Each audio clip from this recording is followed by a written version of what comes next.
Attention tournament holders, we're about to get underway with our 7th annual Oasis Scratch Invitational. We do have some quick announcements we need to get going.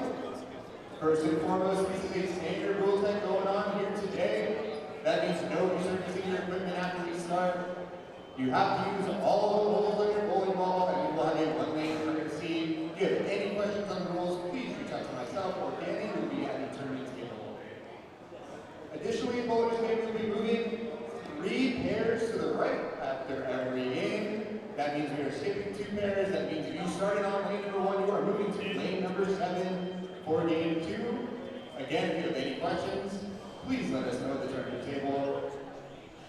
Lastly, as we go through the score sheets today, please turn them into the tournament table once you're finished with the games, or find a tournament representative that will be walking around. We will get those score sheets back to you once we have them in. This makes it so we can keep our standings fresh shortly after every game finishes. We will also be closing the pots in about 10 minutes, so this is a last call for the pots. Once we get to the second and third frame, we'll be closing those down. And of course, a very, very special announcement. This is our first official live stream event. We will be streaming this on Bullstream TV's YouTube channel. If you're interested, please go to youtube.com and search Bullstream TV and keep an eye on the links in competition. Please feel free to share that link around so your friends and family can watch as you compete. Alrighty, bowlers. That being said, go ahead and hit start on those keypads. We can begin bowling for score. Good luck and high scoring.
Yasmin.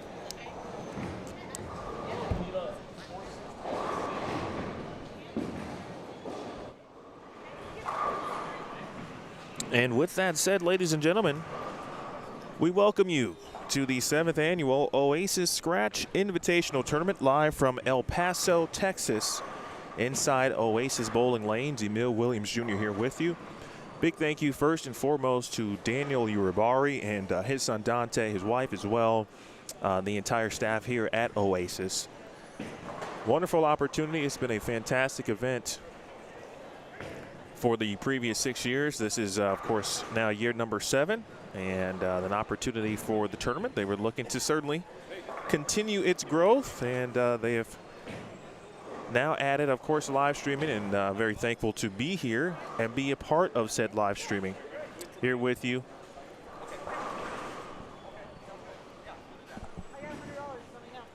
The delay this morning was in part due to the finishing of the Calcutta, or the bowlers meeting, however you may want to phrase it.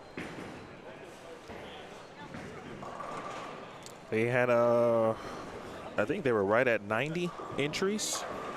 So if you're familiar with Calcutta's, you know you got to go name by name, the bidding process or the auction process, and then a few announcements after that. So we're underway, game one.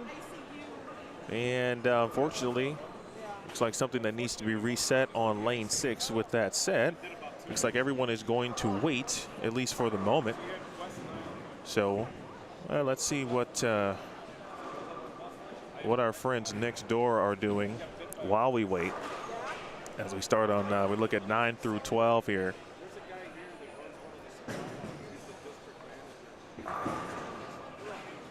A very familiar group.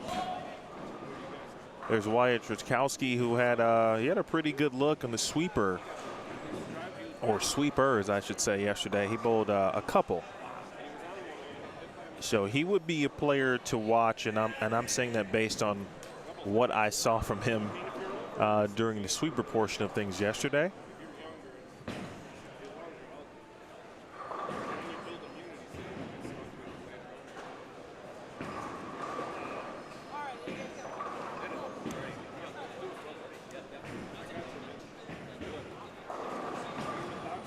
Jacob Gill, his Calcutta number was relatively low, and I said, boy, that could be a steal right there.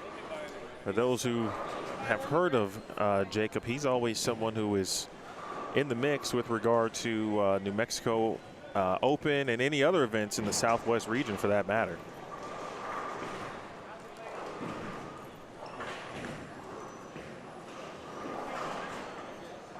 Hello, John and Tammy, and for those of you who were, I know Eddie Joe Torres and his parents were waiting to watch. Eddie starting over on lane 1. He will join us on 7 and 8 in game number 2. I do have 5 through 8, 9 through 12. Those will be our bounce back or bounce around featured lanes. And then kind of a sneak peek, if you will, at 1 through 4. And we'll have that available as well in case something is happening. We'll be able to get to it. Over on those pairs, I don't know how many honor scores we will have today. Now, it's an 8-game block, which means, generally speaking, right, things start to blend out a little bit. But this pattern is, you don't see 34-foot patterns very often anymore. And so that's the challenge for the players here today, or this weekend, I should say. The wolf pattern, 34 feet.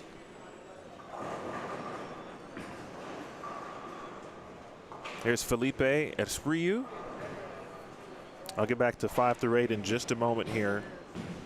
Over on 11 and 12. If no changes have been made, Sean Whitelaw, Dean Marie, Mike Owens was also going to start on 11 along with Laro Lucero and Nick Caswell. There's Nick with the Pac-Man jersey. I see you, Nick. Okay. Dante Uribarri. I believe he ended up beating the board. There were 4 sweepers yesterday on the lane condition. And came down to him and Ryan Scott in the last 2 games during the 6 o'clock sweeper. When I left, Dante was 2 pins back of Ryan. At plus 78, Ryan was plus 80, and I believe Dante did end up getting the win. Sweeper paid out, I think, 10 spots across 4 sweepers. Had a nice turnout. You should see a fair share of urethane, at least to start. A lot of reactive from what I watched yesterday. Didn't look the greatest. You had to be very perfect to certainly get some control. You get right of the pattern quickly. You could get 3 off the right, throw it in the gutter. If you miss left, it's going left immediately. Again, especially on the fresh.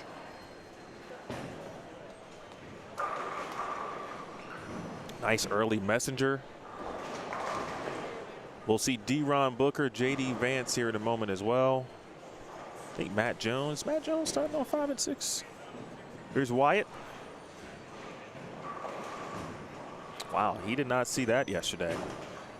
I will definitely say his look got better on the burn, but that was a really good indication, folks, of what you can see on this pattern. And what I mean by that is, if you're around, like, let's say 7, 8, 9-ish, and it's just going the wrong way, it could get caught kind of in that weird puddle, if you will. Looks like it's just going to do nothing, or it could hook immediately. Now, to be fair, I think Wyatt is throwing an old blue hammer, so keep that in mind. Or Sean Wyatt Trzaskowski. Jacob Gill out early. Nice four-bagger to start for Gill.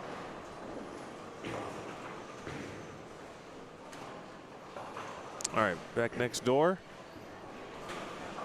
And Emil Williams, unfortunately, missing a single pin there.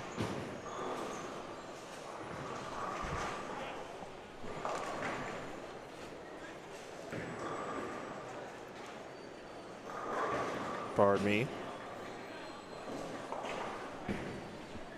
That's the website, right?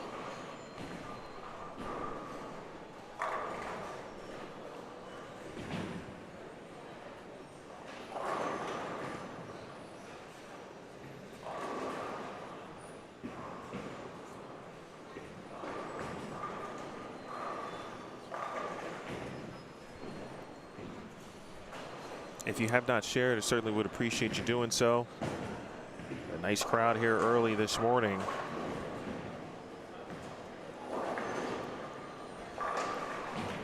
Matt Jones, I think he bowled 3 of the 4 sweepers as well. He, along with, again, Sean Wyatt, along with Brett Wolf. Dylan Taylor came in, got himself a couple of sweepers. Kyle Ponzo, he won the Agent Ong Open last year.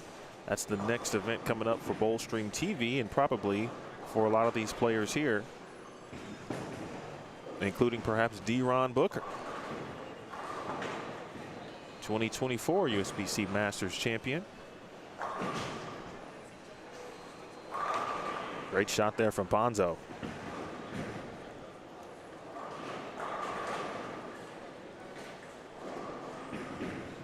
We'll take a look at the lane pattern. If you have any questions on the format, we'll certainly run that by you. 8 games of qualifying today on Saturday. 16 players will advance. The top 16 players after the 8-game qualifier today will advance to match play tomorrow. There will be a 16-game round-robin match play format tomorrow. 16 games tomorrow. True challenge, certainly. Keen, that's got a peel ball.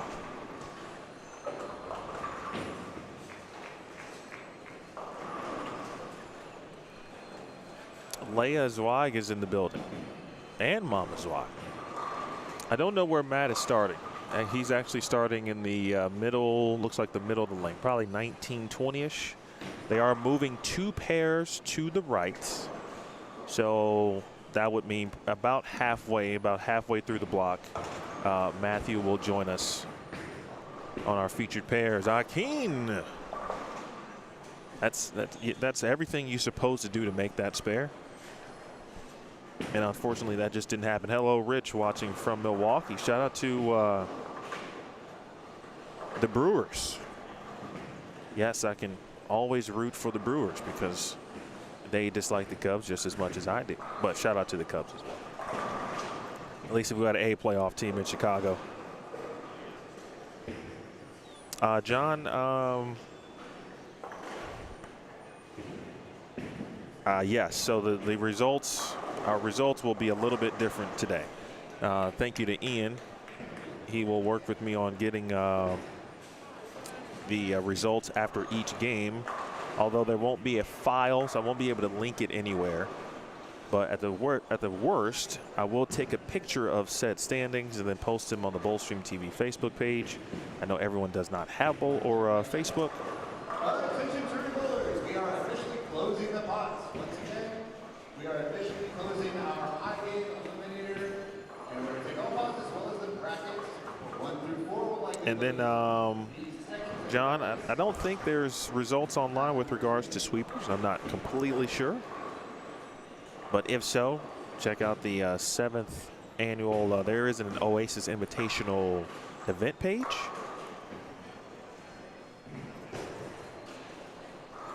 Again on 5 and 6, Matt Jones, James Montez, Emil Williams, and Juan Sands. D-Ron Booker, Dante Uribarri on 7 and 8, along with J.D. Nance and Kyle Ponzo. It's a really good start on the group.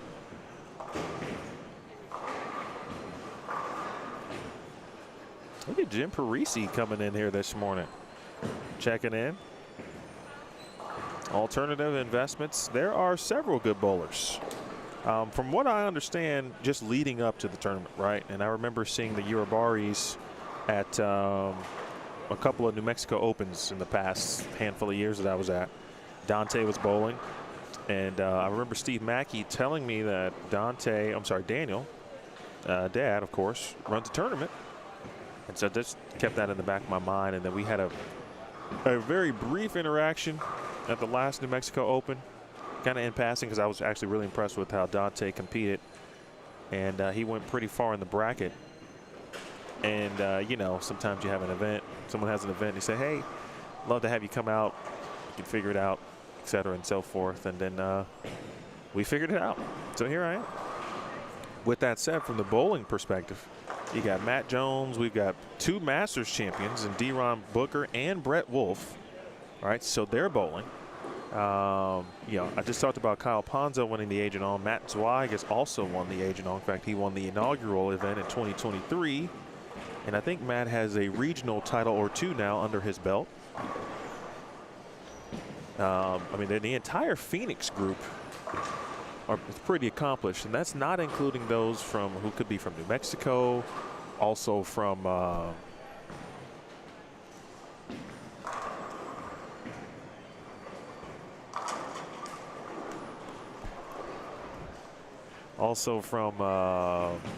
right here in El Paso. Sean Lavery Spar is also bowling. Speaking of New Mexico, J.D. Nance, very talented lefty. He's made 2 New Mexico Open stepladder finals in the last 3 years. I talked about Jacob Gill.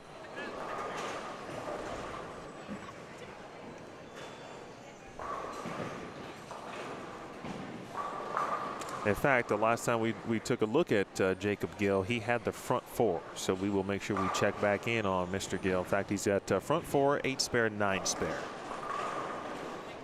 I can't remember the last time I saw Akeem. I don't know if it was New Mexico or Phoenix. Look forward to seeing you as well, Leah. It's been a minute. Hope school is going okay. Brutal break there for Kyle Ponzo on a 4-bagger, no less. Again, how the righties and the lefties, for that matter, attack this pattern. Let's throw it on the screen. For those of you who haven't seen a 34-foot pattern in a long time like I have, here it is. Right at your screen there, 34 feet, 29 mils. 2.13 to 1 on the left, 2.22 to 1 on the right. And it's not as simple as the graph or the distance may make it look or seem. Like, you hear 34 feet and you say, okay, I'm going to get as close to the gutter as I possibly can, and whatever bowling ball I have to be able to control the break point down lane, that's what it's going to be, right? But there are some hiccups in it. They're subtle, but very hiccupy. That last shot by Matt Jones was one way to do it, right? You can give it away, and if you do so, you got to make sure you get it to the 1 board at the right point. Now, Juan was trying to do that same thing, but his went further down the lane, you know, just slightly past the break point. So what happens at release and how you get it through the front part of the lane will basically make or break, based on what I saw specifically in the sweepers yesterday. Obviously, today is a new, fresh pattern, of course. But if you can keep it in front for the most part, and if you can get it to 1-2 near the gutter, for those who are going to try reactive on the fresh, I'd be interested to see how that would work. Although, oh, wow. I was just going to say that should have been a spare. Great go at that.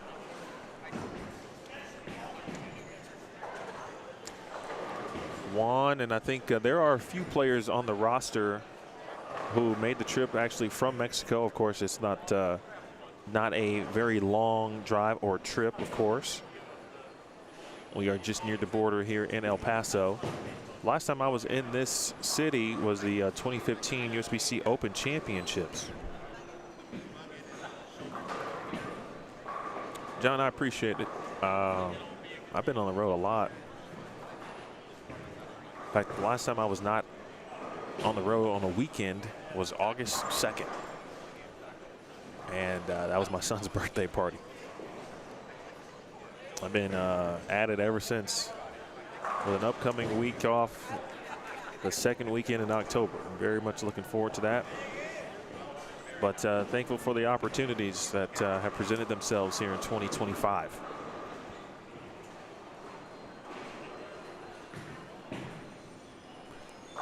If some strings of strikes start to open up, I do think, or not only think, but I watched it, games 3 and 4, the lanes might start to open up because the score started to go up during the last sweeper. And there was, certainly some burn out there. And again, you get some players who are trying to play them the same, start to break them down in a similar fashion. Speed sensitive would be a pretty decent way to look at it.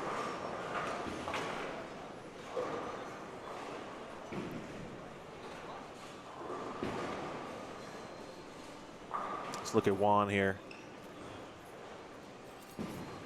See, that's a really good shot. Like, everything about it looks great, and you just got to figure out a way to get it started a little bit earlier, and that might be simply just by slowing his ball speed down just a little bit.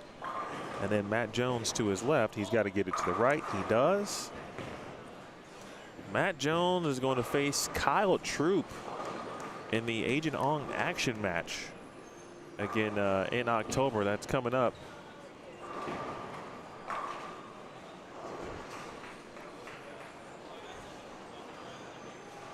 Matt Jones's number, Sean Lavery, was making a nice little joke, but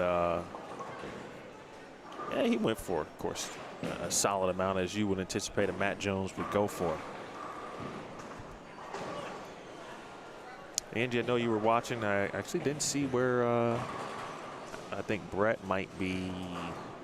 He might be on 13 and 14, actually, which would put him just outside of view for the moment.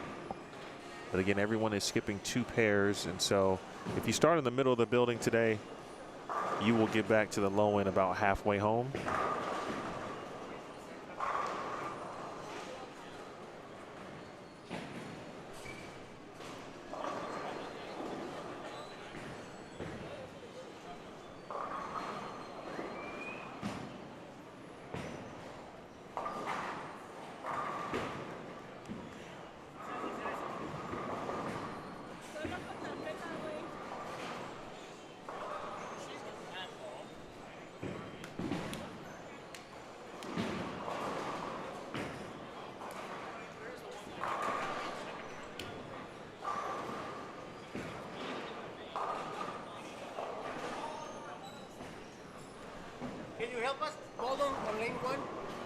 Other player to look out for would be Ryan Scott. I mentioned he and Dante Uribarri were going at it last night in the last sweeper for the overall lead. But boy, he had a Black Widow pink urethane that looked great. Also had a 78 Black Hammer that looked pretty solid too.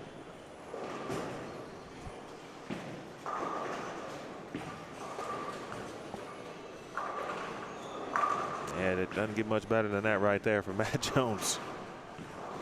He's starting early.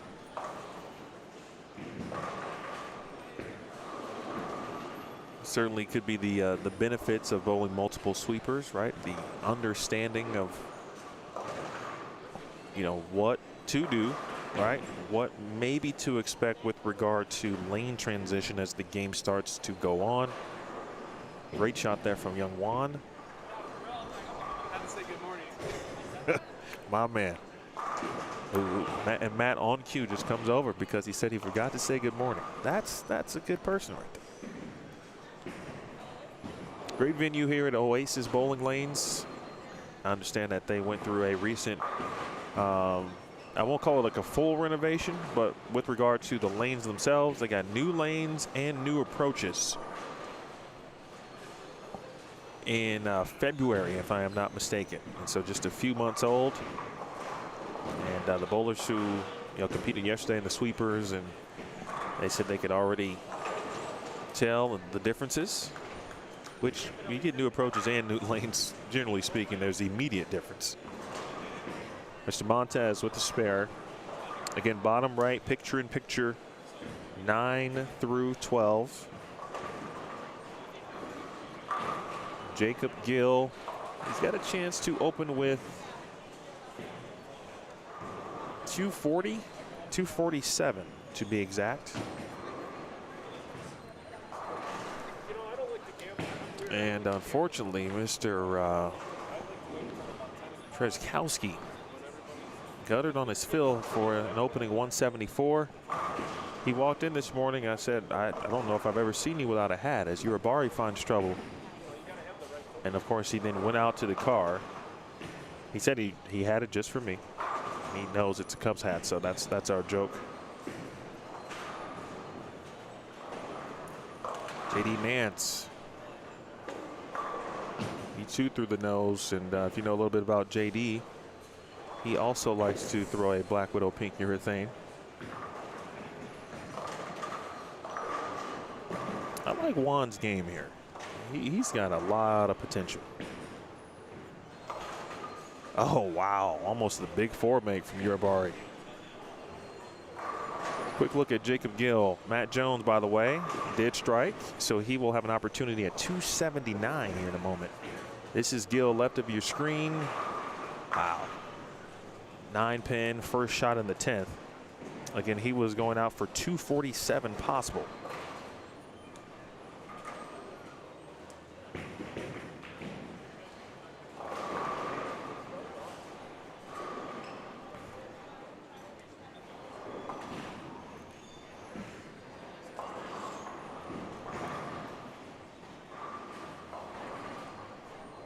Again, if you are joining us late, we welcome you to the Oasis Scratch Invitational.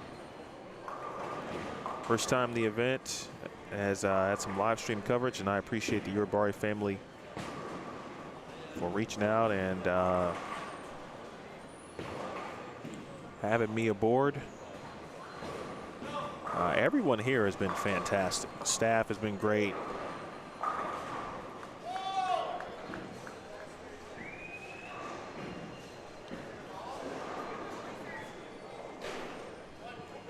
Ball return on lane 1 is the call. And unfortunate miscue there from Gill. Missed the single pin there. All right, so we'll get you back next door. D-Ron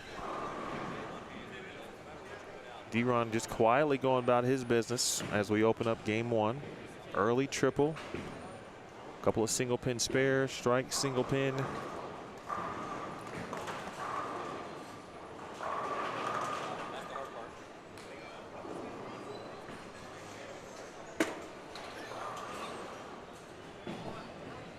You could be very confused watching some of the players and say, man, that ball's not hooking and it's 34 feet. And there are certain spots, and also it certainly depends on what equipment you're throwing, that your ball just may not see it properly.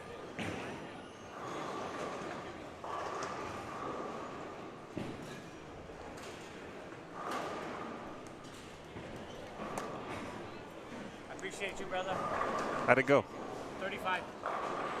235 for Eddie Joe Torres out the gates. Okay. He's coming in excited. He was very actually excited about his look after talking to him yesterday. He did bowl at least one sweeper. And he said, urethane on top of the gutter.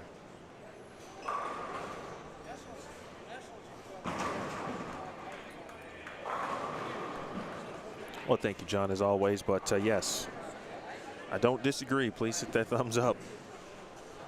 And if you haven't subscribed already, please do so. We're on the chase for 10,000 subscribers. We're just shy of 9,800 at this point. So if we can get a few more, of course, this weekend, and then maybe get there at the Agent Ong Open, it'll be a nice way for me to end 2025. Uh-oh. Well, this is not the start that Dante was looking forward to here. 5 consecutive splits and now a single pin miss.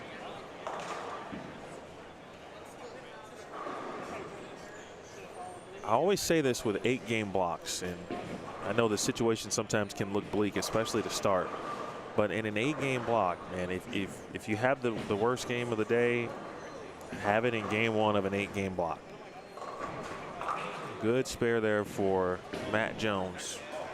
Don't want to give away any additional pins there and leave stuff out there. So Jones may have the high game of game 1.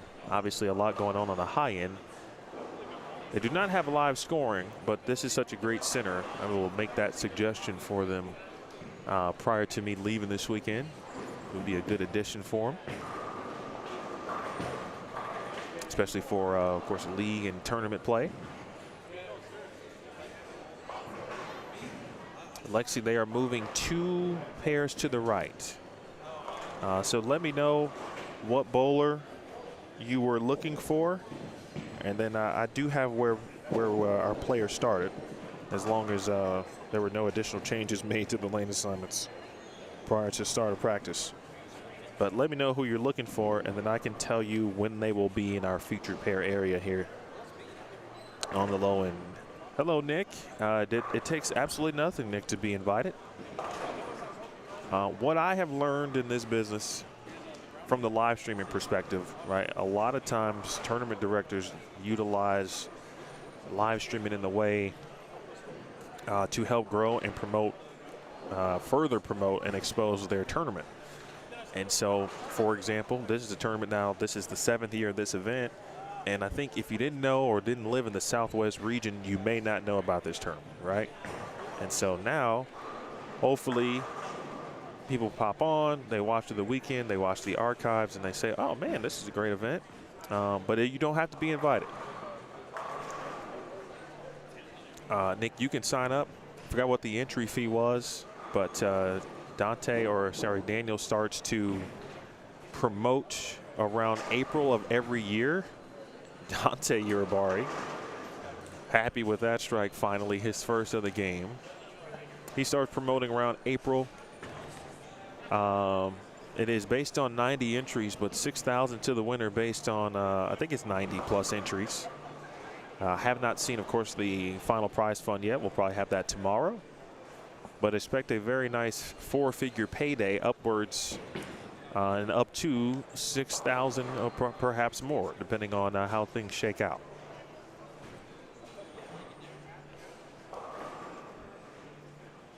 Okay, so Lexi, that means, so Scott's on 27. All right, we'll run through the numbers here. So next game's going to be on 35 for Scott. Then he goes down to 1 and 2 for game 3.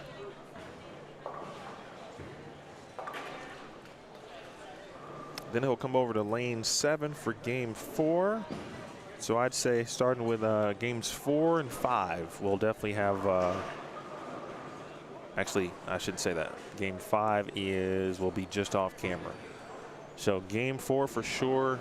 I'll try to get a little bit of him on 1 and 2 when he is there.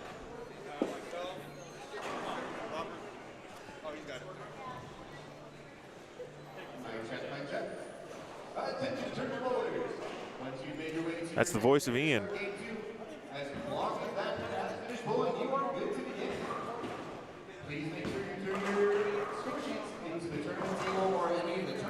Ian, I understood he used to live in El Paso. Moved to Seattle in recent years. And he is part of the tournament staff with Daniel. Virginia's been fantastic. Everybody needs a good tournament staff. Mr. Archuleta, he starts on the high end, so he's going to make it down here quicker. I saw his name earlier. There he is. He's on 35. He's actually about to be on 1 and 2 right now. And then he'll make it to game 7, or I'm sorry, lane 7 in game 3 for Raymond.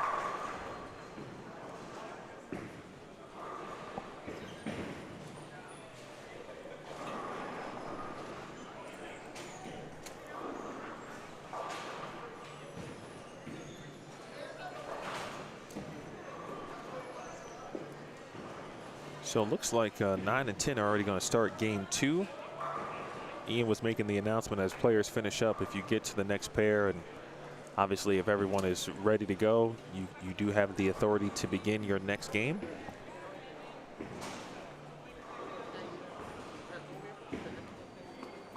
The lefty trying to control it. He's throwing an attitude control, speaking of JD, so he'll be in the 170s.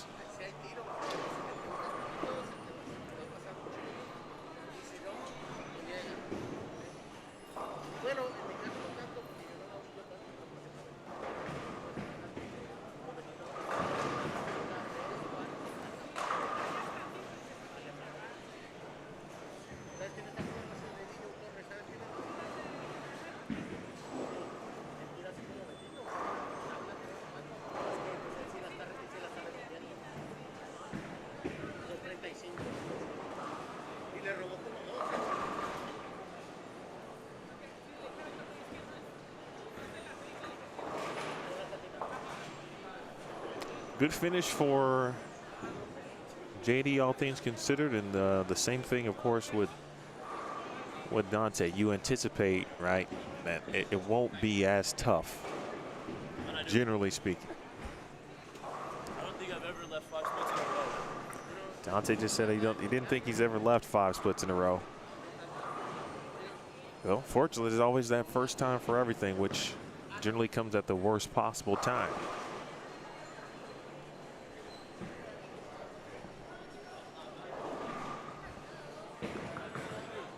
Ponzo, great shot. Even better possibly for the old side pot scenario. Good morning to Carl Ong, and assuming it's Carl watching under the Agent Ong YouTube channel.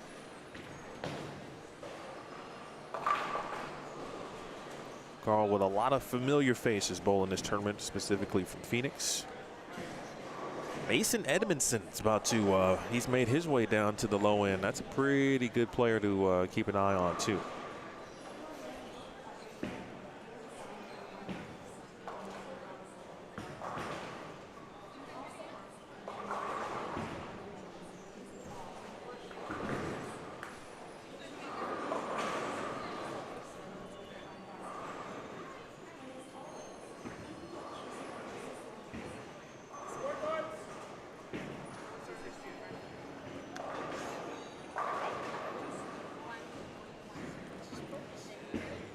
Again, the format today,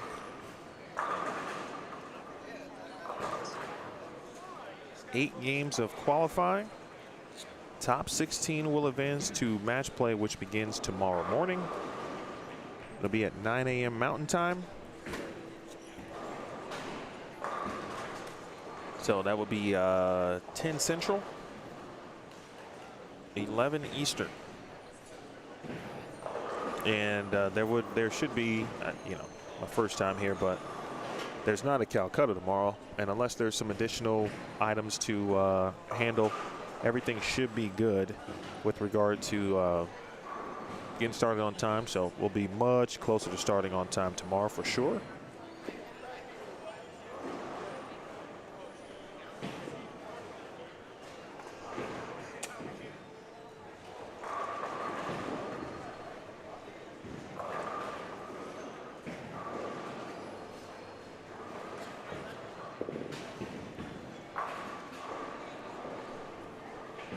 All right, let's move over to 9 through 12 for a moment, as we are now officially into game 2. Keen Williams Just trying to figure it out here.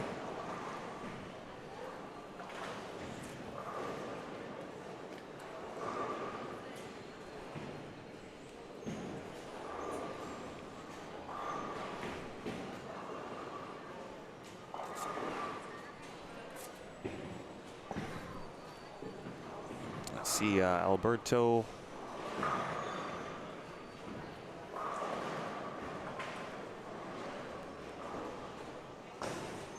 See Anthony Strickland in the vicinity.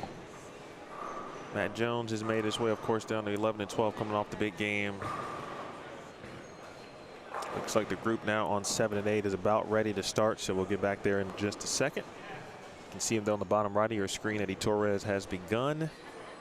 Mason Edmondson's over on 3 and 4. Trey Sledge over on 3 and 4.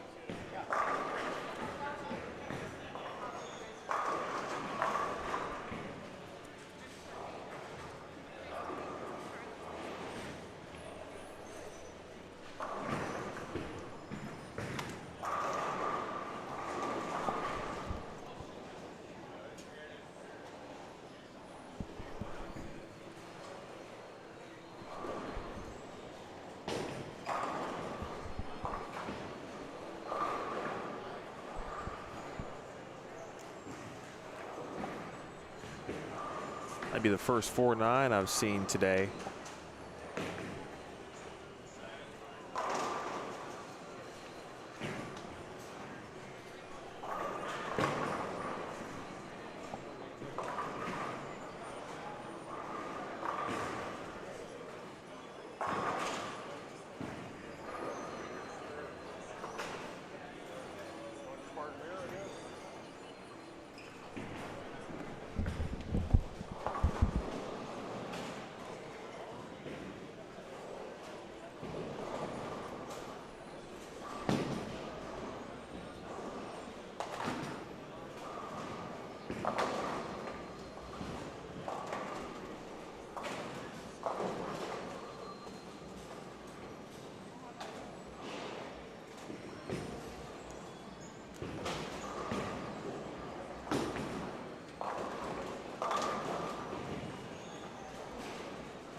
All right, watch a couple more shots here of our new group.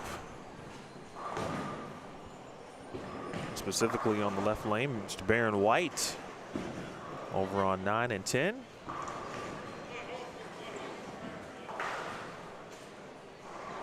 Beto Dominguez.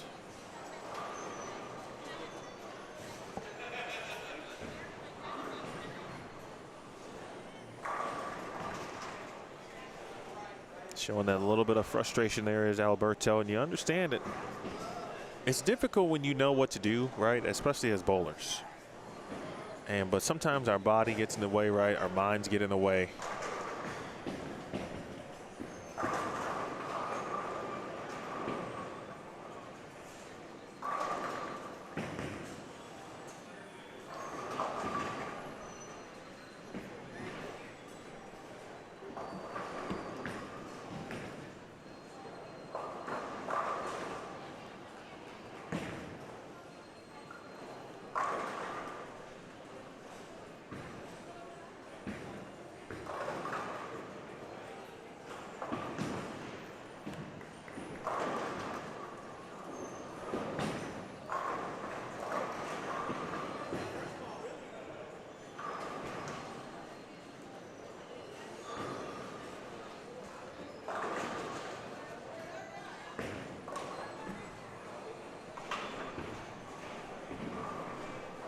Justin O'Donnell. I like his color scheme this morning, a little neon green. See, I talked about you'll see majority use with regard to urethane, and he was probably the straightest player who was not playing the gutter that I've seen so far. We'll see how straight Eddie Joe Torres is playing him. Matt Jones, good shot. He wraps a 10. Carlos Lopez, the southpaw. Now that does not look like urethane there. At least one player not in urethane. I see Peter Lopez. This group made the trip down from lanes 39 and 40.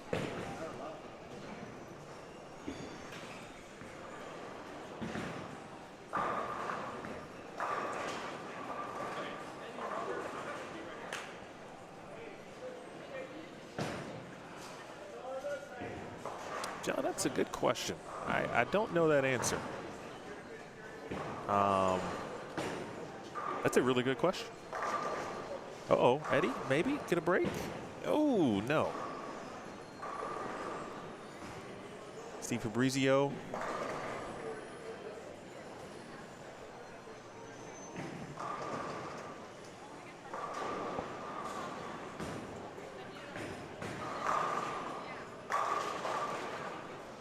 Well, unfortunately, I did talk about this morning. Again, this lane condition, I'm going to throw it up on the screen for those, again, who may have missed it.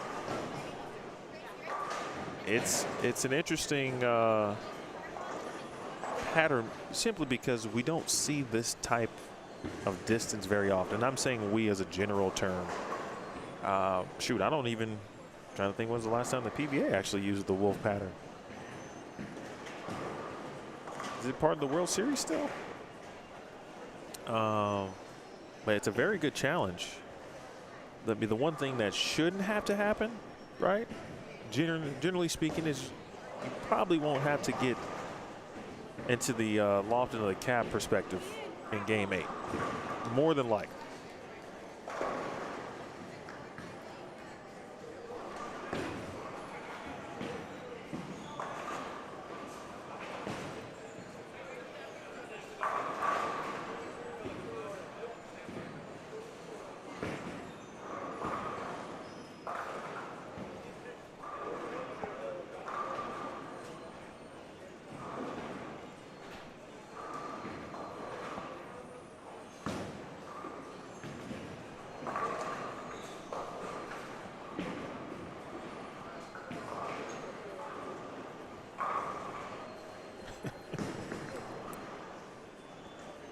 If you don't mind, please share our broadcast this morning. We are live from the Oasis Scratch Invitational inside Oasis Bowling Lanes in El Paso, Texas.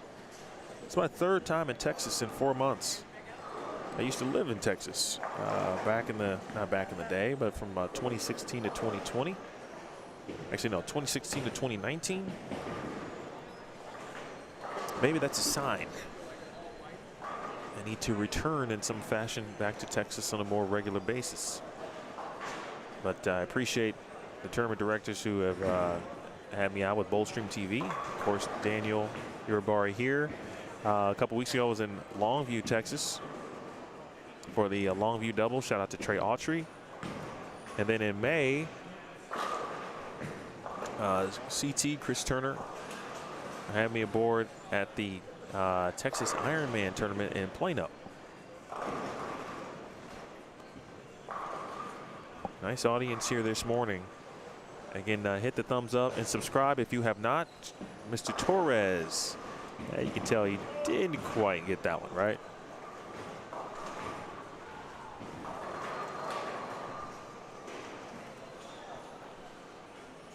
Aaron White looking for ball return next door over on lane 9.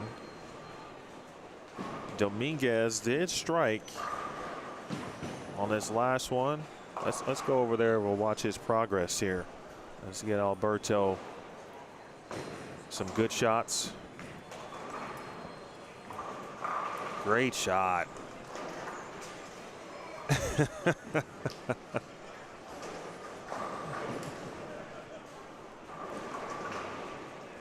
That was a fantastic shot, but you see what he's trying to do, right? So he does not miss it at the bottom, and so he's got to be perfect there from the release perspective, and he's got a little bit of ball speed. So if he misses a hair right, Fabrizio, nicely done there, making the super washout. If he misses a hair right, speaking of Dominguez, hey, he's going to go in the gutter if his body's not doing what he needs it to do.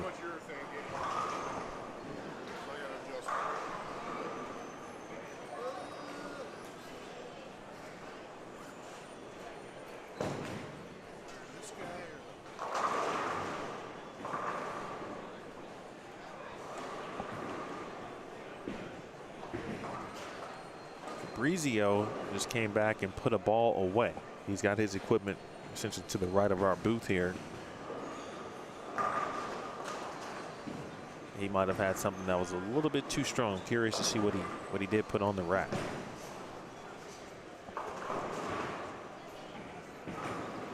Carl, oh, good break there for Torres. Matt opened with 254, and Brett was he started on 13 and 14, and I didn't see what he began with. I would give Ian a few more minutes, and he'll probably have that game 1 update in some fashion.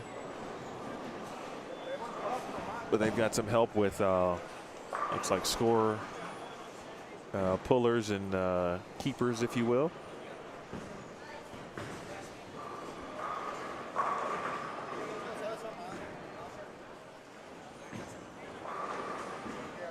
Nick the Quick. Now that's a fantastic name, first of all. Appreciate you, Nick. And I again appreciate CT for having me out. I'm in the process of figuring out what other content I'd like to start creating, because I won't be able to stream an event every week. That'd be great. Not good for family life, but my goal is to do at least one event a month. Sometimes it's been more, et cetera, and so forth. But when the months aren't, or there's no stream on the schedule, I like to be able to supplement with various things of content. I've got some college bowling ideas because that's the thing I'm very familiar with. Got some ideas about that. I actually questioned on my Facebook page about what makes a good to great ball review, which elicited some very good responses. I'm curious on what people watch, why they watch it, specifically related to bowling, and see if I can find ways and certainly some time to add a little bit of additional content.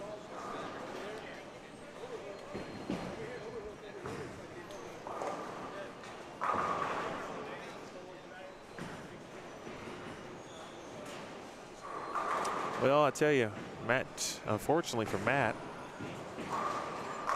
I'll wait to see if he's 11A. Yes, he is A. So 11 and 12, not as friendly for him as 5 and 6. He has no strikes through 6 frames, speaking of Matt Jones, and he just shot 254. On the flip side, there is a player on this pair who has gone strike spare 4-back.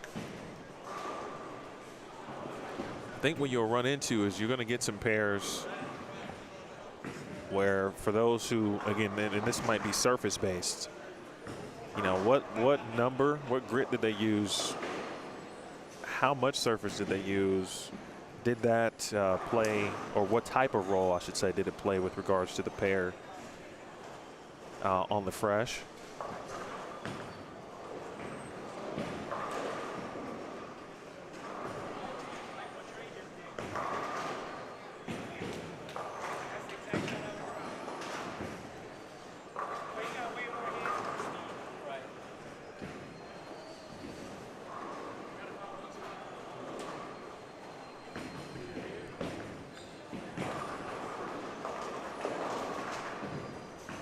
See, Steve's in that zone to where, right, he's actually got a ton of surface on reactive. All right, so pretty high rev rate. One hand, looks like no thumb though, right? So thinking about rev rate, he's got surface. He knows it's 34 feet, so he doesn't want the thing to zoom left on him. He's got the ball speed to help get the ball down the lane.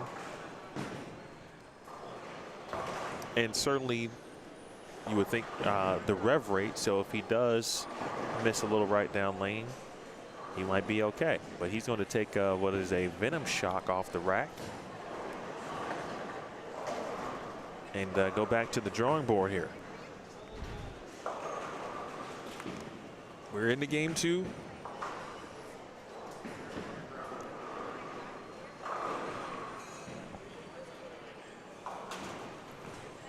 Oh, it's our Mr. Was young Juan that we saw next door with the big game brewing over on 11 and 12.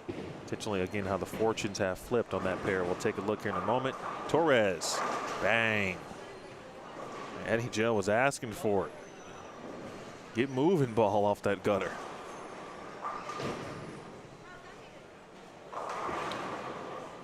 It's a good break. Juan made the adjustment, right? And if you watched him in game 1, for those of you who've been watching, he was on 5 and 6. He was about 3 to 4 boards left of where he is, especially at release point. And that's where, kind of same thing there with Mr. Dominguez. If you don't get it going right, you leave yourself open for washouts and 2-8-10s. That's what, to me, that's what is the trickiest part about this lane condition to this point.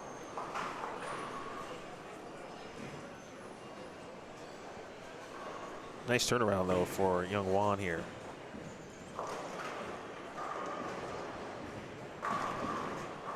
Get a shot of Anthony Strickland here in a moment. But first, Justin O'Donnell. We do have a front 7 over on 3 and 4. I'll see if it's Mason Edmondson. And Mason, he can play. Brian Hare also on 5 and 6.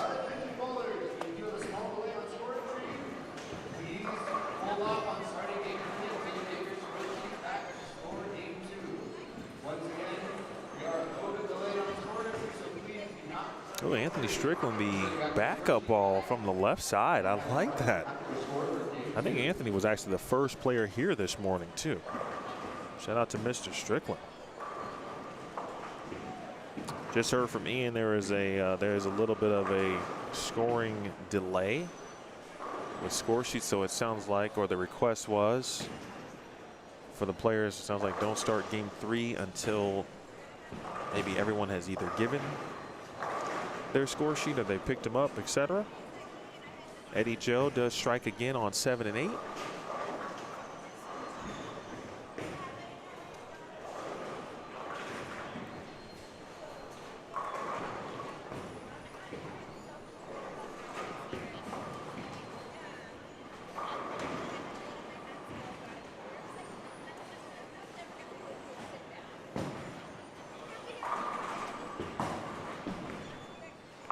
Baron White going right up and at him.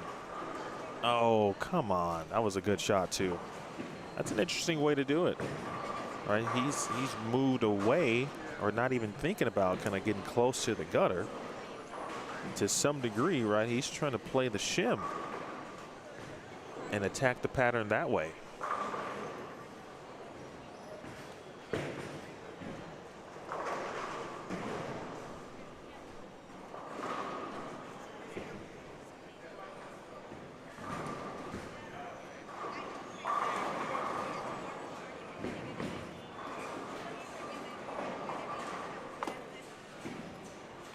There are at least, I believe, 2 pairs or so with 5 on a pair.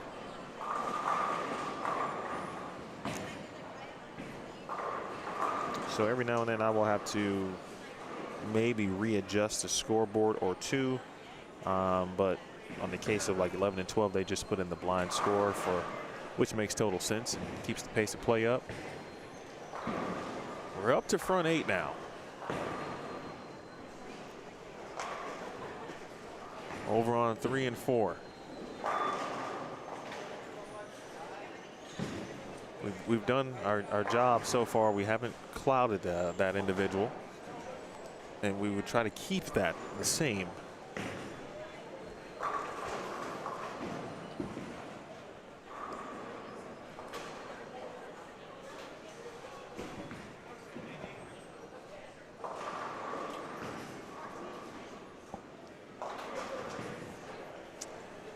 It was indeed Mason Edmondson, and he just got one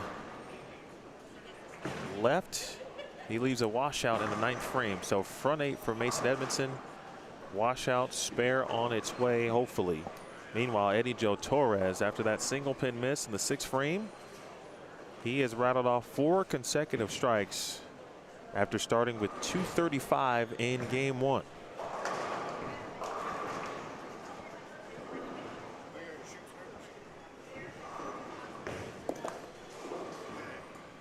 Mr. Brian Hare, his wife Adrian, former great player collegiately at Nebraska.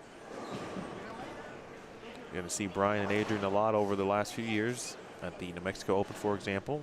They live in Albuquerque. Uh-oh, Eddie Joe.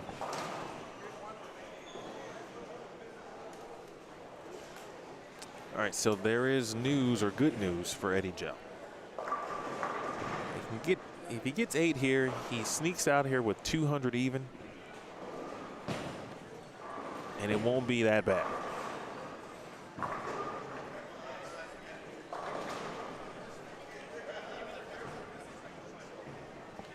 It was Mason, Nick, but Trey is on that pair.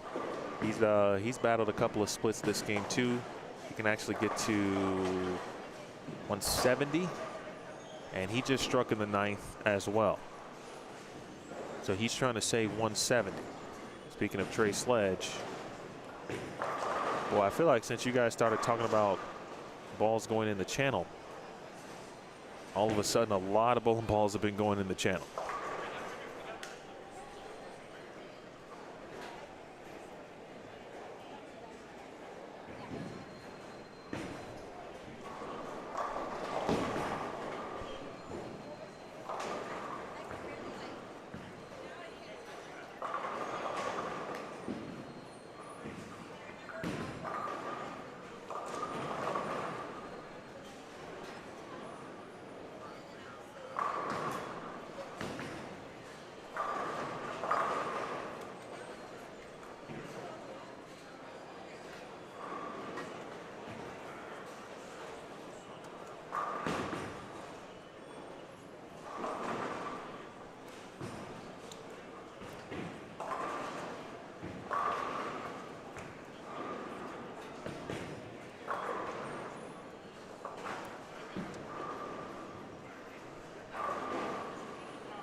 All right, all done on 7 and 8.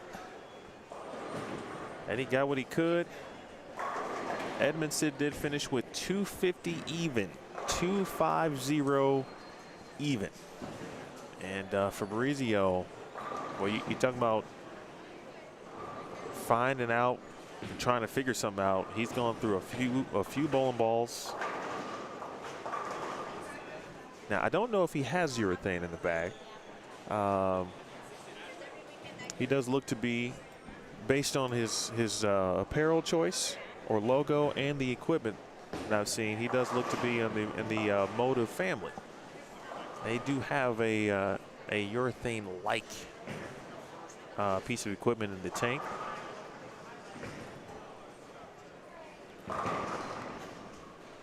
I'll get one more look at Anthony Strickland over there. Man, the backup righty, if you will. But the way he's putting him down, he might be sharing secrets with actual left-handed bowlers.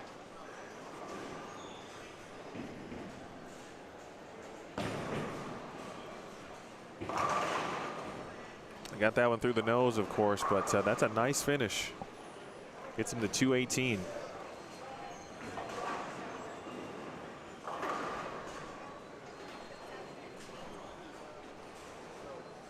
So Matt shot 254. He's going to have to, well, he has double to this point, but triple, and he saves 170 even. Meanwhile, Young Wan to his right, he is in the process of shooting 240 plus.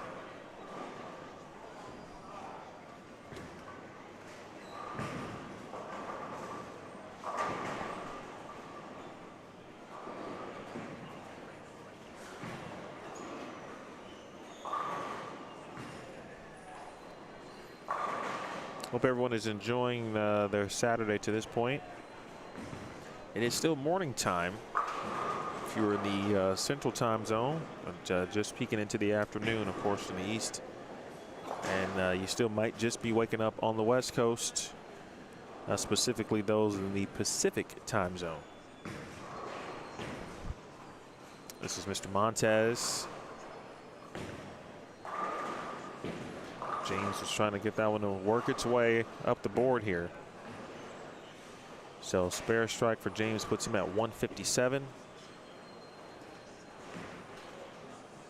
Mr. White. Yeah, he's trying to stay away from that, I think, that gutter area, but he might have to move a board or two right. Or he'll have to open his angles up just a little bit.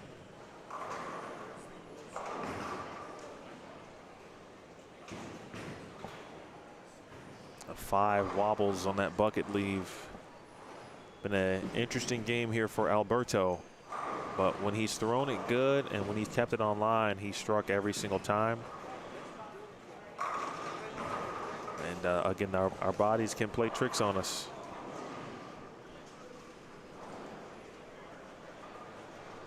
Unfortunately, he's thrown it in the channel a couple of times as well. All right, so there's going to be, I think, just a brief delay in bowling. I think the players and the tournament staff want to make sure everybody has the right scores with regard to game 2.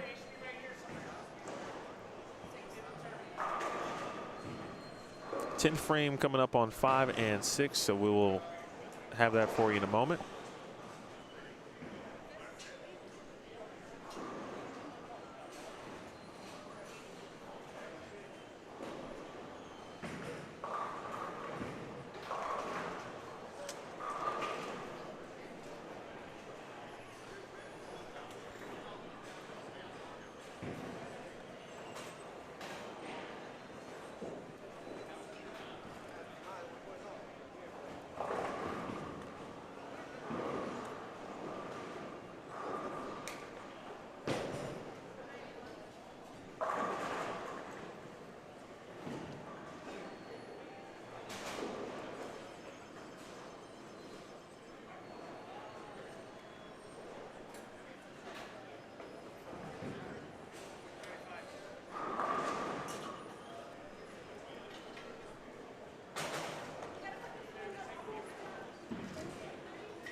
John, it's early.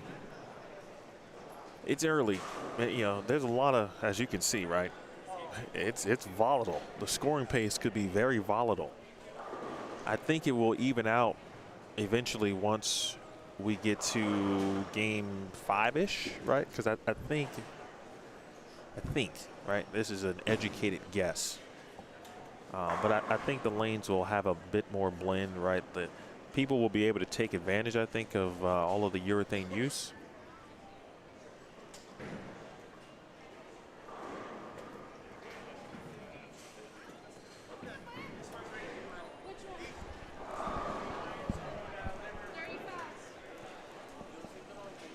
With that said, though, talking to a lot of the players who did bowl the sweepers last night,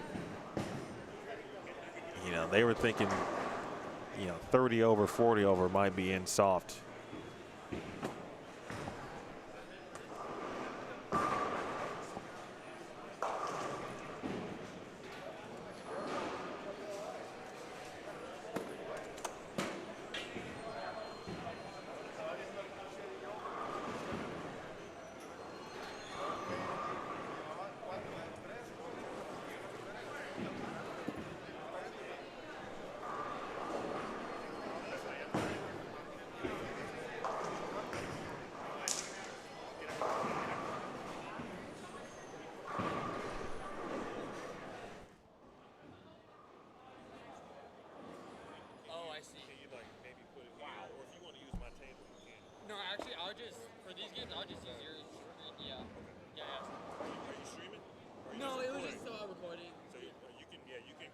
Yeah, I'm just gonna grab that.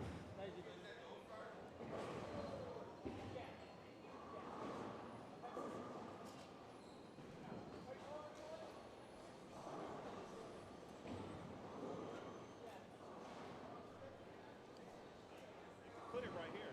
No, that's better angle for me too. So yeah, that's fine. Okay. Now I won't be on the pair every frame. So if you want every frame, then I can let you. I'll let you put it here. Oh. Because I go back and forth. Like if something's happening over there, I'll check it out and then come back. But I don't want you to miss out. No, I'll use yours. It's good. I'll be on this pair the majority of the time. Okay. You're welcome.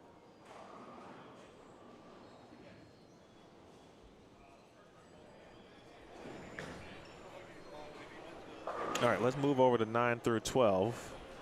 Well, looks like there's no delay over on 9 through 12 at the moment. Trey Sledge said, all right, I'm ready to go, so he's going to go. I was talking to young Jeremiah. We were talking about where he could possibly move his tripod. You know, everybody from the bowling perspective is into content creation. And so, you know, a lot of times you'll get players who are simply wanting to record their video, which is exactly what Jeremiah was doing, or has been doing, I should say. And he's going to go back and review, look, not just for the content perspective, but how to get better. I'm curious, for those who bowl league or tournaments, do either of you watching record yourself during league or tournaments? And you could be using it again for just to get better as a player, as an individual, and or also as content.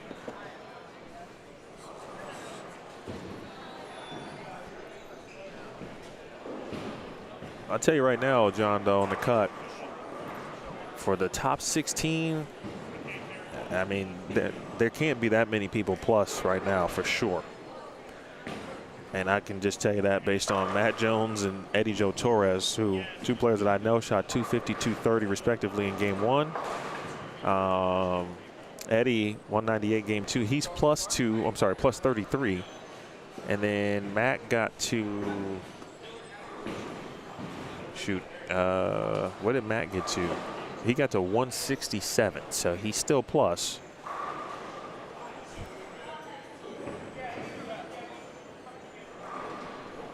Michael, you would be a fantastic example and person to answer that question.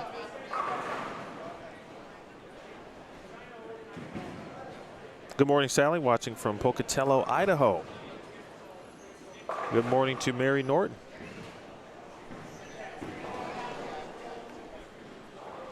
So we've got some folks bowling, and I think it's probably those who either have no issues or quarrels with score sheets, and they're good to go.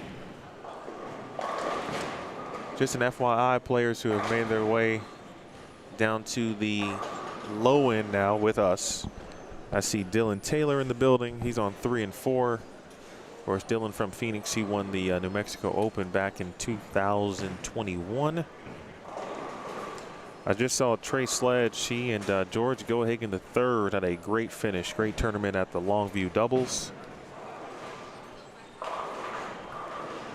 So this is the group that was just on 3 and 4.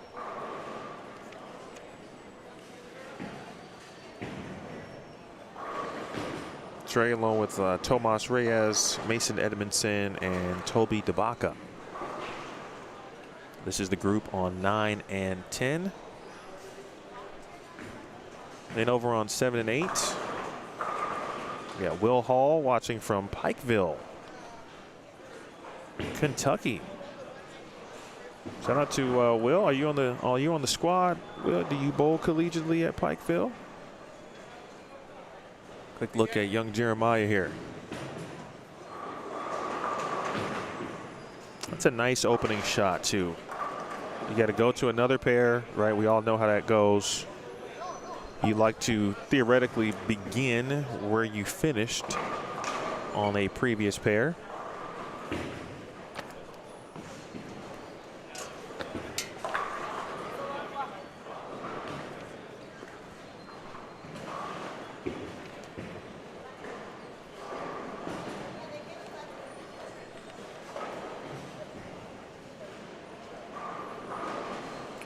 I thought I saw there she goes, Gracie Rodriguez. She's bowling with Raymond Archuleta. For those who, there was at least one person looking for Raymond. He is now on 7 and 8, along with, again, Jeremiah Salcido and Hugo Colabillo.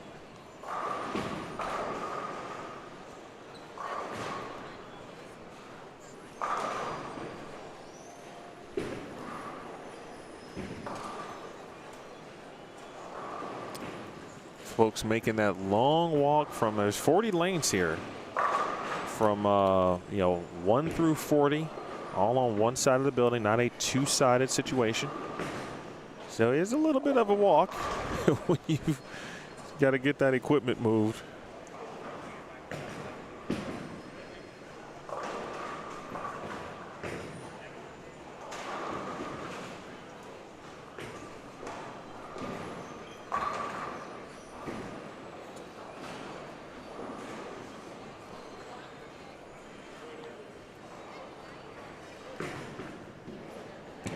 Juan, I feel like every time I ask you, I always forget how to pronounce your last name. And you, I think you always phonetically tell me what it is, so I'll trust you to do that one more time.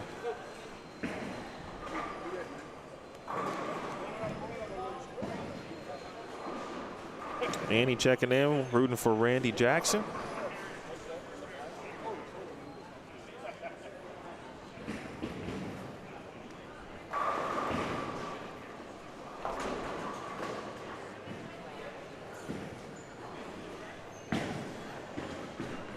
Trying to see where Randy is. He might be over. It's up to you. That's totally up to you. It's a little 3-7 make. Don't see that every day. Well, you might see it this week based on this pattern.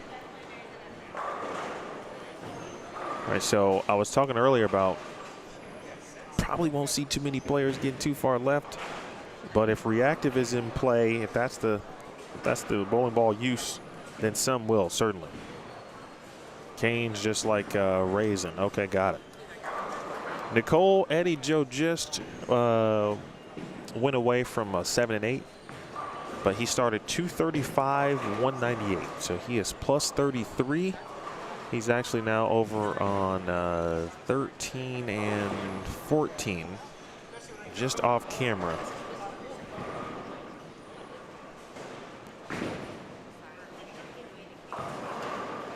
for the most part, he will be off camera. In the house. Unfortunately for the that's Randy. That's funny. We got a Chi-Towner in the building. So once we get that first score update, obviously that'll be the way for me to let you know and keep you updated on what's happening.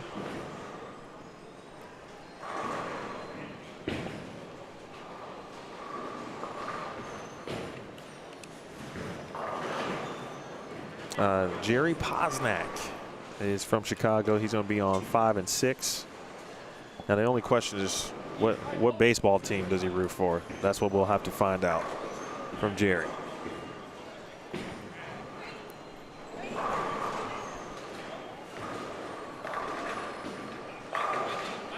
Pardon the brief shake here of the tripod, just trying to adjust something on the fly that I think we got about as good as we can get at the moment.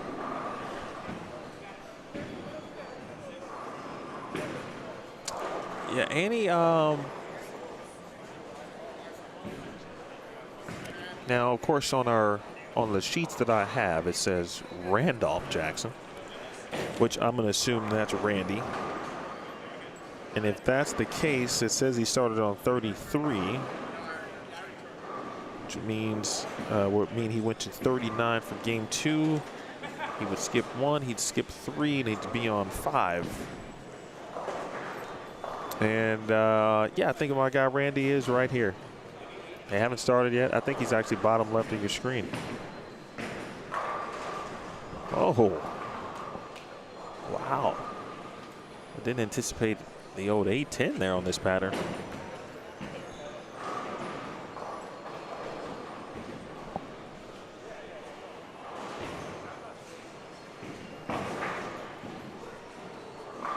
We are now into game 3, 8 games total of qualifying.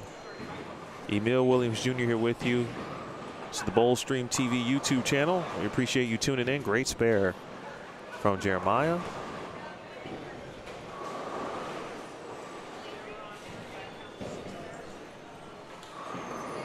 Did he miss that? Didn't he just make that spare? Am I?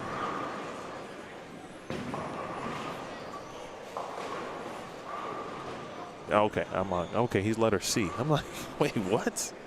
I saw the 8 out up above.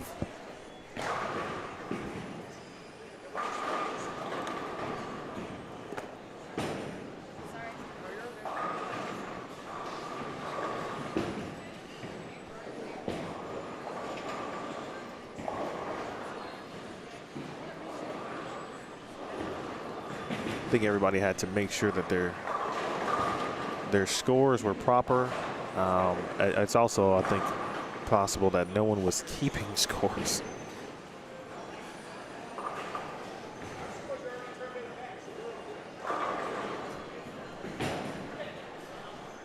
I got a chance to catch up a little bit with Randy this morning and tell me some of the things, unfortunately, that he had gone through recently. Had him out of work, unfortunate injury. Always tough when you have an arm and a shoulder situation.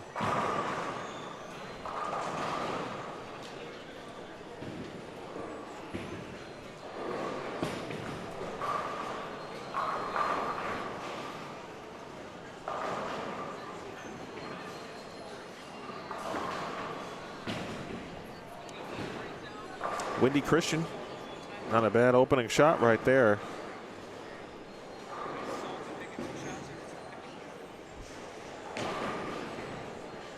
Again, I think players are starting to figure it out. Now, I will say for someone like Wendy, who has a bit of a slower ball speed, right? Spares can be troublesome, and I talked to some players about that. Players who maybe miss some spares that they wouldn't normally miss, but you see spare balls, see friction and start to stand up a little bit earlier than they normally would. Obviously, it's a 34-foot pattern. If you hook at spares, of course, then you got to make sure your speed is proper on a 34-foot lane condition.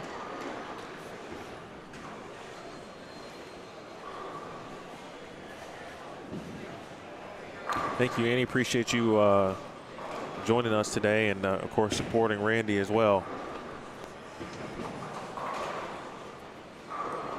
I've seen Randy a few times in the past, of course, at the New Mexico Open. In fact, a lot of the players that I see here bowling, and I've spent some time now streaming a few events in the Southwest region, really do bowl all over the region, whether it's New Mexico, you know, Dallas, Fort Worth, here in El Paso, certainly Phoenix. And I'm sure there's tournaments that in the region that I don't know about. I mean, this region is always filled with great bowlers. Oh, Randy. Mr. Randy Jackson. Yes, Randy Jackson. How about it? Shout out to Coming to America. Come on, Randy. I see you. Now, Randy must know that Annie is watching, so he took that opportunity to show off, which I appreciate.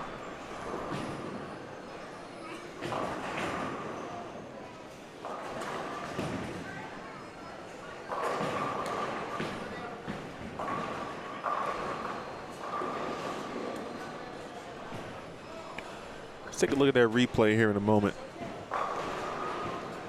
Unfortunately, young Dylan here has left the exact same leave. It's the 3, 4, 6, 7.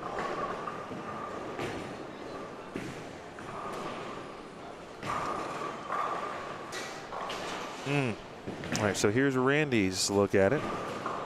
Look at our guy Randy Jackson out there getting it done.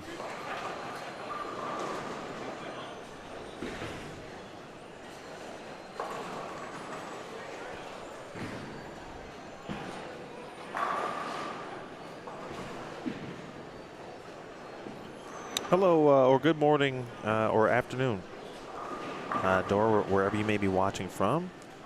I saw young Juan. First of all, I love his game.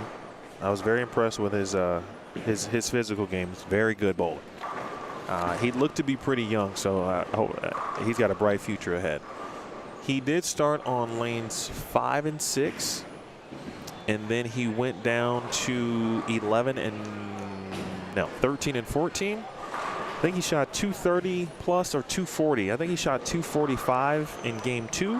He struggled a little bit in game 1. And then because of where he started, he is going to be off camera for the next handful of games. But let me do some quick math for you here.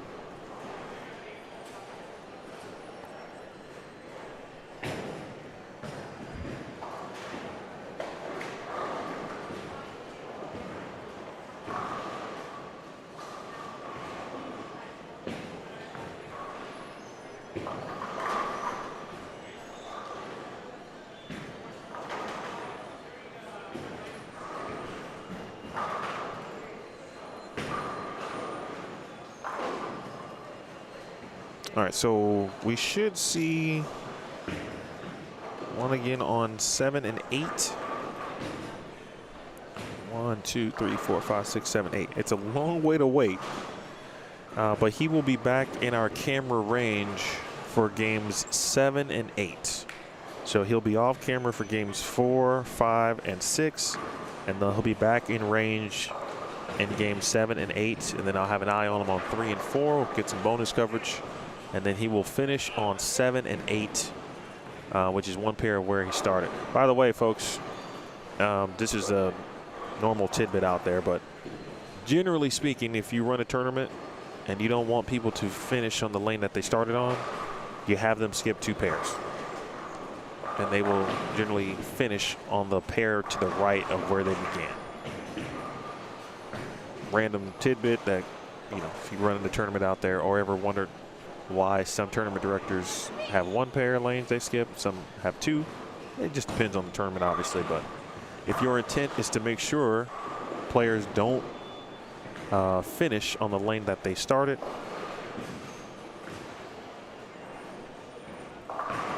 you have them skip 2 pairs.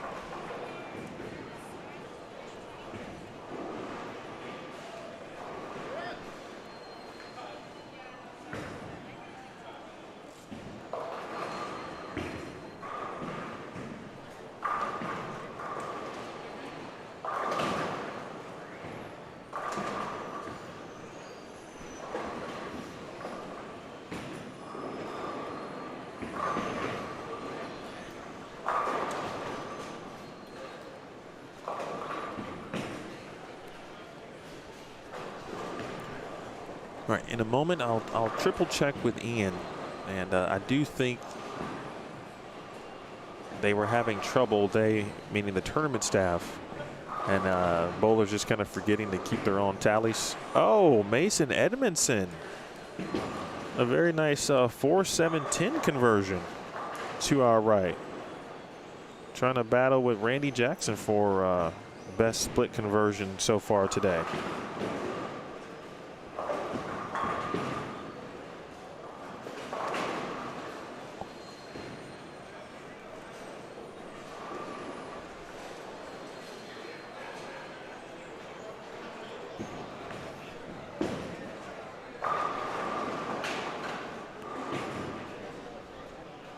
Just to the right of what's going to happen here in a moment.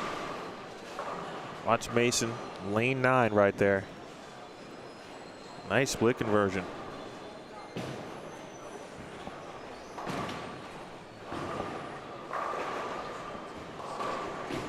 Nine and 10 is about to be complete. Meanwhile, 7 and 8. They figure some things out here.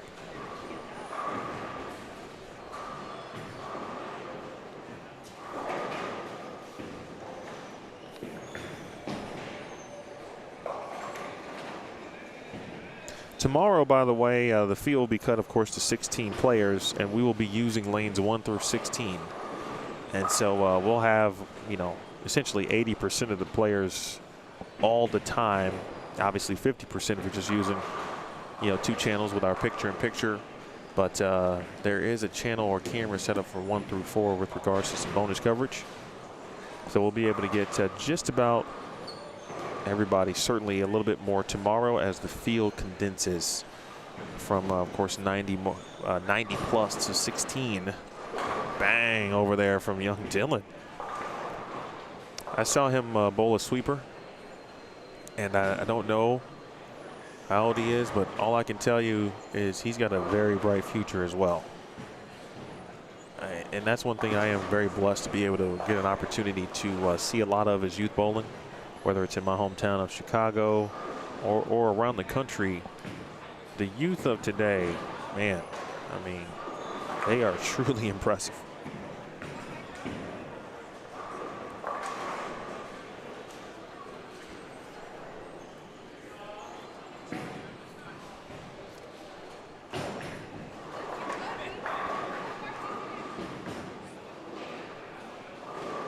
Jeremiah. His only miscues are those single pins. I was just talking about it, right? Plastic balls hook a ton on short patterns. And I know you're out there, man, I got a plastic ball and it's supposed to go straight, right? Which 9 times out of 10, right? That is going to be the case. But if it's a shorter pattern, in this case it's 34 feet, as soon as it sees friction, it does want to start to move. Big shot in the 9th.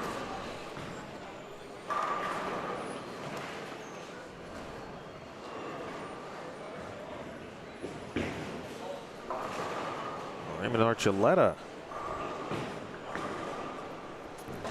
I think he bowled a sweeper late last night as well. Maybe the 6 p.m. sweeper.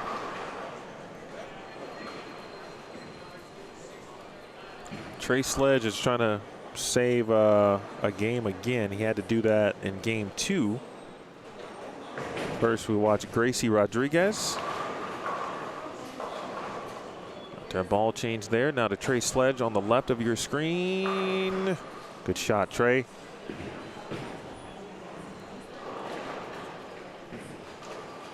Did I not strike?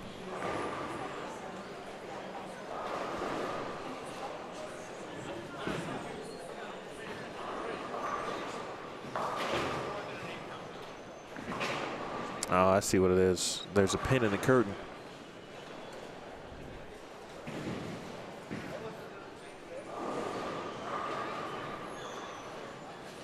Trying to save 180. See if we can do that. Back over to Randy real quick. That's a good looking shot. It won't quite get up the hill. He was concerned about that, speaking of Randy.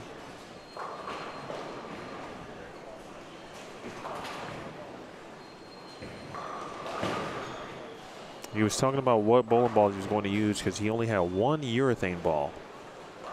And so he was looking for some cleaner pieces. I think he had a couple of things shined up to try to help his equipment get down the lane.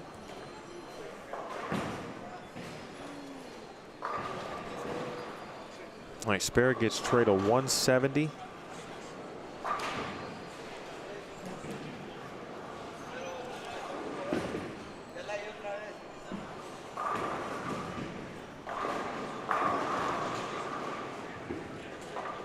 Hold on, headpin.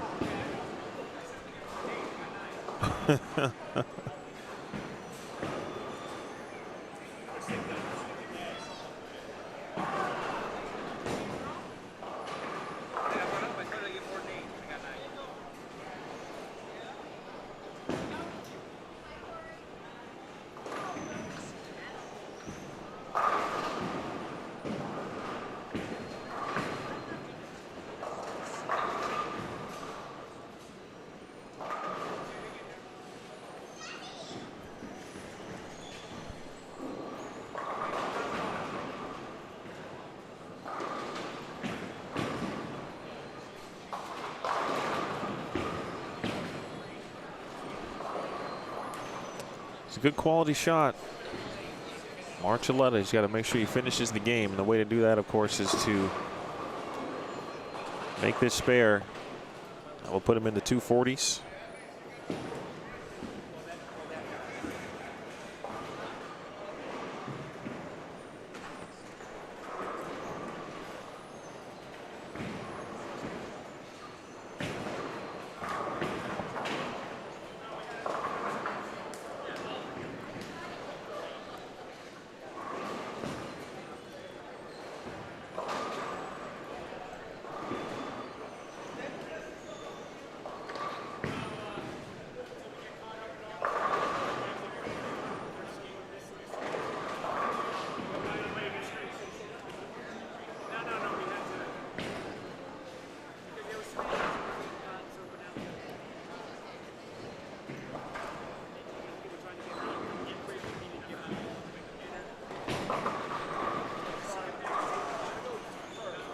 I'll take 245 on this. The highest game I've seen so far today has been 250. Actually, no, I'm sorry, 254 for Matt Jones.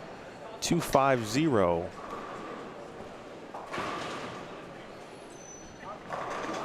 was Mason Edmondson and Salcido. It's tricky because if you see your ball creep high, right, the tendency is creep a little left, see what happens, bump a little right perhaps, but it can be difficult to make small tweaks here. But if you make a big jump left, then you get into some serious trouble, because then you have to open up your angles more than you probably want to. And then if you miss left, you're in trouble. If you miss right, you're in trouble.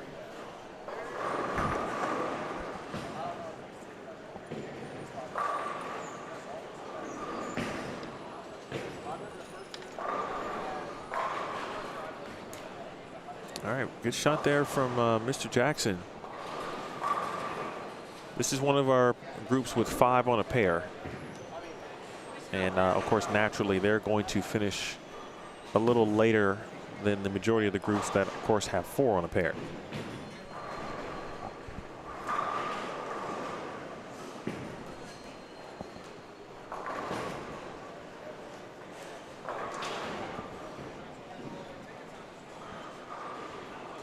Tin pin here for Gracie. I believe I saw her yesterday, but she did not compete in some of the sweepers. But always great to see some of our great female athletes. Gracie, Wendy. There is at least one more player. I can't remember her name. Last name starts with a C, though. Let me find it. She started in kind of the middle of the building this morning. Kara Samsel. She too is bowling.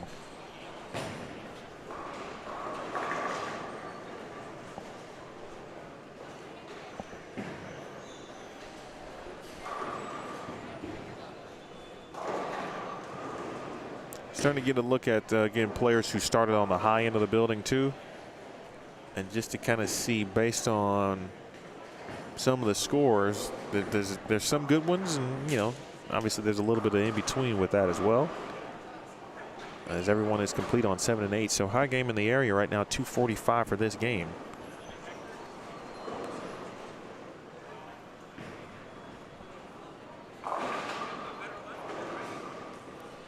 At some point, I'd love to have Daniel Uribarri on the broadcast, and we may not get to that today. First days or day ones, obviously, of a tournament, specifically qualifying, can be very difficult, obviously, for tournament directors. So if we get a chance to grab him, it would be great. If not, we'll definitely have him on tomorrow when the pace is a little bit slower.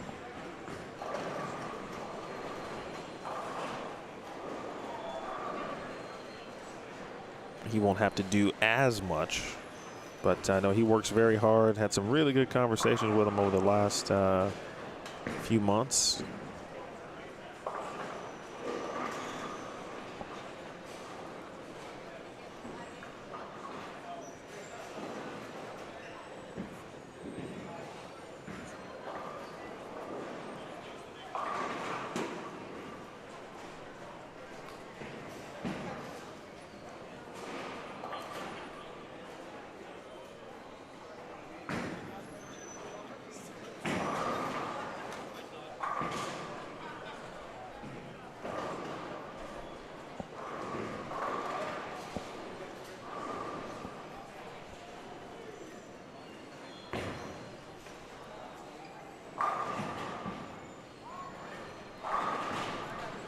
A wiggle 5-pin, and there was already one person. You saw Jerry raise his hand there, if you're familiar with that. Of course, the old, you leave a 5-pin, you raise your hand, and if the player misses the 5-pin, well, the old adage is they owe a round of beverages for the pair or the team.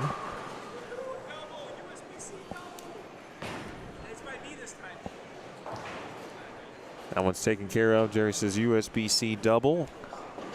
A lot of players have been saying that on this 34-foot wool pattern. Here is the pattern, by the way. That's what it looks like. That's what they're bowling on. Again, 34 feet, 29 mils.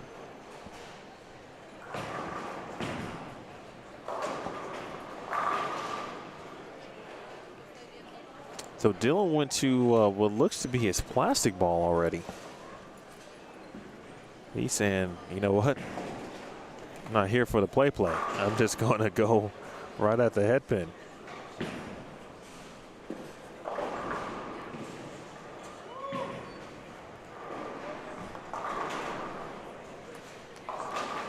It's not a bad play. It's early to some degree still. It's the end of game 3 for this group.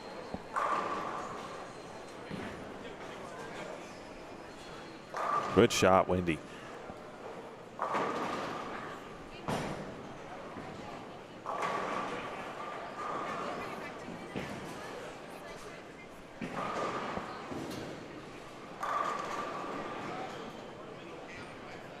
Eric Torres. Oh, gets a nice break on the 3-6-10. Sean Lavery Spar next door. Over on 3 and 4. He had an opportunity to get into the 240s, just left the 10 pin. Spare strike gets him to 226. He's going to move over to 9 and 10 here in a moment.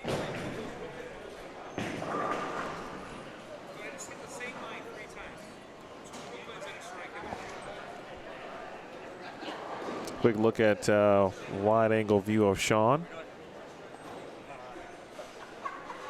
Grinding through the game and then catching good enough grade. Bowling with Dylan Taylor. Sean's going to the bag and looking for something else to try here on his fill shot. He ran the Calcutta this morning. He did something too that was really, really exceptional. And you see Randy there with the strike. He, D-Ron were scheduled to potentially run a clinic. They did not have enough entries, of course, and so they ended up having about half of what they needed to run it. But of course, there were 4 players who did show up, and he offered to simply just coach them for free, and he did it right there on 1 and 2, where no one was using or bowling near, from the sweeper's perspective. And so he still donated his time and worked with each player individually. He allowed them to warm up, just like you would if you were having a group coaching lesson, right? You let the players warm up, get loose, and then you come down, watch, you look for things that, this is me from an opinion perspective now, getting into the coaching part, but you're looking for items that you can help the players with in a relatively quick basis, right? And but that was pretty cool and a great thing from him, because he didn't have to do that.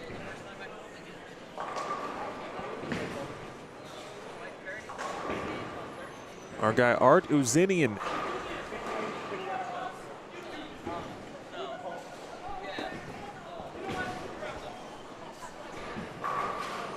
All right, Art, I see you.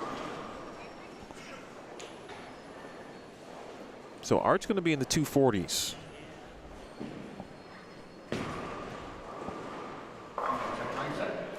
Attention to the bowlers. We apologize for the delay. We put the results of our first game and second game hockey, as well as the cutoff for our first and second rounds of our 1 through 4 eliminator. Starting with game 1, we have a tie between Billy Dee and Ryan Powers. They 246 game 1. Once again, Looks like some high game pots are being read from Ryan Powers with 246 on game 1. Mr. Ian. Second game, high game goes to Mason Edmondson with a very nice 250. Our cutoff the first game round of the eliminator was a 158, and our cutoff after game 2 is a 178.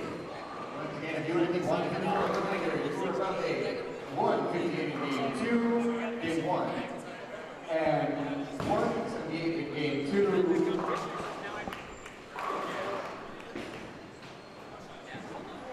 Hey, Steve, I am waiting on that first score update. There was some delays this morning with regard to getting the scores simply into the tournament staff so they can begin what they need to do, of course. So I'll check in on that at the conclusion of game number 3 here. As our group here of 5, a couple frames left before they can finish out game 3, and as we move to game 4 soon.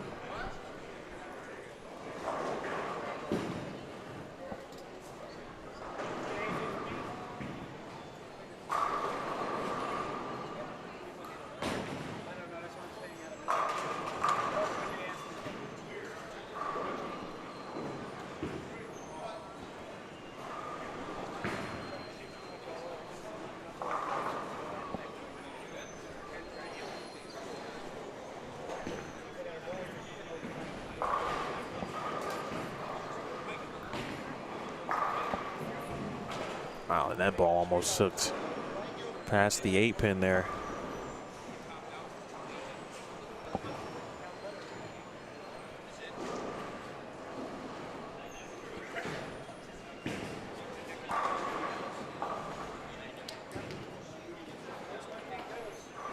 Art Uzinian just shot 247, so he's going to make his way over to 7 and 8 here in a moment.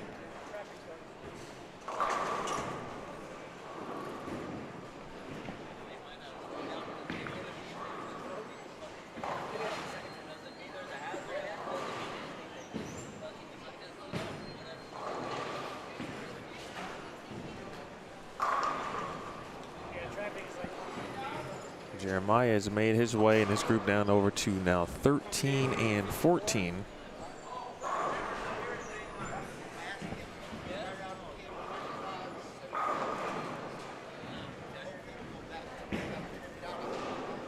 New group beginning on 3 and 4, and then the same thing over on 1 and 2.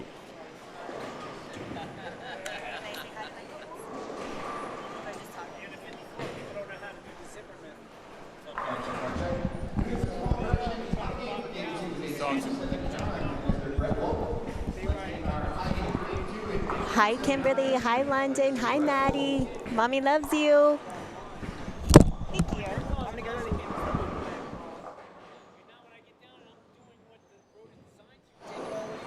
That was the voice of Wendy Christian telling her kids hello.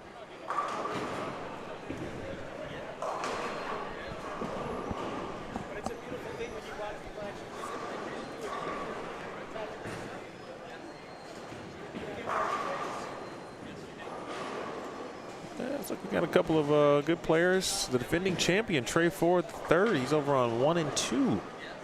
First time seeing Trey in our vicinity here this morning.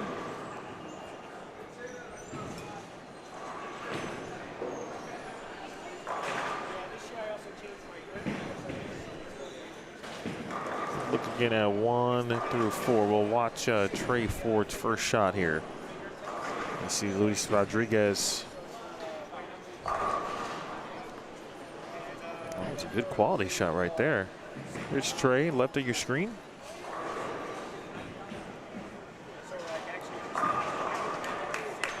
Three, 6, 9, 10 to start for Trey.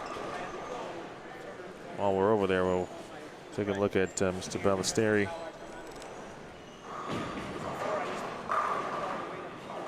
Right off the corner for Nick Ballesteri.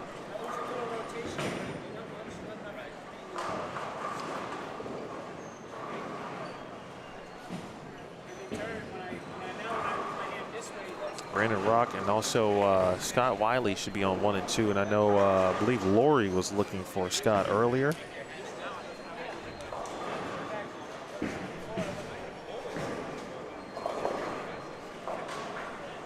Unless my paper is off, which it very well could be.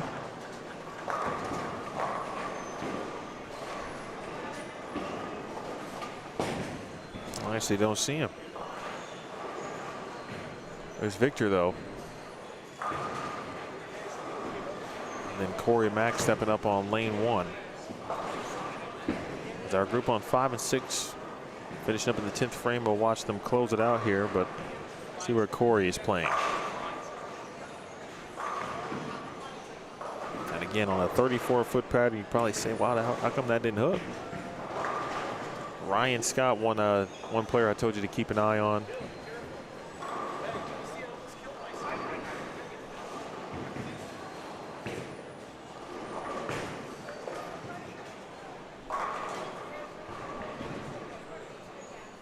Looks like Michael Sager is making his way down to 5 and 6.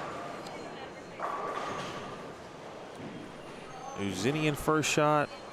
See Sean Lavery Spar there to your right over on 9 and 10. And gets a break getting the 10 out.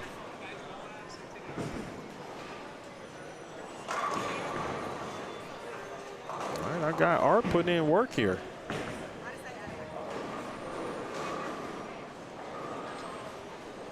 Okay, Lexi, thank you. All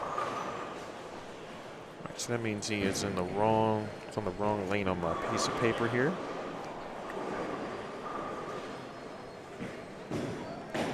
So I'm going to assume he's bowling with Mr. Sager.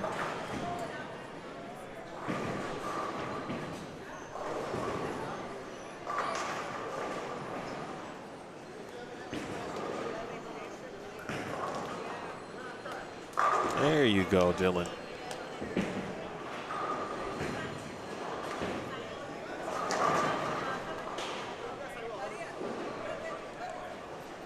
All right, Jerry, let's you got to do it for Chicago here. All right, I'm gonna go check with Ian after this game is over, see where we're at on scores. Might be able to get an update soon.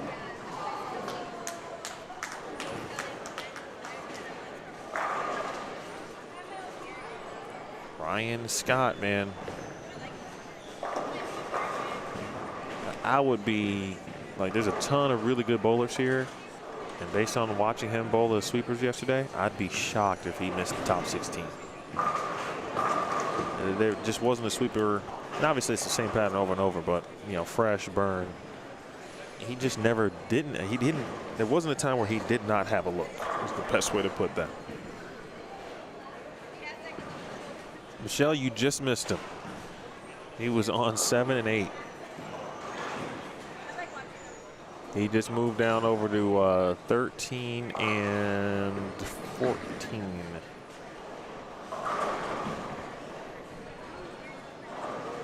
He double checked. And he came over here and shot 240. 240. I'm forgetting the actual total, but it was 240 plus. 245, I think.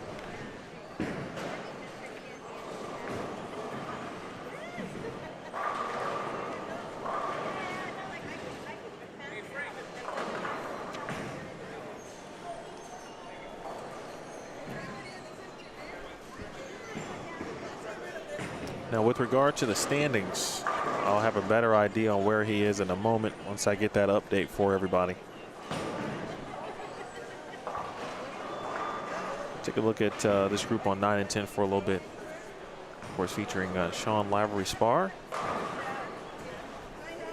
The funny part about Sean is, and Anthony for that matter, is that most people don't know, just like most people don't know how to pronounce my name, they don't know how to pronounce their last name. And most people say Lavery, and I've heard people in the past actually refer to them as Lavery Spar, but then in the same breath, he will actually say, like this morning in Calcutta when his name came up, he said it right, but then I literally heard someone say Lavery Spar. Okay, holders, after game 4, we're going to take like 5 minutes just so we can get the scores up and posted so that you guys know where you're standing after 4 games. So after game 4, do not start voting until we have the scores posted in about 5 minutes. So do not start voting after game 4. All right, so that's the update for you with regards to scores. There will be a 5-minute break after game 4, so I think the squad and the staff can get caught up.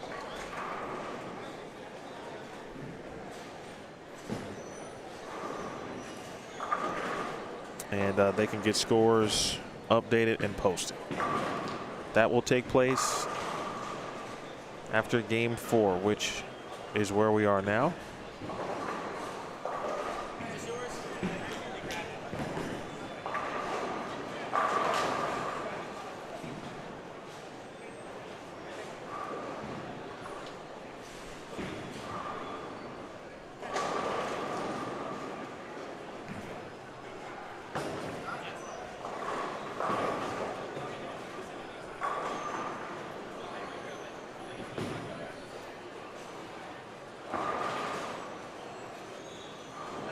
Actually, Raymond is now on,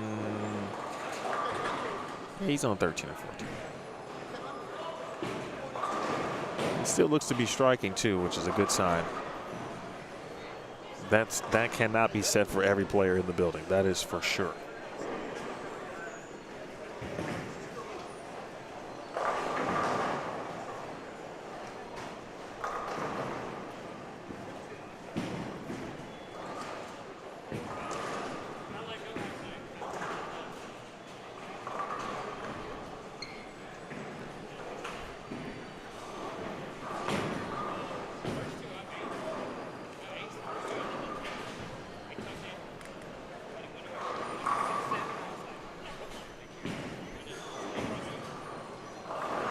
Ron McClellan, Jackson Witt rounding out 9 and 10.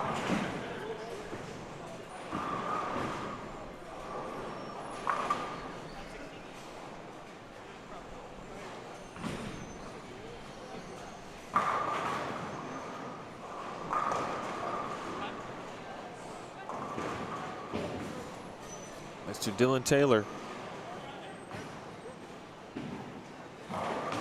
See what he ended up going with, because he did not have a look. But that looks to be a very strong reactive piece.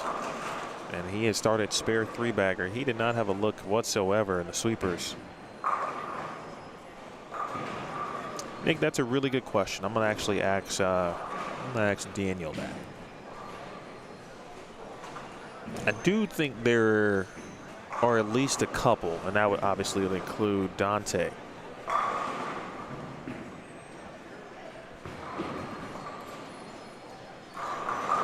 possible front 5 alert here. That's Caden Ament. He's over on lane 3. And he has been 10 back for the first 5 shots here on 3 and 4.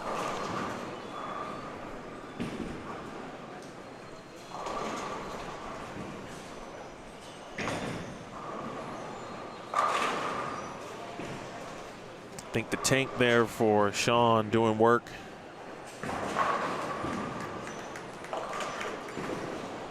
Oh, Scott.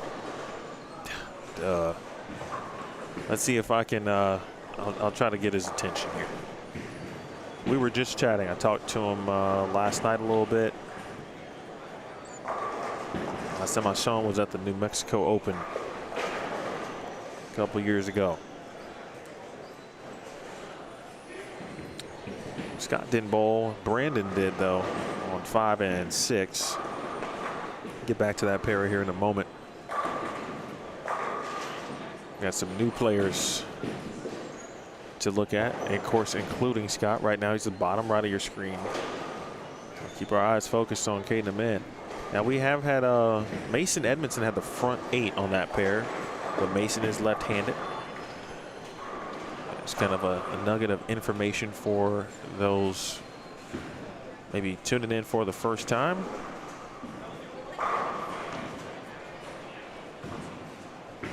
Deadwood clear.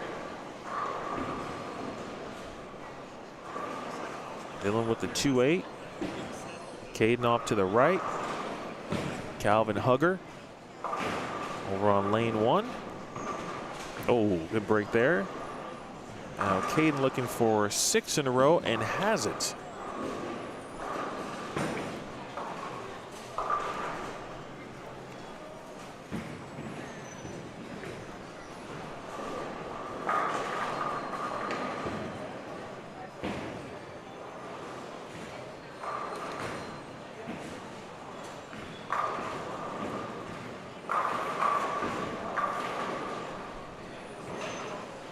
That one was almost trouble for Scott, but it stays on the lane.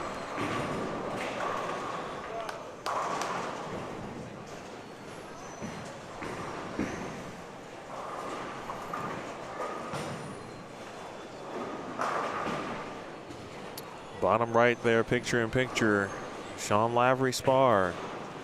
Spare 3-bagger here to start game number 4. Again, 8 games of qualifying. Top 16 will advance to tomorrow's match play. There will be a 16-game match play format, round robin. That means each player will bowl each player once. There will be bonus pins available, 30 for a win, 15 for a tie, 0 for a loss. Based on all of the info I was told yesterday.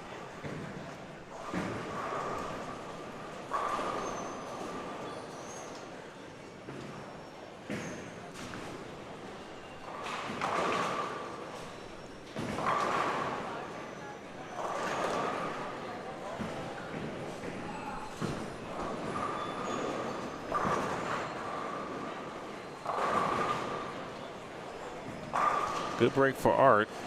The pair not, it looks like it's decently friendly for some. Is that a Philadelphia Eagles representation right there?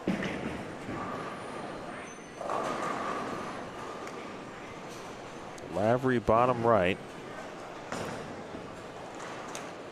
Didn't like that one. Caden looking for 7 in a row. And another good break. That is 7 in a row for Caden. I don't want to obviously wreck his mojo here, but you know, I'm basing this on what I'm seeing obviously on my sheet now. There has been at least 1, maybe 2 names that have been moved, or that I think were moved prior to the finalizing of the lane assignment sheet that I have. So, you know, the last thing you want to do, right, is someone's going to shoot a great score and then you've been calling them the wrong name for the entire time.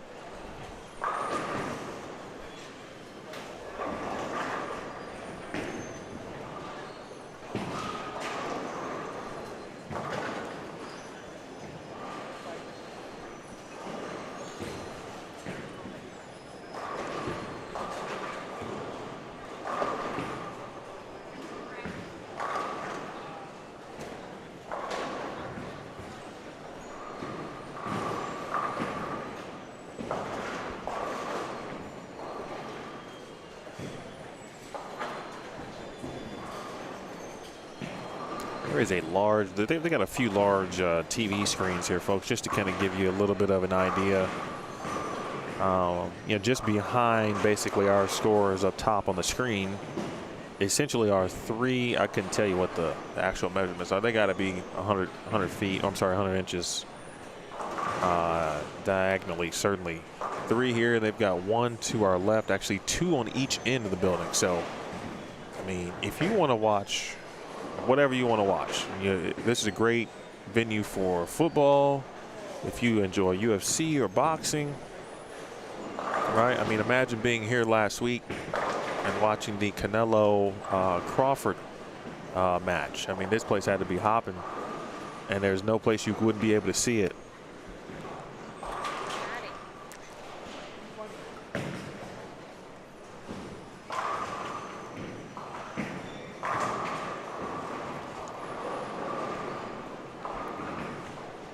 That was a good shot there from Brandon. He bowled a couple of sweepers last night too. That's a good way to kind of get a little bit of intel, but not just as a player, but even, you know, someone in my role, get in early. And that's generally when I would be setting up anyway during sweepers. But, you know, you get a chance to watch how the pattern plays, and then you watch it a couple of times. You see if the same guys are going to bowl, which most do, and then what changes they might make. Caden's run did end, by the way, in the 8th. So he goes front 7, 9 spare.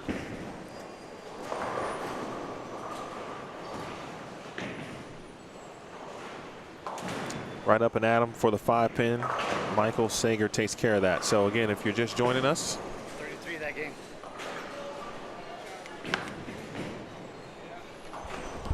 Where are you at after 3? What's that? After 3? So that's 16. I think I'm at 4. Yes, somewhere around there, yeah. all right, Eddie Joe just gave me another update. He's at 230, or no, I'm sorry, he shot 233 in game 3. So that should put him at plus 66 unofficially, which could have him in the lead possibly. If you're joining us late, my name is Emil Williams Jr. It's always a pleasure to be here with you. Bowlstream TV. We are working our way toward 10,000 subscribers, and we appreciate you for being one of those subscribers. If you're not yet, please do so. Of course, on our YouTube channel, it is free. You can also follow us on Facebook.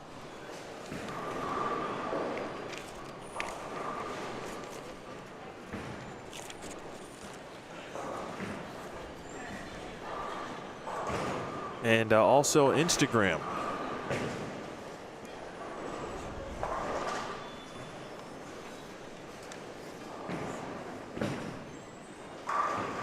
All right, he did it.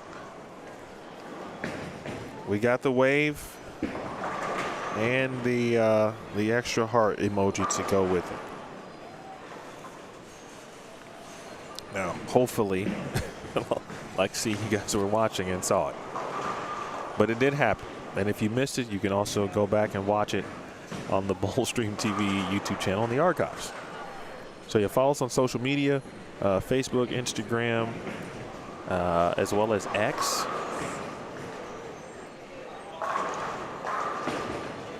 And again, I'll ask again just throughout the weekend, but I'm always curious what individuals and bowling fans like to watch. All right, what type of bowling content do you prefer? Are you into ball reviews? You like vlogs, which most people do.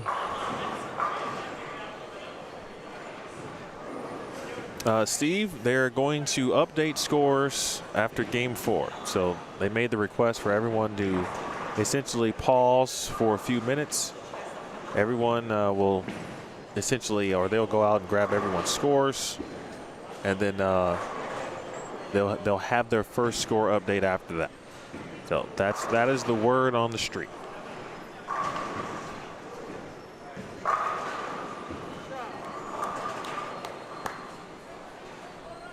Someone was asking about Mr. Archuleta, and if that's him, I mentioned he was still striking.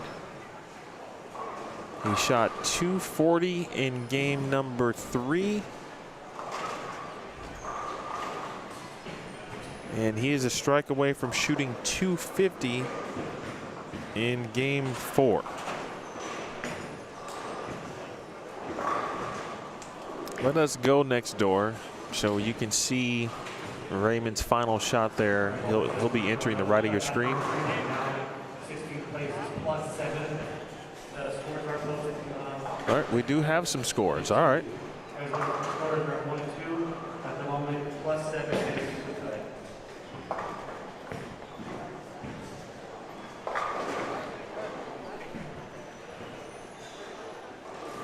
Okay. So, just as I say that, we do have scores. I'm going to see if I can grab a quick picture or image of that from Ian, and then I'll try to post that onto the Boldstream TV Facebook page. With that said, since I do have an image of it on the big TV I was just telling you about, Mason Edmondson was your leader after 3 games. You know what I'm going to do? I'm going to type this right now while I can see it. Watch your surroundings to see how far you are ahead of other lanes so that you're not waiting and so that they're not rushed. So no need to wait. You can go ahead and continue to bowl. Just look around and see how far you are ahead and try to keep pace. Thank you. Ryan Powers second at +105. Third is Matt Zweig. That is not surprising to me at all.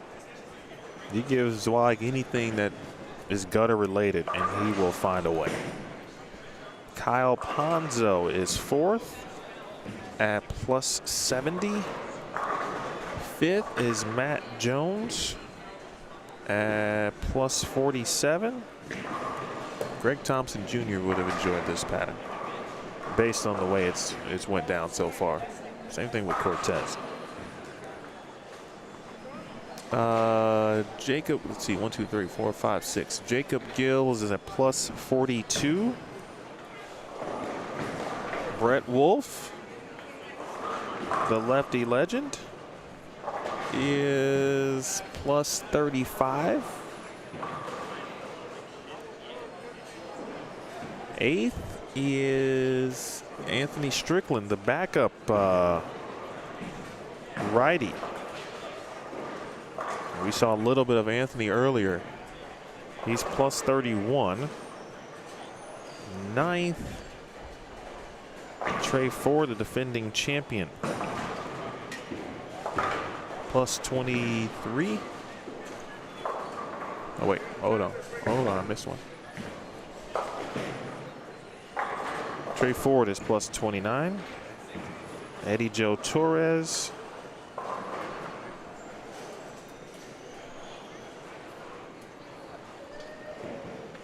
is 10th at +23. 11th right now is D-Ron Booker. D-Ron currently sitting at +20. 12th, again, we're going to top 16, of course, Sean Lavery, who we are watching currently on your screen. Lavery at also +20, I beg your pardon, there's a tie for 11th. 13th, Brandon Rock, who is on 5 and 6 currently. All right, Brandon Rock at +16. And again, I apologize for typing all of this, and as well as attention, jury bowlers, the results of our third game. High game trophy, third game cutoff for our games. Hold on, Mr. Smith. Let me finish this top 16 here. Going with Mr. Ryan Powers, very nice 268.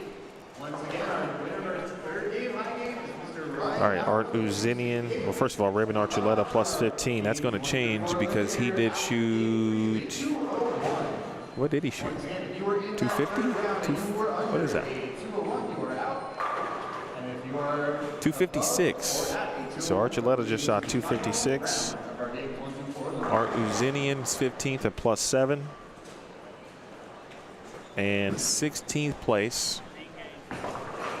I'll make sure I get the correct pronunciation for Young Juan's name here. but I liked his game this morning. He's at +7, so that is 16th place. 17th, for context, is +4. That's Jared Ringener, if that is the correct spelling. And then Brian Van Sickle would be 18th at +1. Sean Whitelaw is even after 3 games. That's what I have for you right now. Meanwhile, Kimani Smith, Mr. Principal. Folks, you guys, if you enjoy hip hop with a message from an educator, make sure you check out Mr. Smith on all of his I should say, music platforms, wherever you get your music from these days. Also on YouTube. I thought he had the hottest track in the summer. You should check that out. It's called Bad Breaks. It's actually my favorite joint of his. Shout out to Kimani. All right, so Caden did shoot 268 on 3 and 4. It was interesting, folks, too, the update that went on the screen. And I was told what the normal process has been, and Ian puts the scores on the big screen, which is exactly what he did. And, of course, no one had seen scores, right? And so everyone stopped to briefly look to their left. Everybody's head turned to the left to look at the big screen near 1 and 2.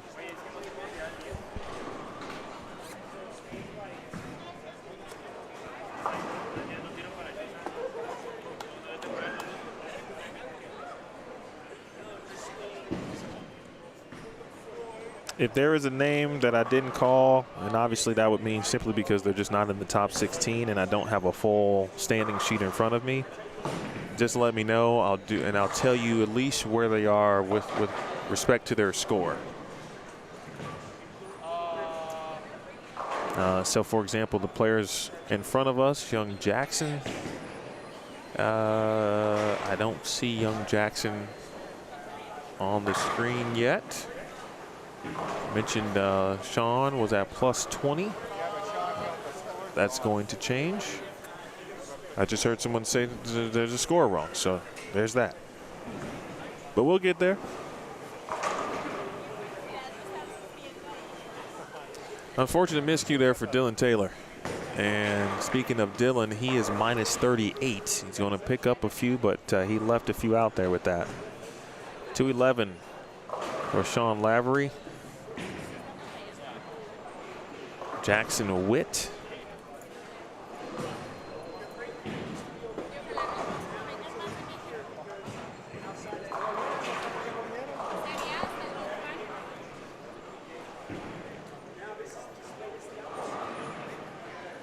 All right, back over next door. Calvin Hugger putting together a game over there. Couldn't get the first one of the 10th. He's going to be in the 230s. He and Trey Ford.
I don't know when I saw Michael Sager last. Maybe it was at Albuquerque. Maybe somehow he built the Cactus Classic. Not sure, but I just remember him throwing it kind of in a similar fashion, right up the boards, essentially taking the lane out of play as best as he possibly can.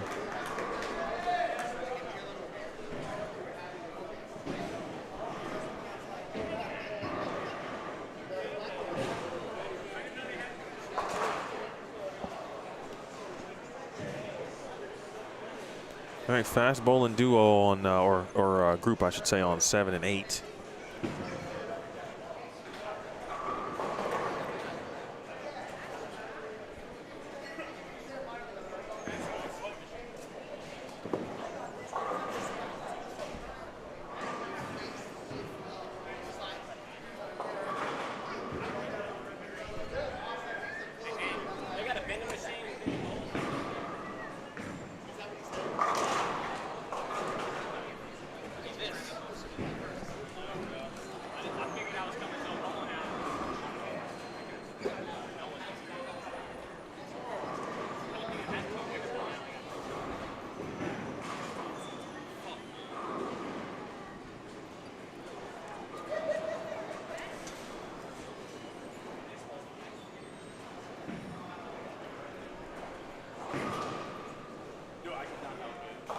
All right, Sean will take care of that.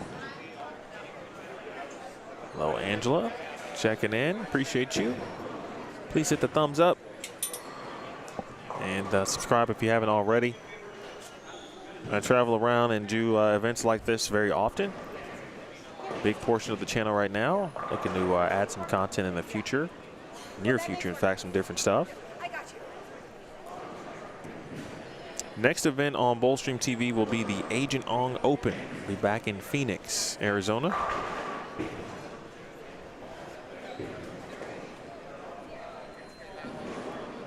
Fun week of bowling. That is coming up October 16th through the 19th. It's a multi-squad event. A couple squads on Thursday. Or is it one now and some sweepers on both days? But no matter what, it's a multi-squad event. And then there'll be 3 on Saturday to choose from as well.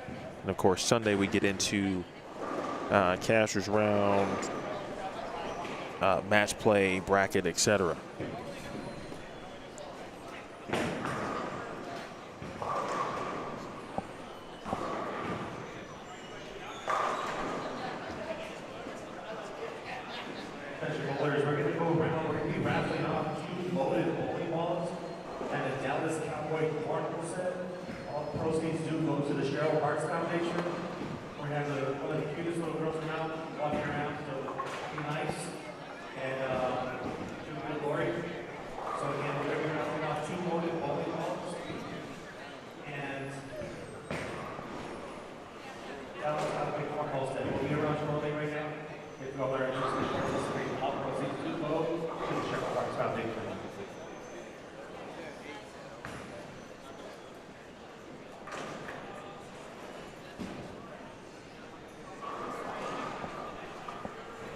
Play has started to slow just a little bit.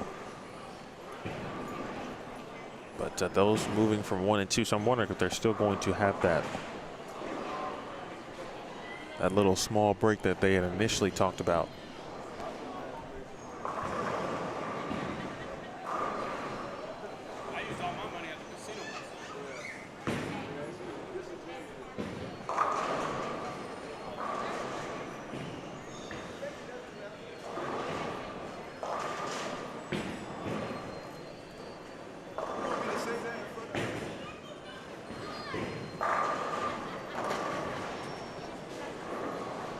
That's why taking a picture of the big board right now after 3 games. Again, top 16 will advance tomorrow. Match play, round robin, 16 games. Very old school like.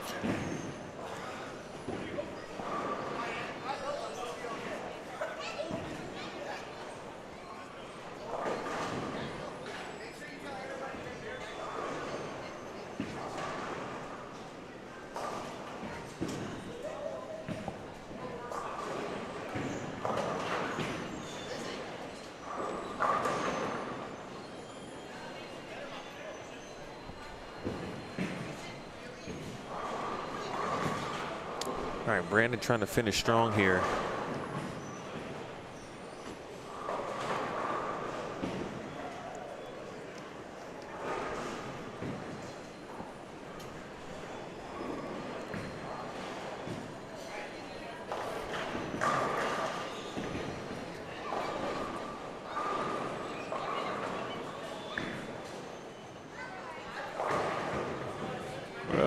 trying to roll the 2, and that won't go. So Calvin Hugger Jr., Victor Morales,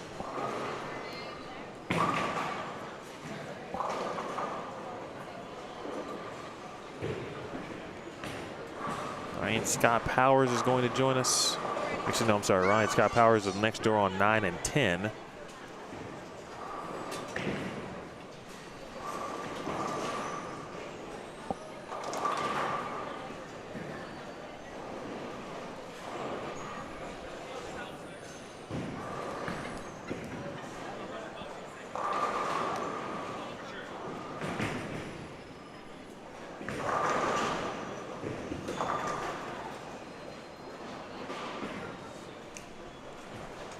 All right, good spare by Hugger. Let's see, do I see Calvin Hugger here on the first page? Yep. 27th at -46. Tied for 27th, in fact, after 3 games was Calvin Hugger Jr.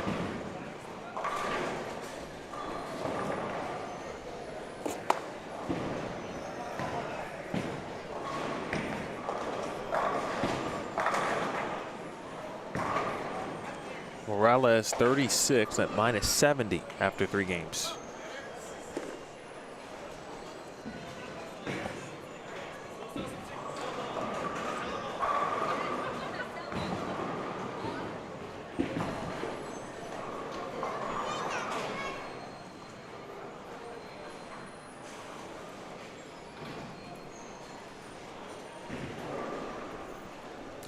All right, final one here. I see, who was it? Angela looking for David McKay. He is over on 3 and 4. And unfortunately missed the single pin there. I feel like I just saw him bowl somewhere too.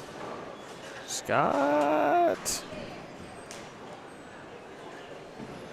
All right, not the way he wanted this thing to end. So Wiley is going to now travel over to 11 and 12. He'll be in the bottom right of your screen as that group of 5 over there is finishing up.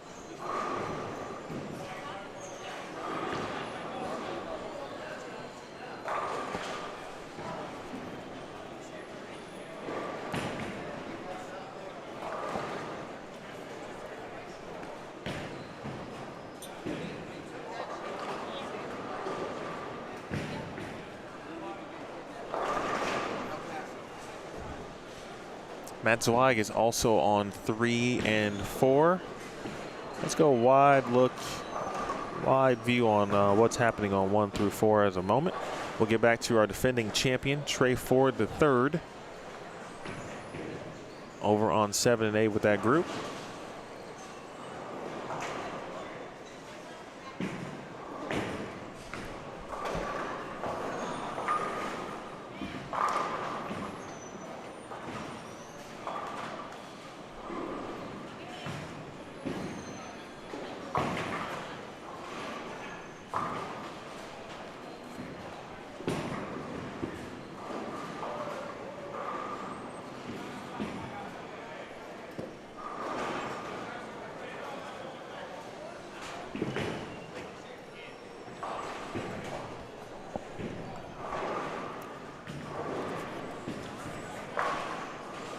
All right, we have officially reached game number 5.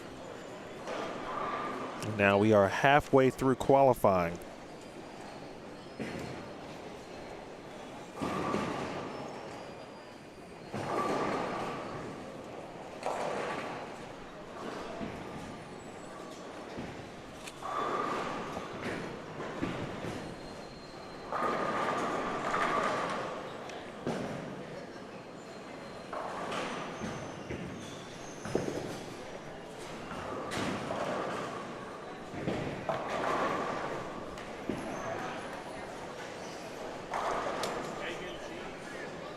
Young Emeka was one of the players who was getting a essentially a lesson in the clinic last night from Sean Lavery.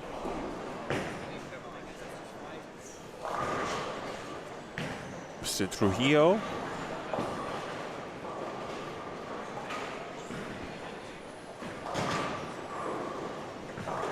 Anthony in the red hammer shirt. Had a chance to have a nice conversation with him yesterday. Learned a lot about him, his background, where he's from originally. Probably got some friends watching him right now, as he'll jump over to 7 and 8 in a little bit, and giving a little bit of bonus coverage on 1 through 4 as we await our group on 5 and 6 to get going.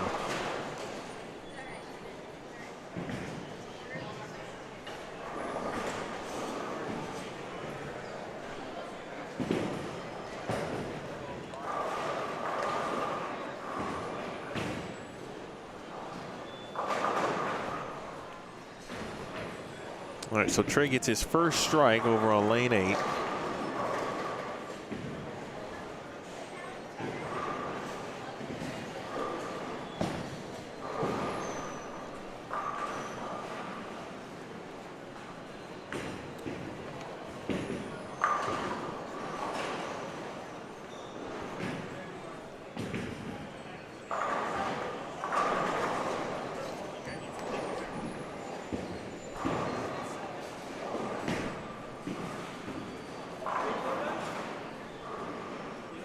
Noah Kripchak also in that group. Matt Zweig said, let's think about that again. Didn't like how that was going.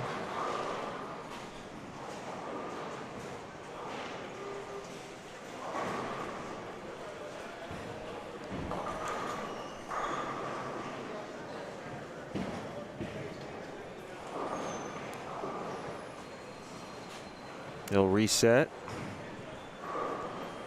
I think that you know, Matt's been as close to the gutter as you can get, and he is. There is hook out there, but you've either got to do that, like Matt Jones is doing, slight angle, a little bit of circle to 1-2 out there on the right side. That's what got him off to a great start. Speaking of Matt Jones. Again, Mason Edmondson, 7:15 for the first 3. 245, 250, 220. The two-handed lefty, Ryan Powers, 246, 191, 268. Plus 105 for the first 3. Matt Zweig, 227, 237, 237, 701 for the first 3. 3 players were 101 over or better. 16th was plus 7. Again, that's the number we're cutting to. And overall, there were 20 players even or plus after 3 games. 20 players even or plus after 3 games. We'll watch Zweig once more here. And then we'll take a look at our new group on 5 and 6.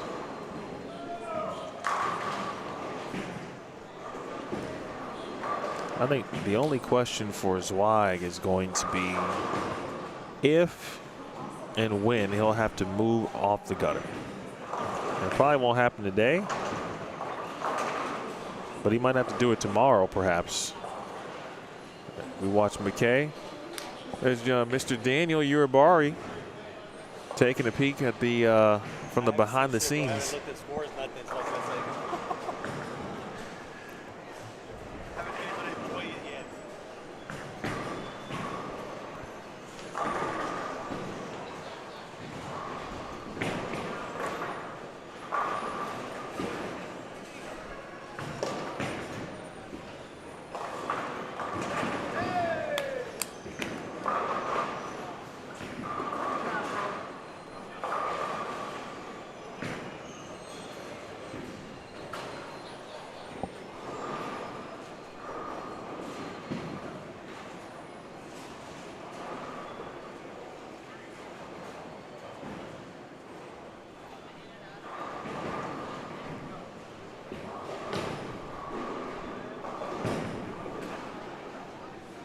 We got Adrian Hare.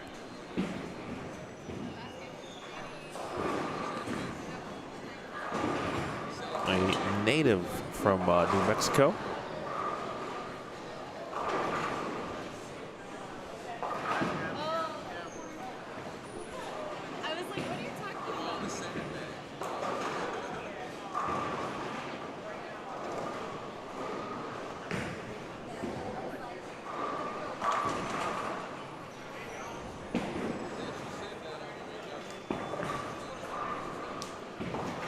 Brandon Etsy is also on this pair, along with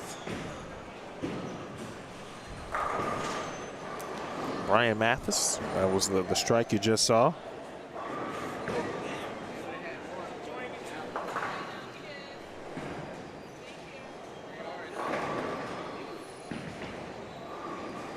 As well as Clint Watkins. They started on 21 and 22, this group.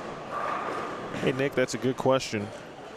I actually don't think so on this pattern. And generally speaking, when you have you're dealing with short lane conditions, ball speed or slower ball speed can be tricky if you can't keep it online, right? Because if you miss your target, it's going left immediately, especially if you miss left. If you miss right, we've seen a fair share of gutters today.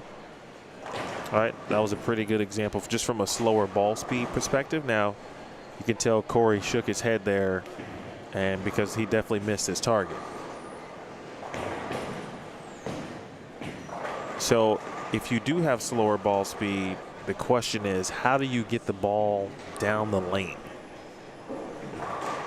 And that has been tricky for some. I was talking again, Randy Jackson, about that this morning. He was going to use some cleaner bowling balls, and he also had shined up a couple of pieces of from reactive, or I should say of reactive resin, to try to help his ball get down the lane.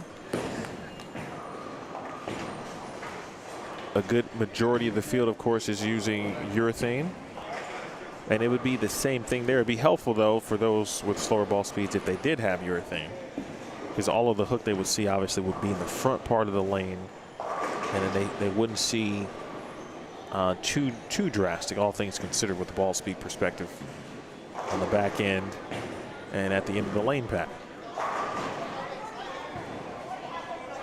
Even for me, like, and I'm saying this is my back in the day moment, but when I was a consistent player, I enjoyed shorter lane conditions because I liked to play in the gutter. But I would never call myself a bowler with high ball speed. You know, getting it to like 17, 18 miles per hour was fast for me. I was always like a 15.9, 16.2. And so I'd have to make sure, like on this for me, what Matt Zweig is doing is probably where I try to play. And I'd also be comfortable with kind of leaking it slightly, you know, let's say like a 10 to 2-ish type look. But it's got to be going right, because if it's not going right, that ball's going left immediately. Zweig's going to enter the left of your screen. Bang.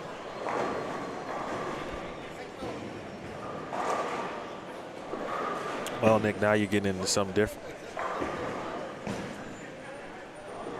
Now, and even for me, that's where, from the just the knowledge perspective on weight, top weight,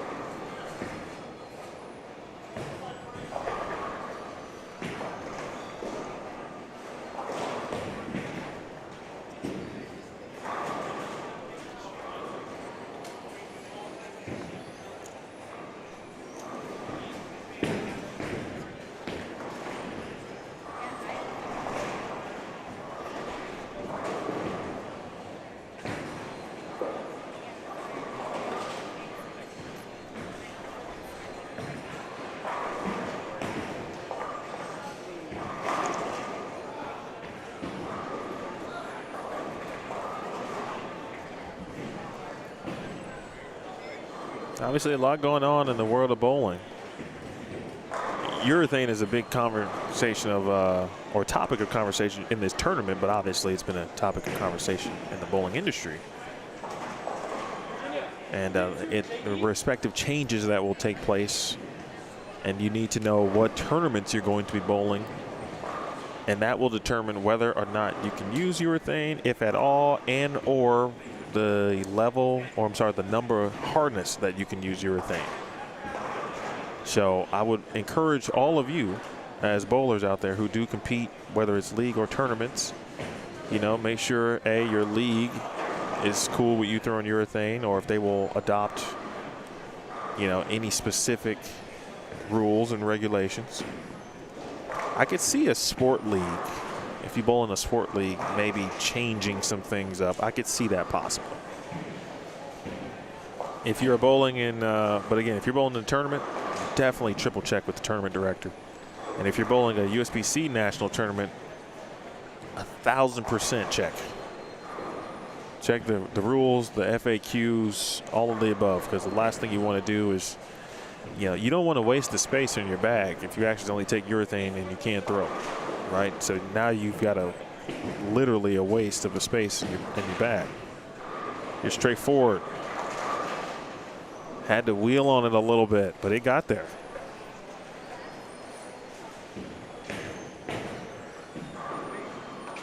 For those of you who are curious, or at least interested in letting me know, but I'm curious of those watching, how many of you have either A, thrown urethane, or either B, consistently use it, and how that could potentially affect you. I'm thinking that some of the tournaments that I go to, and most of these things obviously don't change until a good portion, like a collegiate thing, you won't see the changes there until nationals. You won't see the changes at junior gold until the finals. If you're bowling the open championships, there's a rule change there on the number of hardness, so make sure you got the right hardness bowling balls. Essentially no purples, no pitch blacks at the open championships. If you bowl on the PBA tour, they've had their 78D rule in effect for the last couple of seasons. If you're bowling on the PWBA tour, then you won't be able to use urethane at all. I don't know what Matt Zweig is using, but it doesn't really matter because my guy is putting in work.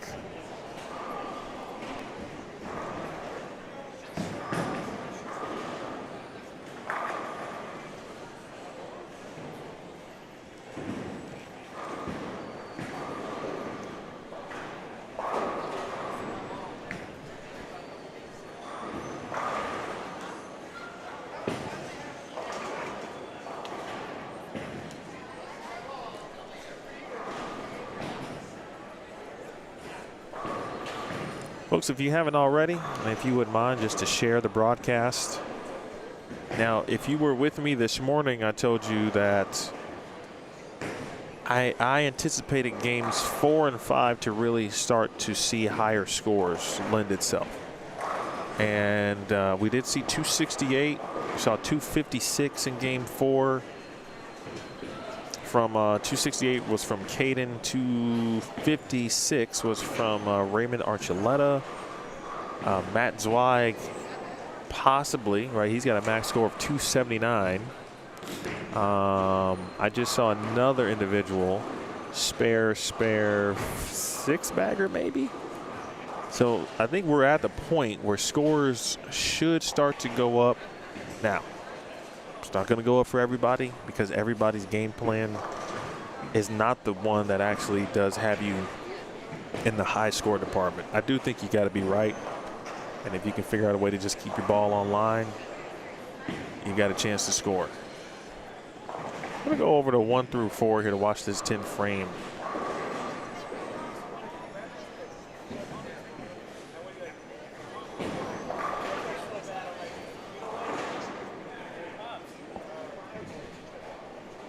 I don't know where I recently saw David McKay, but I saw him bowl.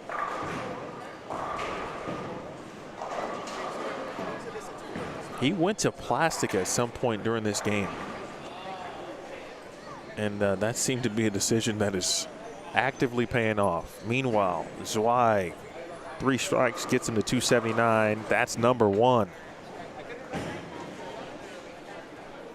It's interesting, right? I see some of the same players a lot, which is great for me because that means I'm working, right? But, you know, no, all jokes aside, the more I see a player, the more I understand their game. And I knew just from watching the sweepers yesterday, okay, and obviously Matt's a player, very experienced, bowls on tour. He bowls everything. There's a short pattern in play. Now, not every short pattern is created equal, right? Some short patterns actually do the opposite. They don't allow you to play the gutter, which is very strange, but that does happen. Here you can play the gutter, but there weren't a ton of people doing it early. The sweepers, that is, yesterday. And then I saw somebody get a ball back from one, and I'm like, oh, okay, it's out there. There's not a ton of people that might chase it or get to it or try it. Matt Zweig is not one of those people. He's going to start there every single time if he's got an opportunity, if he's got the right bowling ball.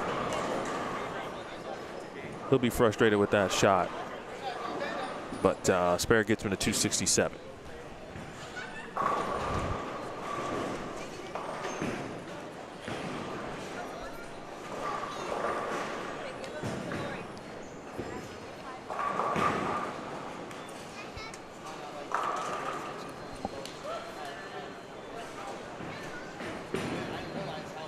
Noah.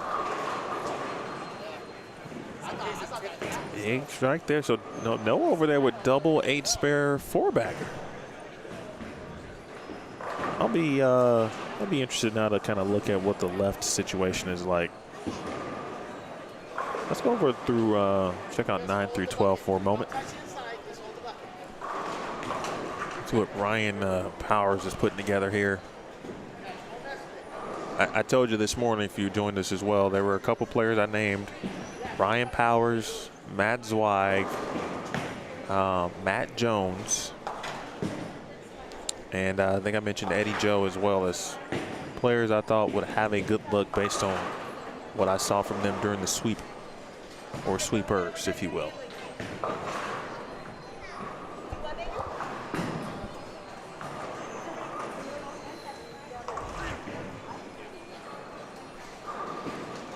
So 3 and 4 is all done, led by Matt Zweig's 267. I don't know what he shot in game 4, but he was 101 over after 3. And he just shot 267 in game 5. So even if game 4 was a little troublesome, he rebounded nicely, and that's if he even needed to rebound. My guess is he probably didn't have to. I would say he probably shot 2 something at worst. Whoa, whoa, whoa.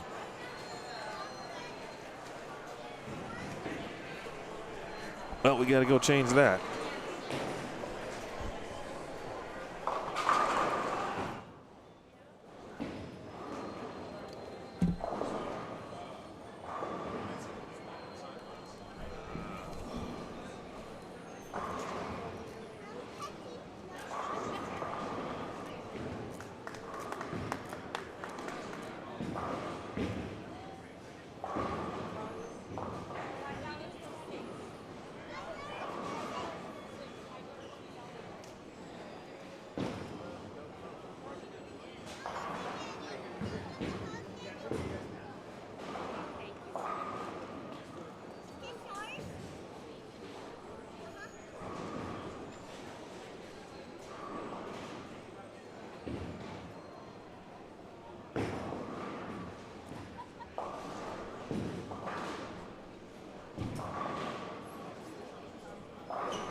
was at first, and I was like, there was this, I think I was at some point in the middle of the game, I'm like, he went to plastic because it didn't look like I plastic. tried to react to the first 2 shots. Okay, so I wasn't sure. I already fought it. Okay. Yeah. Smart.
Mic check. Attention. Tournament holders, here are the results of our 4th game hiding, as well as our 1 through 4 eliminator. Once again, here are the results of our 4 games hiding, as well as the winners of our games 1 through 4 eliminator. Starting with our high game goes to Mr. Red Bull, 246. Once again, our game 4 high game goes to Red Bull, 246. Results of our games 1 through 4 eliminator are in second place. We have a tie between Ryan Power and Mason Edmondson, both at a 221. Once again, second place a tie between Ryan Power and Mason Edmondson with a 221. And in first place of our games 1 through 4 eliminator is Mr. Brett with a final game of 246. If your name was called, please make your way to the tournament table to receive your winnings. I call people out. I'm like, I had one presidents and I was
It's good. Can we pass? Can we get it right?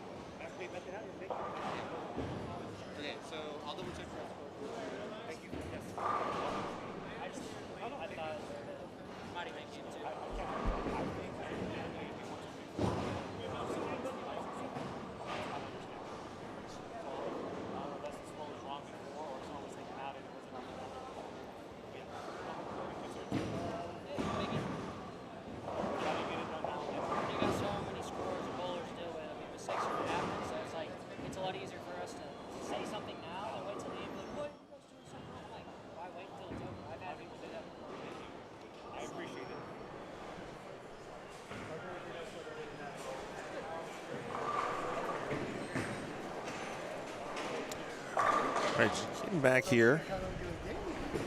Some items to check out. We could have another 279 situation here on 11 and 12.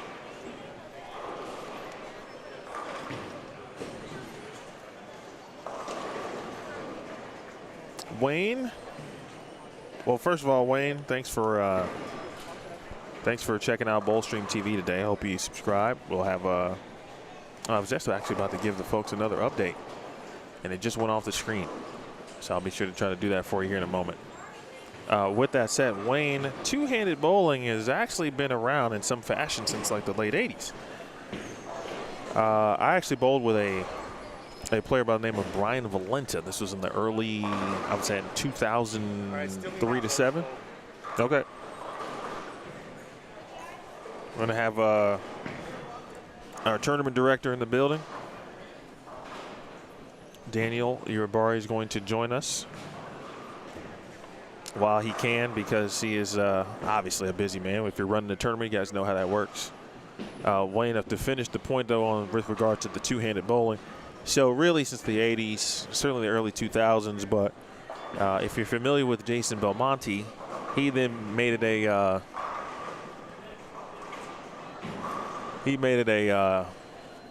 household item, if you will. And so with that said, Belmo had a ton of influence on the game, and then obviously as a youth player, that's what we see now. And you see a lot of two-handed bowlers here today. And one reason that is because we've got a great tournament to bowl, and we welcome in the tournament director. I don't know if he's officially the tournament director. What I've learned is, just like most tournament directors, they do a gazillion things that no one knows about. And we welcome in Daniel Uribarri to the booth. How you doing, sir? Doing good, man. First off, man, I want to thank you for coming on down, man. You being here has added a special something to this tournament. First time we stream it, and we couldn't think of anyone better to do so than you. And again, thank you very much for coming and making this tournament a little better this year, man. I appreciate it. It would have been good either way. That's for sure, because you guys have put in the work to create a really wonderful foundation. And that's how tournaments stay alive, right, with the foundation. We definitely do, man. We have a great group of people, man. Ian Hudson, he's been coming in for the last 5-6 years. Microsoft Tech out of Seattle, homegrown in El Paso. To me, he's the heartbeat of running the tournament. He does the standings, he does the high game pods, eliminators, winner take all, stuff like that. We also have Virginia. She does the brackets, Calcutta, and lots of volunteers picking up scores. My wife, Lori, love you. Also, this year we added Braden and Lizzie and Frank Taylor. Frank normally bowls the tournament, but he took this one off to help out and see how behind the scenes how tournaments go and stuff like that. But we have an excellent house, man. The owners here of Oasis Lanes, they've done so much for the sport of bowling here and keeping tournaments alive. They have an excellent staff, home owned and stuff like that, locally owned. And the Romos and Steve, Michelle, Mike's, they continue to just try to make bowling relevant in El Paso, and I can't thank them enough for allowing this to happen and giving us a great lineage to bring these awesome bowlers in from all over the place. This is I get a chance to travel, obviously, and call events, whether it's Bowlstream TV for me or obviously other national events, PBA, PWBA. But when you do get bowlers from other parts of the country, right? And obviously you're in the Southwest in Texas, and this is a great part of the country to begin with for bowling, right? So you'll get good bowlers no matter what, almost to a degree. But when you do get bowlers to travel, to me, that's a very good sign of a good tournament. It has been. I pride myself on these bowlers that we're all on a personal level, man. We're on a personal basis. We reach out to them, we inbox them, we call them. Man, unfortunately, I'm a pain in the ass with them, to try to get them down here. To have a successful tournament, you got to remind these guys. I started promoting since April, and yeah, man. I mean, I'm sure these guys are like, yeah, Daniel, we're going. But if you wanted to be successful, you have to keep on reaching out to them and just reminding them. I mean, so many, just like you said, they're from all over the place, and to try to coordinate tournaments, with like the Theo Dewitts, with the Carl Longs, Yep. They respectfully, we work around each other's tournaments so that each one of our tournaments could be good. And with Mackie was a pillar of running tournaments, man. The dude's a godfather of it. Absolutely. And when I first started it, Mackie was pretty much my mentor, man. Mackie, how do you do this? How do you get so many sponsors? How do you get so many boys? The one thing that I knew about Mackie, man, every time I went over there to watch, to bowl in his tournament, or my son, is that man knew everybody. That man was shaking hands with everybody. He'd call everybody by name, coming in and, hey, so-and-so, you better not be late tomorrow, or so-and-so. And you know what? Like, you learn from these Definitely guys, Steve, It's like, man, remember names, like you see these faces on Facebook and stuff like that. And, hey, Daniel, sign me up. And you don't know who these people are, but you see their name, and, you have a text or an inbox to a face. And when they walk in, it's like these guys are shaking your hand like they've known you forever. And remembering these people's names and making it on a personal level, making it feel like home to them, I think that's the key to continue to have a positive outturn. People keep on actually helping you promote your own tournament. Hey, we had a blast there. It felt like home. Tournament was well, and that's what we strive for here. We try to put on a good tournament, man. What has been the maybe the most rewarding factor, if you will? This is year number 7. Now, the tournament, obviously, it's not over, but just even getting to this point certainly would be rewarding, and I'm sure there was something from the 6 prior events. What's been some of the more rewarding moments for you as a tournament director and getting this thing started? I mean, year by year, to be honest with you, it's like, it's just, to me, having the tournament grow every year. This is our largest tournament. We're 85 plus, or 85 or something like that. We only had like 81. The simple fact that it continues to grow, and you have people kind of leave last minute, or weddings to go to, or life happen moments. I mean, my every year, as long as the tournament grows in some aspect, I'm happy. It's rewarding to me. I myself just get pleasure where people like, hey, Daniel, thank you for your effort. Daniel, thanks for putting it on, and like, just the simple fact that I have the house behind me, I have a great group of people. As long as it grows every year, it was a win, and people are happy to come and bowl and travel from Kansas, travel from Georgia, travel from Vegas, travel from California, Arizona, New Mexico. It's just having these people. This is, like I've told you before, this is my Christmas in September. Just yeah, just like being how able you to put that. just being able to watch these great bowlers bowl. Here in El Paso, it's a plus. Like I was telling you, man, I mean, back in the 90s, we had a competitive group of bowlers here, a lot of locals. We'd have 15, 20 bowlers travel together to Vegas to bowl high rollers or mini eliminators. And bowling, unfortunately, in El Paso has been on a decline. So, at a particular point, there was at one time a lot of competitive bowlers in El Paso. Now there's maybe a dozen or so. I think we maybe have maybe 10, 15 bowlers, if that, from locally. And it just did not used to be like that. And to me, this is just my way of, giving back to the bowlers locally that want to participate in it, that feel that they're competitive enough to compete in it, and giving them a platform to come bowl against the best in the area is rewarding enough for me, And I like to travel a lot with my son. It's always awesome driving, 4, 6, 10 hours with them. Best thing in the world is being dad and spending time with my kid, traveling, one of the things I love to do. So bringing bowlers here to have him bowl against also once a year, that's just something that I like to do for the community and also my son, So that's what continues to drive me to do it. Just grow the tournament, give the bowlers something more every year. Like I said, bringing you in, giving the live stream community an opportunity to watch these guys and their family. All those are wins for me for, making this tournament better. Who knows what next year will bring. What goes into the decision sometimes with regards to lane patterns? Because this one is I think very challenging. I think it's fair.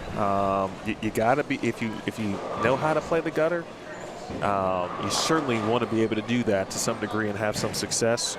But lane conditions I'm always fascinated by which pattern a tournament may go with, what they're looking for, what scoring pace they're looking for, and those kinds of things. What went into the wolf pattern? Well, one thing that I've promised the people that continue to come year after year is that we'll never have a strike fest. Bowling for $5,000–6,000, I don't believe it should be a strike fest. I think strike fest, are obviously, in my opinion, catering to higher rev, two-hand bowlers, create area, have a bunch of area. It's easy to get to a pocket. Being year 7, the previous 6 years, Oasis Lanes again has always been a hard house to bowl in, and they were actually close to leagues for several years. I want to say like 4 or 5 years, and they lost a little maintenance on it, and the topography and the lane conditions was extremely tough. So the last several years, what we chose to use was to kind of mask the flaws that they had, and I always went with really long pattern or flat patterns so that it wouldn't just be hooking at the arrows. So that was my decision the previous 6 years. This year, it's funny that you say like the scores are actually plus this year. This is the first year that we're actually going to have people plus to qualify. I heard some stories we had yesterday. some like Badger and some red squares, and Don Aguilar from out of Desert Strike, he created a couple of shots for us to, again, try to, mask the imperfections of the lanes of previous years to try to hold up. Right. But this year, man, I mean, right now after 4 games, we have Mason at plus 136 and Justin O'Donnell -9. To me, this is a much easier, higher scoring pattern. So we've never laid anything down short. So this is actually the first year that we laid down a short pattern. And we did so. It had 50 mils, 34 foot. And I just thought it'd be fair, played, a 1 to 2 pattern plays, basically the same for right-handers, left-handers. The other thing is I didn't really think that was going to favor a particular style of bowler. We have Mason Edmondson, a high rev bowler, but, we also have a couple of guys in there that, don't have a ton of hand or anything like that. Eddie Joe Torres, not knocking him or anything, but he's a nice downstroker, down and in, stuff like that. He's bowling well, but I think right now it's probably a really fair shot, not favoring one style of bowler, and that's also what we aim for. And where, again, spare shooting is keen. You have to make spares, and it's a tough pattern to make consistent spares on, as you can see. In the booth with the tournament director and creator of this tournament, Daniel Uribarri, watching his son get a chance to bowl. He did end up winning the sweeper, right? Did I hear that right? He won the sweepers. Yeah. Shot a small 7, and he was a sweeper winner yesterday. Struggling a little bit today, but he has 4 more games to try to get back. But yeah, he did well yesterday. That's the other thing, just pattern-wise and stuff like that. They oiled the lanes earlier in the day, so right.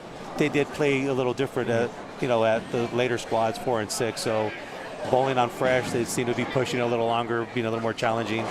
And I don't know, man. -9, I have a small little bet. But that's going to be like minus 50 plus, I think, might make the cut. Someone said it's going to be a little less than that, but I think -50 is going to be right around the number. What's your thoughts on that? Well, it's a good question. Watching what I watched yesterday and just hearing some players discuss what the cut could be, many thought that being 30 over would kind of be in soft. And at this point, being 30 over would kind of get you in soft. At this point, D-Ron, for example, is he and Anthony Strickland are tied for 10th at plus 37, so that would be in soft. I think it still ends up probably being plus, but not by many. Not by many at all. But it still could be minus. If it's minus 10, 20, that wouldn't shock me either because of what we've seen. But I thought games 4 and 5 would be a good thing from a determining factor on if the scores would start to go up. And again, kind of basing on what I saw a little bit yesterday, and we have had some higher scores games 4 and 5 for sure. Yeah, this last game there was quite a few deuces, so you might be right on that one, man. I might have to buy that drink. Hey, weird things happen in bowling. Yeah, especially when you get to the cut game. Right. People start pressing. Thinking about the number, how can they get to it, and sometimes you see the cut score go way up, and sometimes it dips. Right. And while we're on here, man, I definitely do want to thank our sponsors, Mimbella. They've been a sponsor for the last several years, and we really appreciate their contribution to this. Ty Smith with his roofing company, he's come through. Rob Brown with the real estate company. Need any real estate stuff, hit up Rob Brown. And A Plus Medical. We have, like I said, we try to bring different things to the bowlers and stuff like that. We did have Immortal Enhancement here the other day, giving some massages and alignments and stretching some bowlers out. Also Skin Deep, Jeanette, for those people that wanted some vitamin boosts or some IVs or some hangover IVs this morning. She was able to take advantage of, help them out and stuff like that. Were they in the party room? Yeah, they were in the party room getting massaged, drips. But, trying to do a little something for the sponsors that take care of us and give a little back to them as well. But, and also we partnered up again with Cheryl Hart's Foundation. It is a cancer foundation, and he was a gentleman who made Juke happen. So I definitely want to thank Baron White for, taking care of the live stream for us, Baron. He was a little story, man.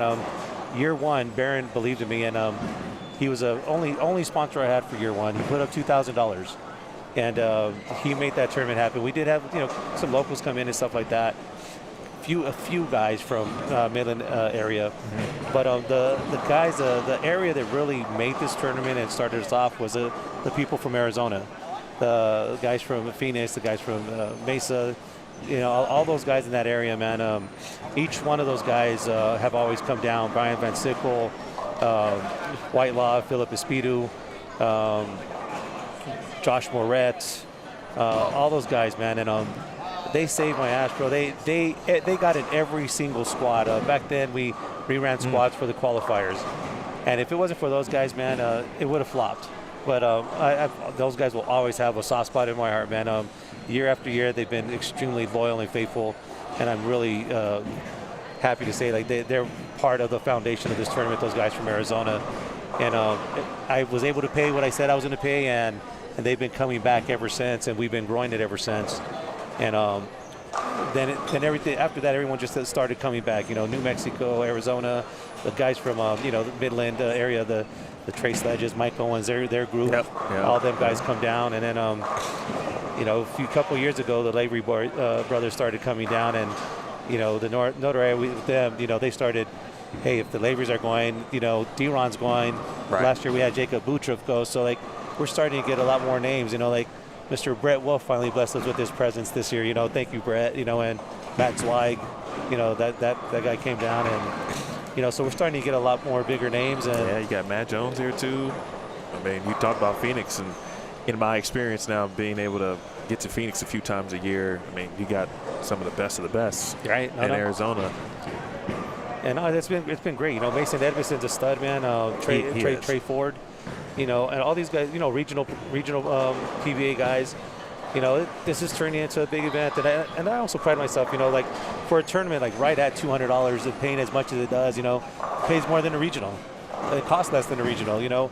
We just want to give these bowlers something to bowl for, so they continue to come back. And that's another thing where as long as I can make these guys some money and give them an opportunity to make some money, and they keep on coming, that's all I could possibly ask for.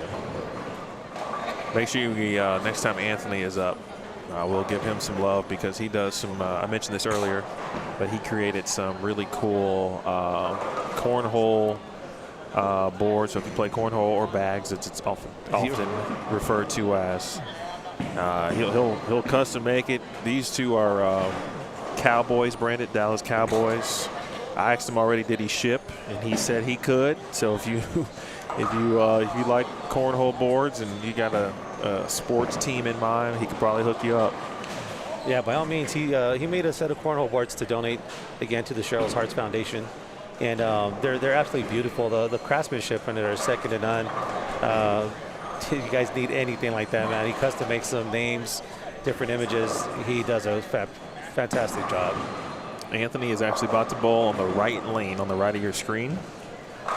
Good shot there from Noah. I was curious to see where he would be in the standings. He had a big game brewing. I don't know if he finished it on 1 and 2, but as a one-handed lefty, he's right around the number after 4 at -28, and he had a big game going in game 5. So he should be, if he's not 16th, 17th, 18th inch at the moment, he'll be just inside or out.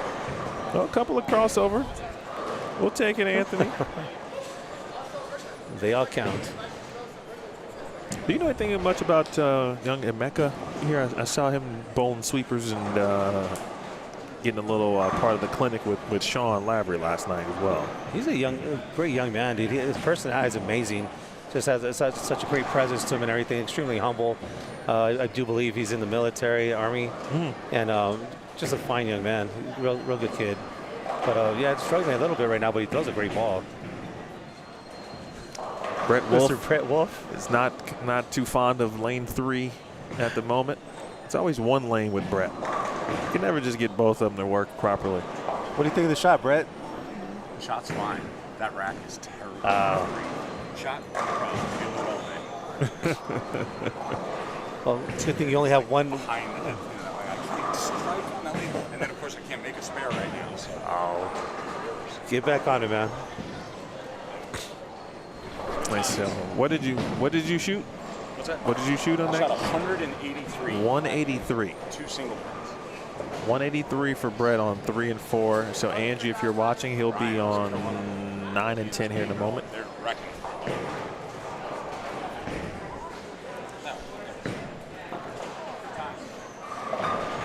I got to tell you, it's always nice to see Brett multiple times, but he was very, without him knowing it, but just very instrumental in my early bowling career. And I started in the industry. Most people know this. Plenty don't. But my first job was the Open Championships. I was worked in media. So if you go to nationals, I used to be there. I worked Reno in 10, Reno in 11, and Baton Rouge in 12. Well, Brett's squad won the Team All Events Eagle 2011, I think. So, getting a chance to see him like up close. I knew he had won the Masters right back in the day in 2002, right. But he was like a mythic type figure, right, with the blue hammer, right. And then you actually get a chance to meet him and all that. And he's been such a great dude since those times, and always look forward to seeing him and catching up. Oh man, there's kind of some misconception of a lot of these guys, man. I mean, as far as like maybe not being approachable and stuff like that. No, I mean, that dude's great. Nobody wants to be approached on the lane while they're bowling, but Correct. Behind the scenes, off the lanes, man, a lot of these guys are really great dudes, man. Really great dudes. Matt Dwight on lane 10, man, he had a big game going. Maybe about 240 with the 4.6 and the 11. But Well, Mike's been bowling good. He had he had just shot 267. He just added 46 to that, I believe. So I think Matt Zweig's purpose right now is to walk out of here as the leader heading into match play tomorrow. He's going to be right around 130, I believe. He's just someone, if you give him the gutter, you know it's going to be a pretty good day, generally speaking. Again, pretty good, favorable pattern here. Talked about the wolf pattern. Favorable though, if you can get to the left or the right, and meaning if you're okay with being close to the gutter on either side, has been pretty good. Hopefully we get a chance to see Anthony Strickland make his way back down here. Anthony Strickland, do you know Anthony Strickland? That was the first time he's here this year. Okay, first time so he went down. he was the first person here this morning as well. And I don't know where he's from, but it seemed like, he probably got up early, made the drive, and he was the first player here. But he is at the time, right, when I saw him bowl this morning, two-handed back up right. So he was throwing it from the left side, but he was throwing it back up right-handed. And he is right middle of the pack, tied with D-Ron Booker right now, plus 37. I have to go watch him bowl. I have not seen him bowl. That would be different.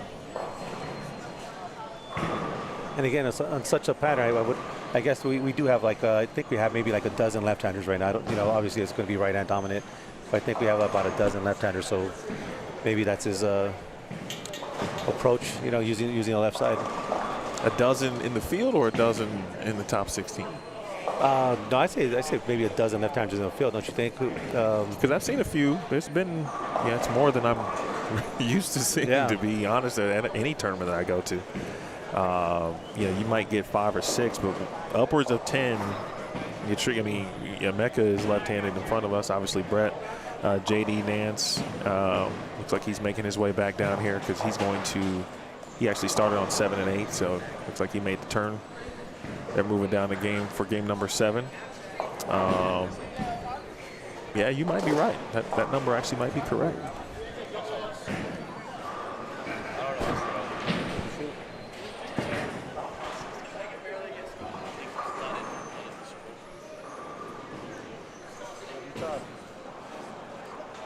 Young Dante, his day did not start well on 7 and 8. I don't know if you've been watching. 7-8 doesn't look like they've been scoring that great. Not positive what you've seen here. This game right here doesn't look like anything. Yeah, it's been up and down, and sometimes, you know, that type of thing will stand out to me. Where, you know, I'm obviously watching a particular pair or pairs throughout, and sometimes it's easier than others in some cases to know, like, this pair is. Not saying it's not good, but it doesn't score very well based on what we've seen. Ryan was talking to me, Ryan Powers. He said that pair was just looking a ton. I don't know when he got off of it. Maybe it was his 190 game or so, I don't know. But he was saying that they were playing a little different from the other ones. Big game by Adrian Hare, who had the front 6, 2 splits. So she actually might have, she might go with the 10-strike 230 game. First time Adrian Hare's down here too. Nice having her. Okay. Definitely good bowler. Her and her husband Brian are both here.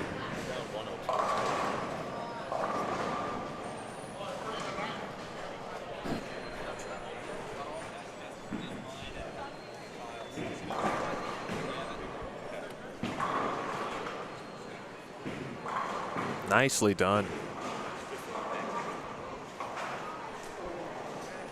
Well, I tell you what, yeah, when you shoot 230 late, it just depends on, you know, where Adrian is in the standings, and I don't see her on the first handful.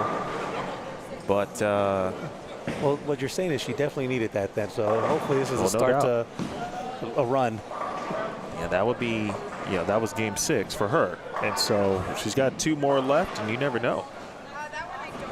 I mean, if you go 100 over in the last 3 games on this, that probably sneaks you perhaps in there, no matter how far back you might be, to be honest with you. And the cut's really close, man. I mean, -10. There's, you know, a dozen people with just double digit, you know, needs to get in.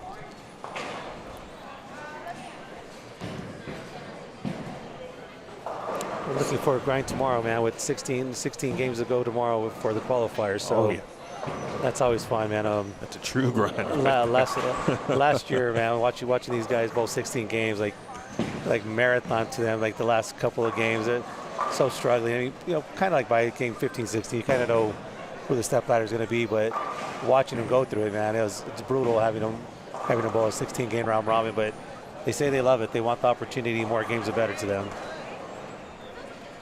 Has that always been the format, or maybe when did you move to that particular format? It's always been normally 12, but okay. As the tournament's grown, I've kind of wanted to give more people opportunity to make the round robin. So we just moved from 12 to 14. Last year was actually the first year, and definitely want to keep the same format. You know, again, adding 4 games it's still a lot, but it does give people the opportunity to move up to the top 5. But we were thinking of wanting to get more participation, trying to grow the prize fund a little bit. And glad we did it. We did talk to several of the guys to see if maybe running squads would make a difference, you know, opening it up to like dropping the amount of games, but, you know, maybe making it like a Thursday, Friday, Saturday qualifier, finals on Sunday. And, you know, they talking to like the PBA guys, the regional PBA guys, stuff like that. They all said no. Like they did not want squads. They wanted to keep, you know, you got one chance to make it, you know, figure it out in 8 games. And I really appreciated their honesty about it, because every one of the PBA guys that I asked, they're like, Daniel, if you give us more opportunities to make the tournament, if you let us come and go bring in some more balls or come in the next shift and change surface, you're not going to have the mix that you have. Right. You know, we have a bunch of people that, you know, a couple of locals make it here and there, a couple of locals from other places, non-PBA members make it. And they were just really honest and said, like, you know, if you run 4 or 5 shifts and you allow us to bowl 4 or 5 shifts, all the PBA guys are going to make it. And I know you were at the New Mexico Open a couple of weeks ago. I was not there this year. Oh, that you weren't there. Not there this year. Well, Francois Laval had to bowl a few shifts. You know, he didn't make it on the very first one. You know, you had a few PBA guys that did not make it the first one. They bowled 2-3 times, and you had guys that bowled 5 times and made it on the last one. And they just said that it's not worth it. They thought, you know what, keep the integrity of your tournament. This is what we've known for your tournament, so keep your tournament yours. You know, we understand you wanting it to bigger payouts for us and stuff like that, but you know what makes your tournament a little special is like everyone has a chance of, you know, you have one shot.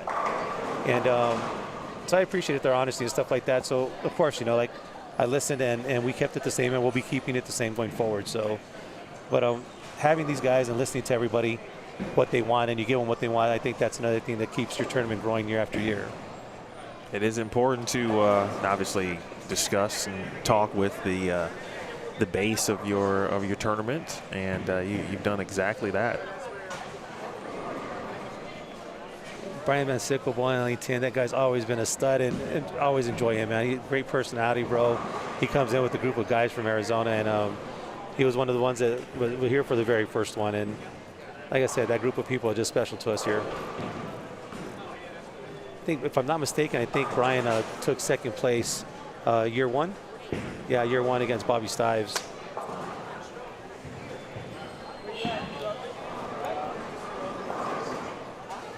All right, lane 8 is being taken care of. Maybe the curtain dropped a little bit down there.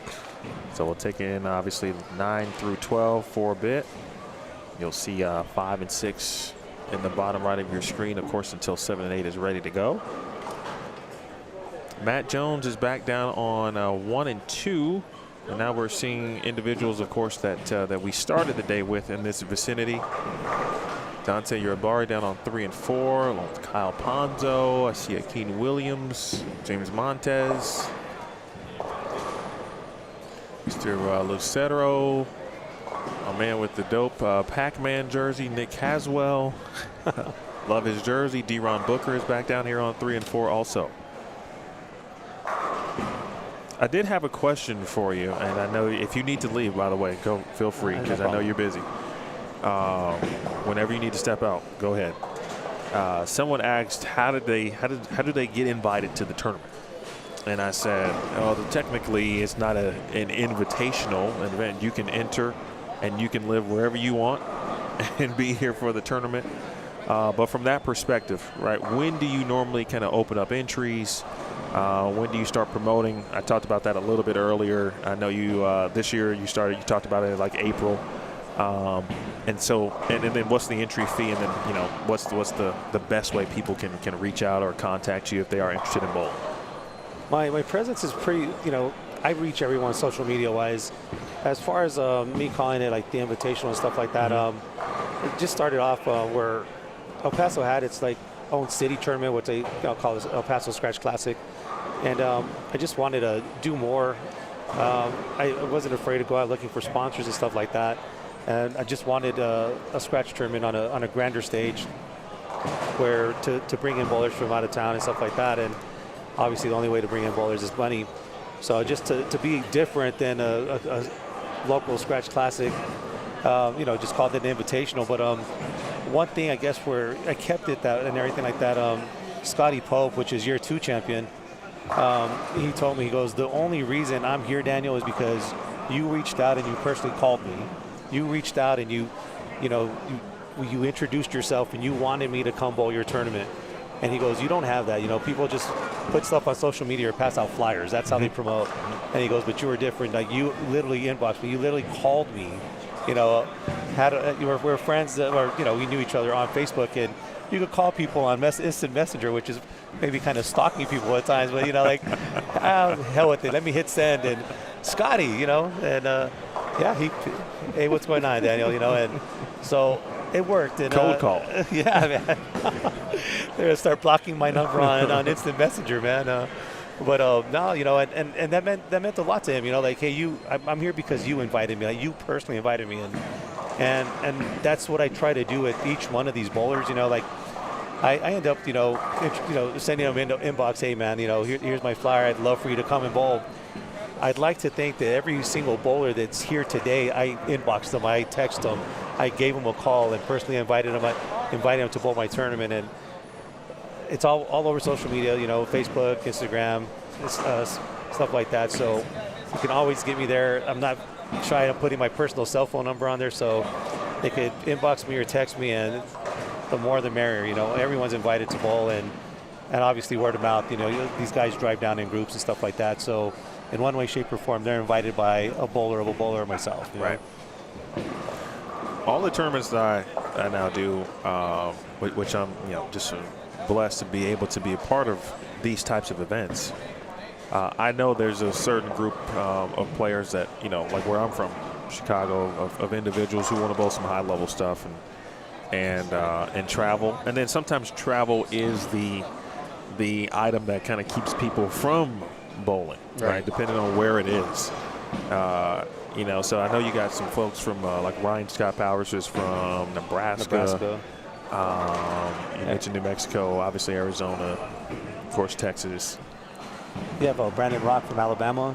Oh, really? Okay. Yeah. How about that? I think, and the other thing, I have to credit my son for a lot of the participation here.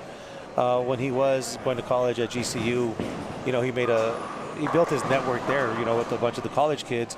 But he also worked at Glenfair Lanes, so you'll see a lot of bowlers from Glenfair Lanes here because, Dante invited him to bowl. So my son has assisted in growing the tournament with his friends from Arizona and the network that he had over there. We do the TAT in Vegas in February and July. It's something I like doing with Dante as well. And you also build your network with those people there, finding out where they're from. And I honestly believe this tournament should grow with people from Mexico. You have a ton of great people bowling in Mexico, man. And eventually I would love to have something, where we bring those guys over here and have Mexico versus USA tournament. I mean, we have the border, you could throw a rock, hit Juarez from here. Right. And there's just a bunch of good bowlers, a couple of bowlers from Juarez, Mexico are Josue Rivera, he's here, he's bowling it right now. Luis Rodriguez, Beto Dominguez. These guys are participating. One Fist Signs, I believe, came in from Chihuahua. I believe that's where he's from. How do you pronounce his name? Which one? One Fist Signs. One Fist. Yeah, One Fist Signs. He was solid. He started down here this morning. Yeah, I think he's sitting 15th right now. It's -3. Yeah, he's on the bubble right now. And I think his mom actually popped in, or at least a family member in the chat was interested in finding out where he was going to be, where he's going to end up. I actually thought he was going to. He is. See, I was so sad. I knew he was going to be on 1 and 2 or 3 and 4 in Game 7, and then he'll be in front of us here coming up in a bit. But I was pretty impressed. No, he throws a great ball, and there's like I said, we have some good guys coming that said they'd be coming down. I'm not sure if you heard of Hector Pina. He's a pretty solid bowler from Mexico. He won a TAT. He won it's called like a King of the Hill in I believe it was Monterrey. Okay. And he's a solid bowler. Unfortunately, not unfortunately, the guy's getting married, but owns a bowling alley out in Mexico, and makes sense. a lot of the big guys went to his wedding and stuff like that. But there's great bowlers in Mexico that I would love to bring down here, man. I mean, it just make it amazing. Well, if you can get Sandra Gongora to make the trip down. We had, what's funny when you say like that name, we had this year, I'm in touch with Mario Quintero. I was gonna say, yeah. Yeah, and he was gonna come and he kind of bailed out on me like, hey, someone's kind of stealing me from you. They're paying my entire trip and entry fee, and unfortunately I'm gonna have to do that. And another gentleman, Pat Roth, said that he was gonna bring in Arturo Quintero.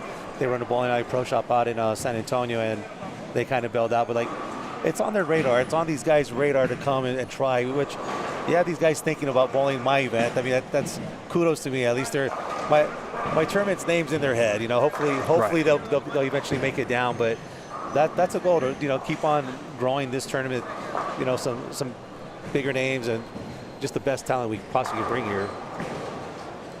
Last year we had Caitlin Abogania here. She's such a sweetheart, man. I saw some photos of that. Yeah, no, Miss Team USA. She's pretty close friends with my son Dante, and yeah, she was here last year. I think, if I'm not mistaken, I think she finished like 5th or 6th last year. But she's a little beast, man. That's not She's a surprise beast. right there. Not a surprise. She is fantastic. Of course, she's in Nashville now at Vanderbilt. Last year, Butrov made the trip. I believe he finished like 7th or 8th. And, you know, just having him here is in himself, future Hall of Famer, man. I mean, in itself is an accomplishment. Like I said, as long as we could get these guys thinking about coming and try not to have it conflicting schedules where they have to go to a PBA event, right. You know, try to work around that as much as I can to draw them here. And Tournament Director Daniel Uribarri here in the booth. Emil Williams Jr., courtesy of Bullstream TV. Thank you for those who have been watching throughout the day. Obviously, it's a Saturday and plenty of things you could be doing, so I'm always appreciative. And so is Daniel, of course, of sharing some time of your Saturday here with us at Oasis Bowling Lanes. If you need to leave or something like that. Thanks for your time, bro. I'm sure we'll be back in a bit. Yes, sir. All right, that is Daniel. Hope I didn't embarrass you too much. My man Daniel Uribarri, great dude. Appreciate him again for having me and giving you a little bit of history, of course, on his thinking and how the tournament has come about. This is year number 7, and that looks like there's no sign, certainly, of stopping this train. That is certainly moving in the right direction. Looks like, again, the highest participation he has had. He is 85 plus with regards to entries. And it looks like we now have the latest update, which looks to be after 5 games. Hello, Nicole, by the way. Zachary, and that's what it's about. I mean, and I don't know where you live, but if you're in the area, and I'm saying an area for me from this purpose is Southwest, right? If you're in the Southwest region, definitely put this one on your calendar. I mean, you could take everything that happens in the Southwest region and create a full tournament schedule of, you know, kind of picking and choosing, you know, big events in Arizona, Texas, New Mexico, of course. Or am I leaving out? Even Utah.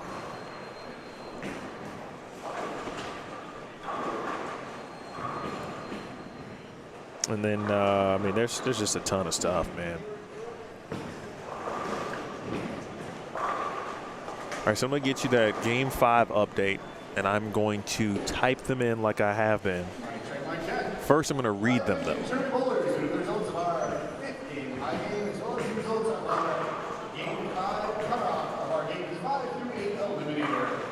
Once again, we put up our Game 5 high game, and that's going to go to Mr. Matthews with a very nice 267. Once again, our Game 5 high game goes to Mr. Matthews with a very nice 267.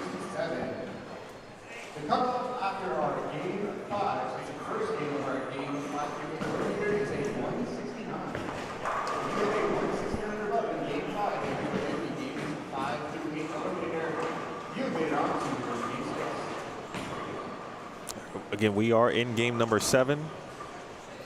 Ian giving the updates on who won what sounded like either the Game 5 high pot and or eliminator, but Matt Zweig's name was called with 267. Thank you, David, for watching. What I was going to say, too, by the way, if you need to step out or anyone misses this, of course, all of these events are archived on the Bullstream TV YouTube channel. And, of course, YouTube, obviously, great platform. Instant archiving. It's recording as we're streaming. Tomorrow we'll begin at 9 a.m. Mountain Time, so 10 a.m. Central, 11 Eastern, 9 Pacific. We'll have match play 16 games, and then we'll have a separate event, obviously still tomorrow night, but there'll be a separate event for the stepladder finals as well. So everything you need, qualifying, match play, stepladder, 3 separate events for your viewing pleasure, both this weekend and, of course, throughout its eternity. With that said, Matt Zweig as we get you the update after game number 5. Again, truly, David, thank you. And as well as Zachary, too. For watching. And again, that education, it's important for a tournament director to, you know, I certainly love to have him on in the booth to just explain, describe what their thoughts are, what they want to do with their respective tournament, why they do it.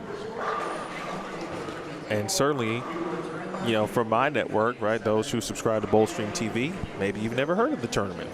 I didn't hear about it until I think it was maybe last year at the New Mexico Open.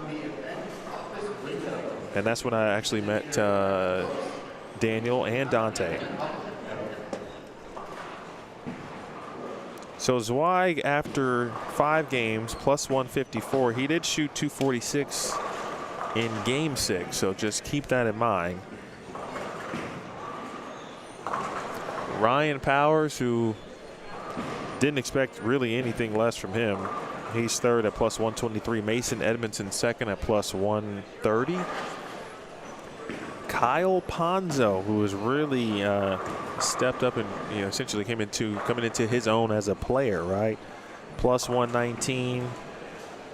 Brian Van Sickles, we were talking about. Brian at plus 95 in 5th place. Brett Wolf is 6th.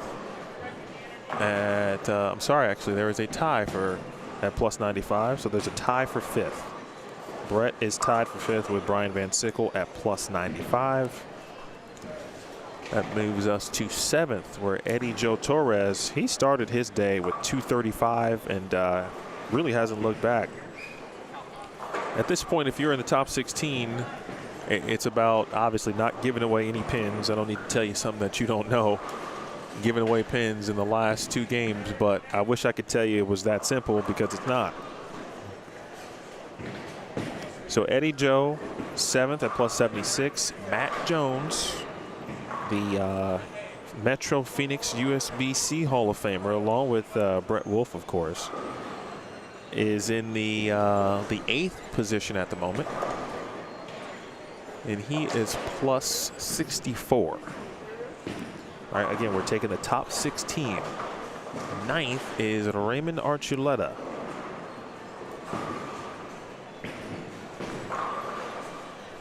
Raymond is plus 51. 10th place right now, Anthony Strickland. That's our guy who is at one point, I can't confirm if he's been doing it the entire time because I only saw him for 1 game. But backup righty, and I don't know if he's a traditional backup bowler, a 2-handed backup bowler, no less. So Noah Krupchak, who I was talking about earlier, have put together a nice little stretch. And as a 1-handed lefty, he had a nice look. He's 11th at plus 29. Your defending champion, Trey Ford III, is 12th currently at plus 19.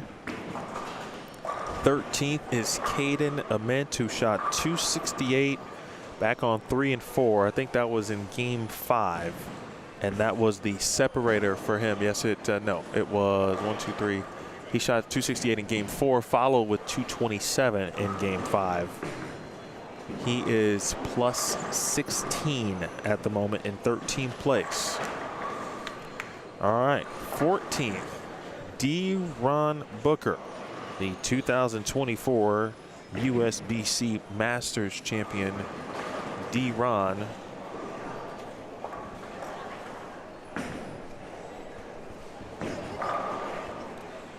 D-Ron is plus 16. Pardon me, I'm reading off a large screen to my left with some smaller font. I'm not young anymore, so, you know, I should put on the glasses for this.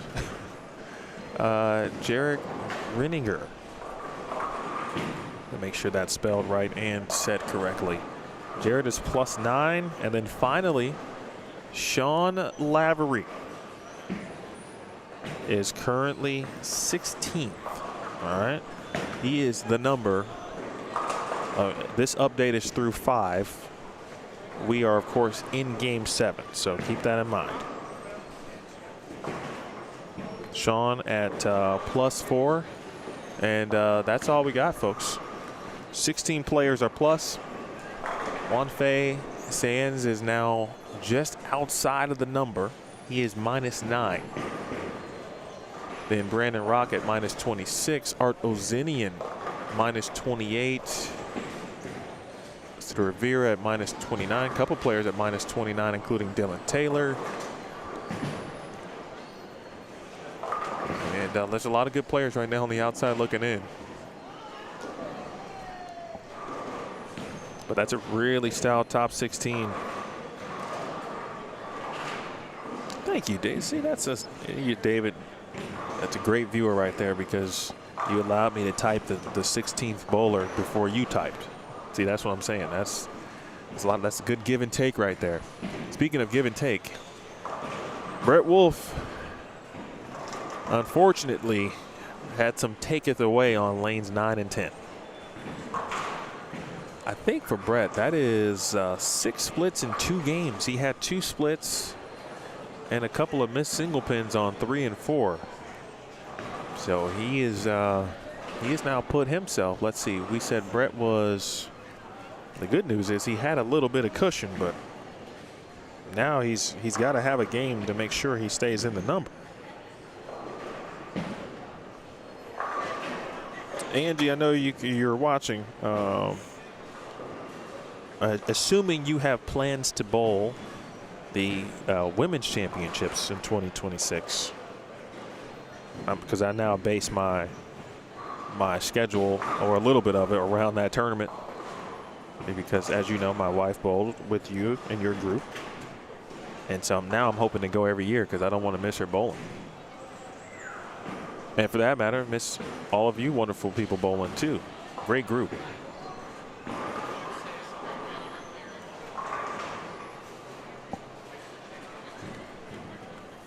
Well, 9 and 10 was okay for some, and obviously not okay for others, but that's been the case late in the block on some of these pairs.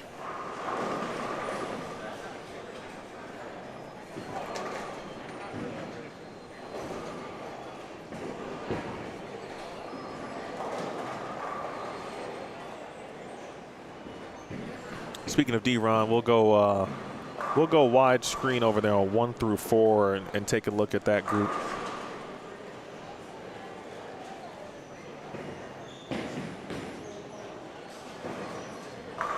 And Sickle, very nice 220 plus to end things. First, let's go 5 through 8. And let's adjust that scoreboard.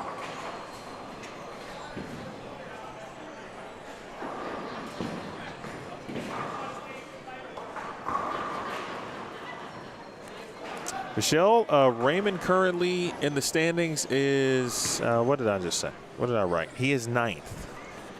He is 9th at plus 51.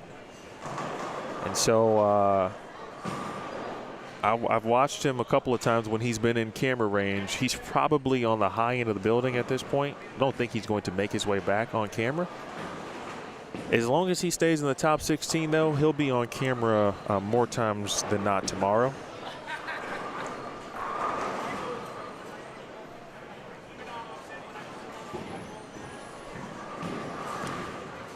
This could be the game for Jacob Gill.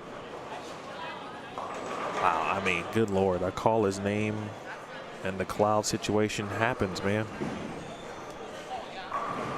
It's crazy how that works. Jacob Gill, let's see, 17, 18, 19, 20. He is 25th at the moment at minus 53. Count here is important, especially in the 9th frame. You know, and he doubles in the 10th frame. He is right in the heart of the situation with 1 game to go. All right. So 212 for Gill. Double an 8 gets him to 240. All right, in the 10th frame. Again, Jacob Gill currently at minus 53, so he can get himself to minus 13 I mean, you can get to -11 if you give them all 3 in the 10th, of course. But I'm just giving them 240 to make the math easy. Where is J.D. Nance? I haven't called his name actually, and that is surprising.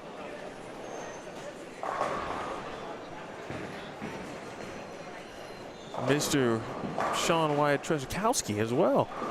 He too struggling a little bit today. I did not expect that based on what I saw from him on the sweepers and such.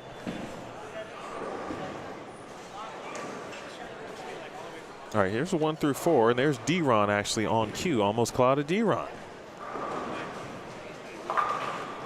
This one, of course, wide angle.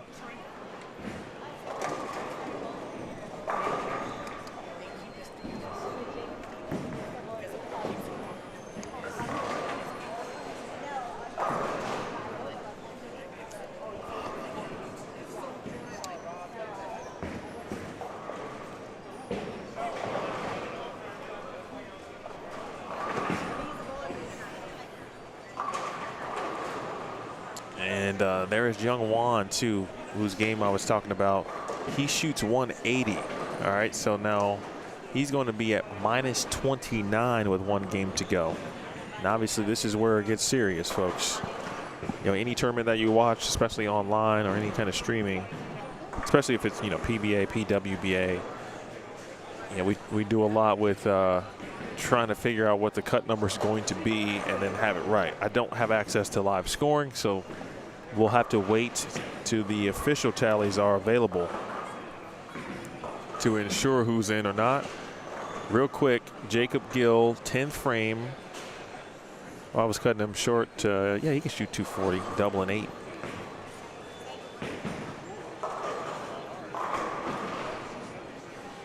Interesting. We'll see if that pair's starting to hook. That's probably, you know, a kind of a subconscious move, right? You go light, and so you make sure you don't miss it. Maybe at the bottom this time if you're Jacob Gill. J.D. Nance a little bit frustrated with himself on lane 3. Just left what looks to be a 610 from the lefty, and J.D. was at what is it? -101. But I tell you, if you would have told me that J.D. Nance would not have a game over 200 through 5 games, I would have told you you are absolutely crazy. When I saw him yesterday bowling the sweeper, I'm like, what? And I got a chance to get to know him and his family a couple years at the New Mexico Open. He made the stepladder in back-to-back years. Homegrown talent, and so the roars of the crowd, you know, if you love golf or familiar with it.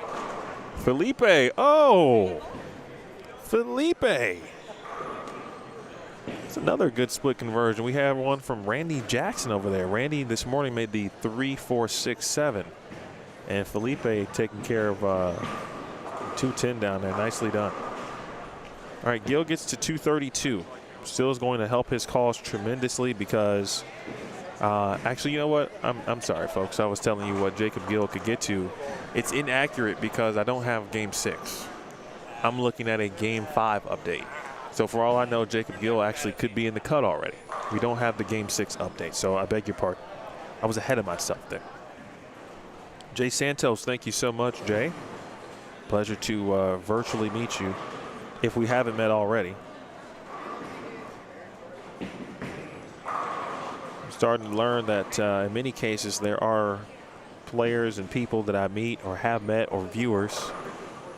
I'm just getting older and I have kids, and so, you know, they they make things a little bit iffy on the memory side of things. Let's take a look at that replay of Felipe on the left of your screen. Dante Uribarri shoots 187. We'll see what D-Ron can finish with. He can shoot 233 off the sidewall.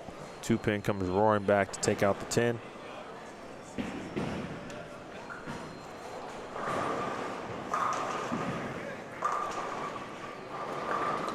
Daniel was right. I think I didn't notice any severe situations with regard to lane 7 and 8. But Dante did start there this morning, and he did not have fun. What a shot by D-Ron Booker. Again, D-Ron after 5 plus 16. Again, that was after 5. Don't forget, folks, subscribe if you have not already. Obviously, subscribing on YouTube. That is free.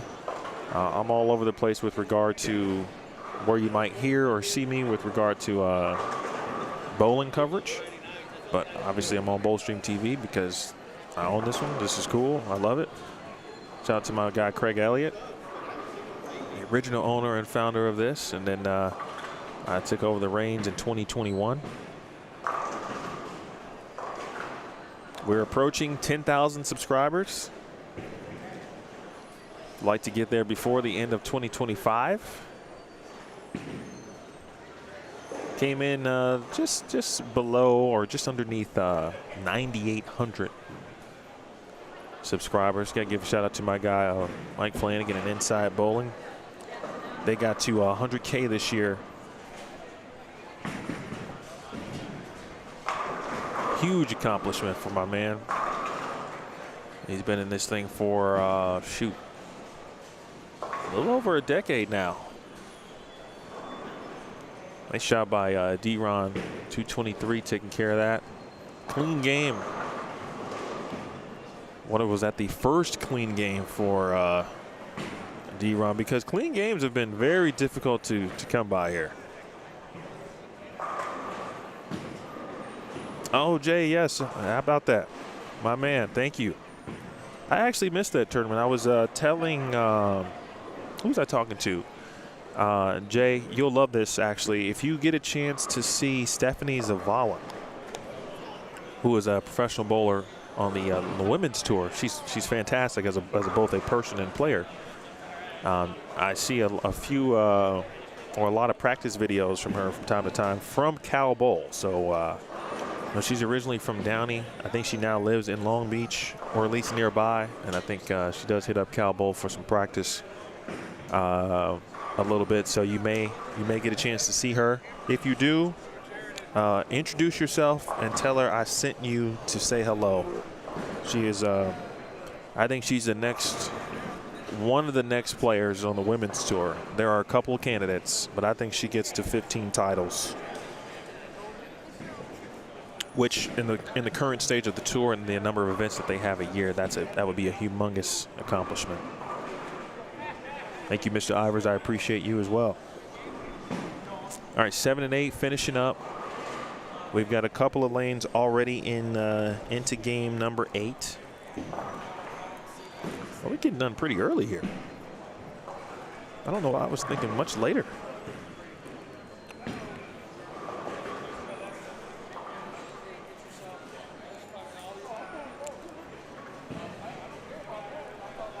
Yes, sir, Jay. I'm giving you full permission to name drop me.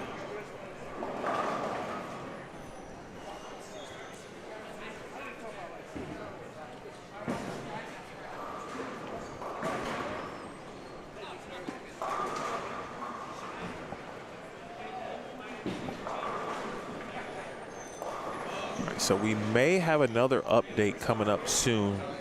I just saw Ian with a new screenshot. So when we get to the Game 6 update, of course, I will repeat it aloud and then type it in the chat for you as well. So Mike Owens, who's about to finish up here on the right lane, he bowled the Longview doubles. Again, another great event in Texas in the Southwest region.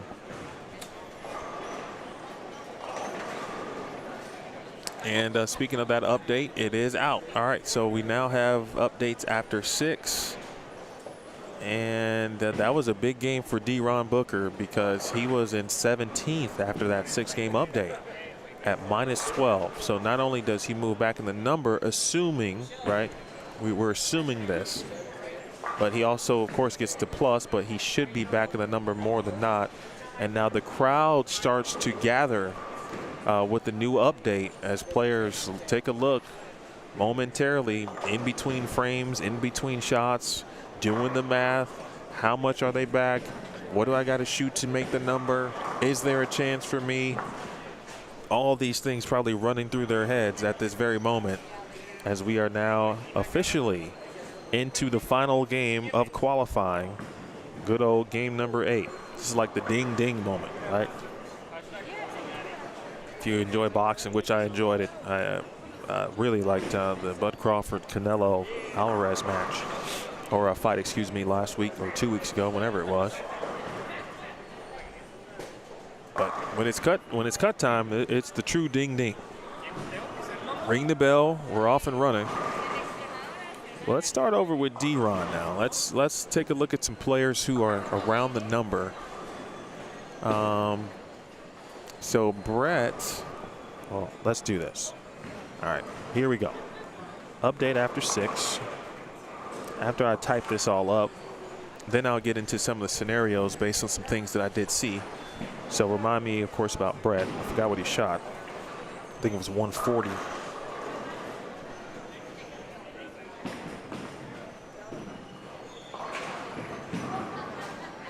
Marvin Hale, man, that's a great dude. You talking about a great bowler.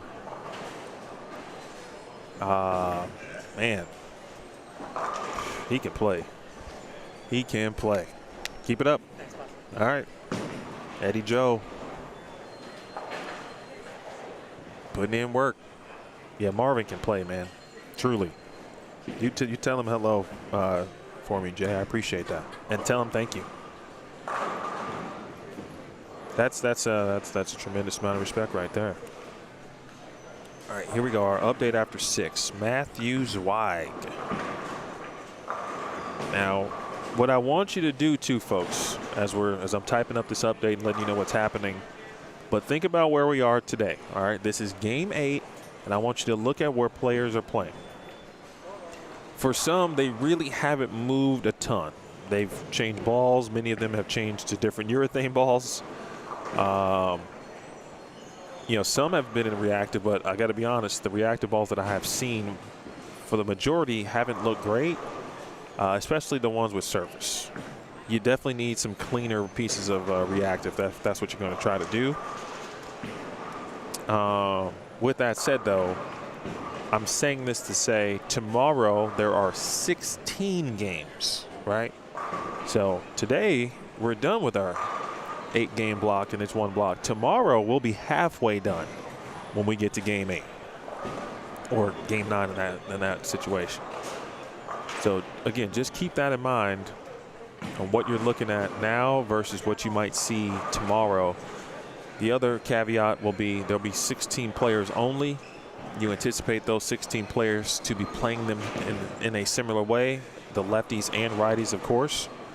And so you probably will see the lane to some degree hold up, I think, especially if there's a good mix of lefties and righties in the top 16.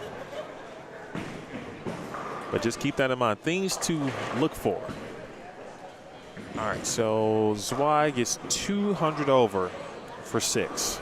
200 over for 6 games. Matthew Zweig. Plus 169, Mason Edmondson second. Ryan Powers third, plus 157.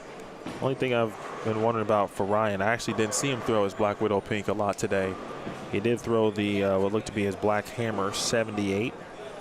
Kyle Ponzo fourth at plus 131.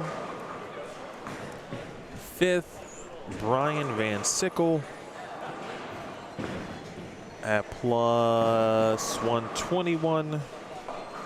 Sixth, Eddie Joe Torres. Again, and these names, right, it's a simple situation. Don't do anything crazy. Try not to, obviously. Make spares, and you'll be fine. Brett Wolf is plus 78. Now, keep Brett in mind. He did shoot 140. So Brett, more than likely, after the 7-game update, is somewhere between 14th and 18th. That's a guess.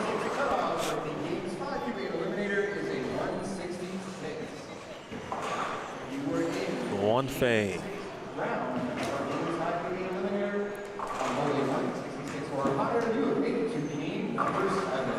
Juan Fei is 8th at, oh, I'm sorry. I said Brett Wolf was at plus 78. I beg your pardon. Oh, that's right. Oh, I skipped Matt Jones. Brett is 7th, but Matt Jones is 8th. Matt Jones is plus 44. Juan Fei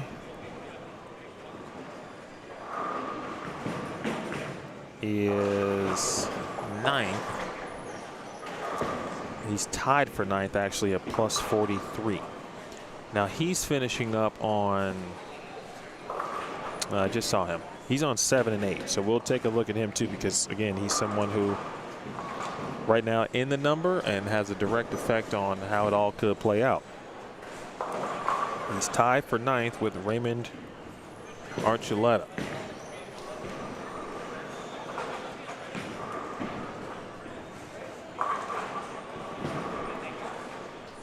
Then we go down to 11th.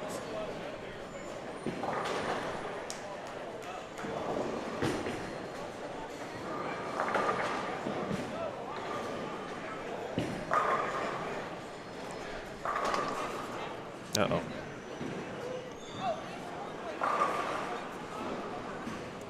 That's how I know we're in the game 8. You start doing the typo thing. So Juan Fei is actually tied with Jared Ringener at plus, again, 43. Then there's Raymond in 11th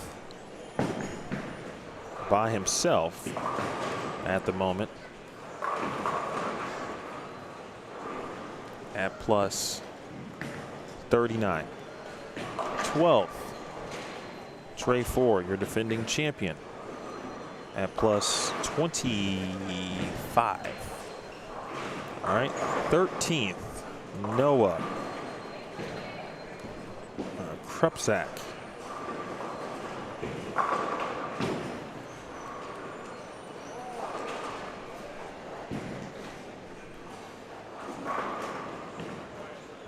Noah is in at plus 10. 14th, Anthony Strickland.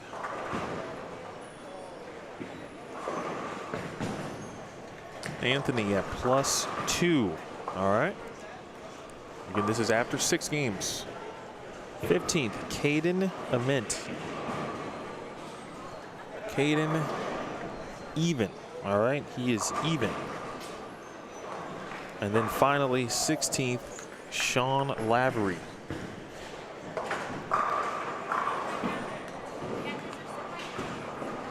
Sean is minus 5. Minus 5 is Sean Lavery. Now he moved, or was moving right, of course, as everyone did today. So he's definitely out of camera range. So players who are right now in the number, Kyle Ponzo is in. He's 4th. Deron Booker currently outside the number after the 6-game update, but assuming he's probably near the number, just inside of it or just outside of it after his game 7 223. So no matter what, this game will be important for Deron.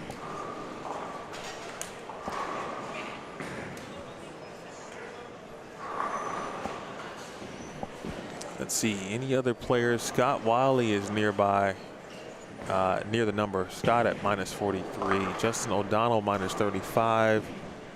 Cedric Rivera minus 33. Art Uzinian minus 45. Young Jackson Witt minus 45.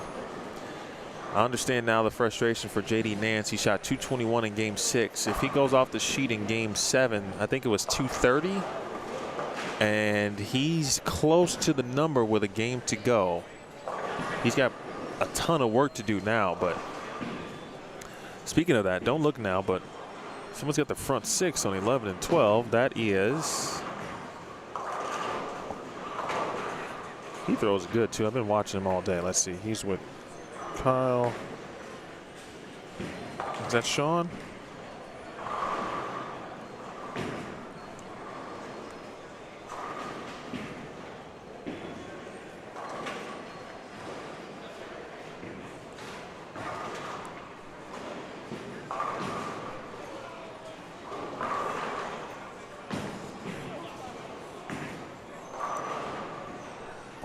he's on the pair with Jacob Gill. All right, so where's Jacob Gill's pair? Could be, and I'm looking at my lane assignment sheet here.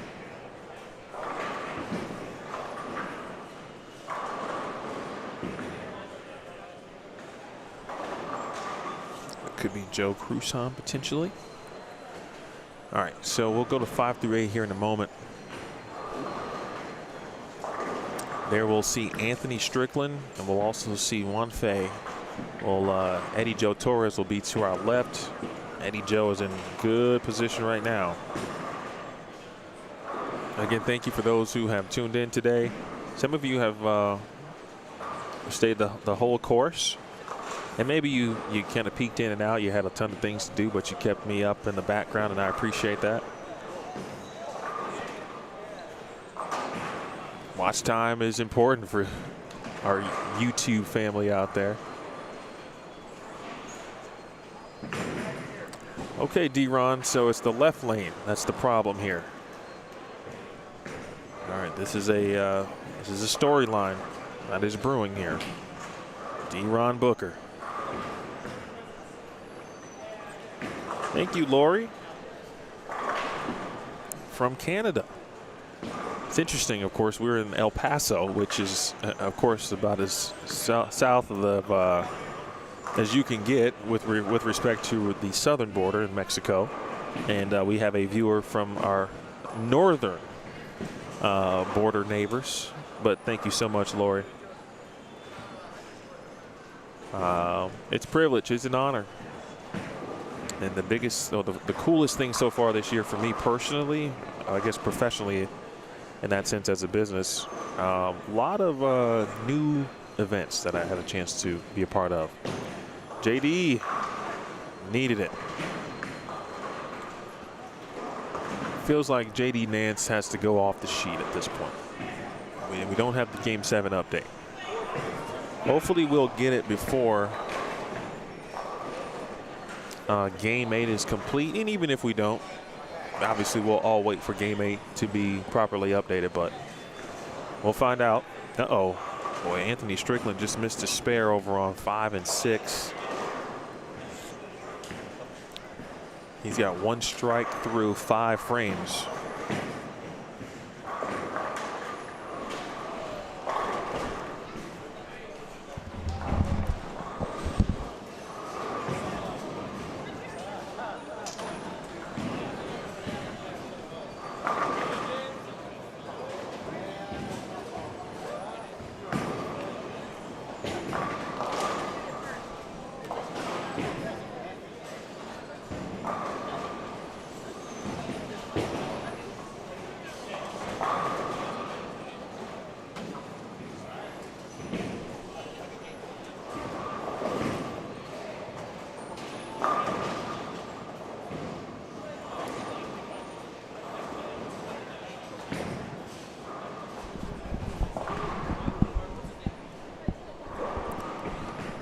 My man Carl Ong.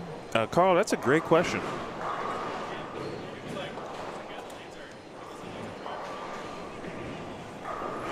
I will find that answer out.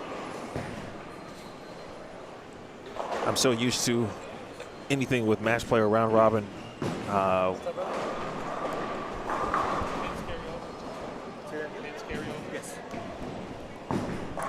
Daniel has Carry over stepladder finals. So pins do carry over.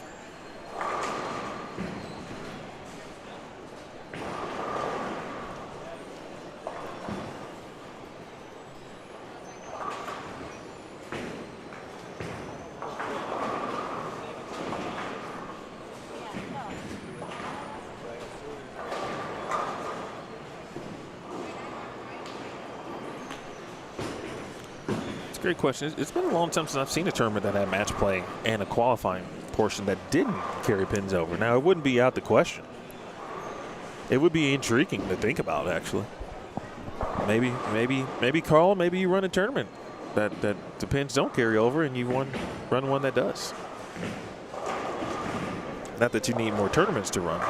It's probably a Theo thing. Yeah, we'll ask Theo to do that. All right. D-Ron. Finally marked on the left lane, which is important. He's perfect on the right lane right now.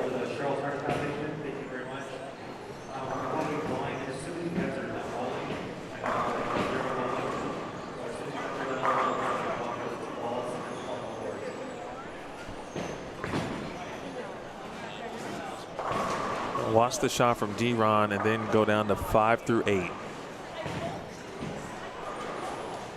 JD did double. So Nance, D-Ron, and assuming you got to include Jacob Gill too, because he's close. Make sure I get my pen out, write these final tallies down. Again, thank you, Sean. All right. Jacob said nope. Let's go ahead and reset that. He didn't strike on his good lane. All right, over to 5 through 8 here. This is Juan Fei. Oh! 10 pin will not go.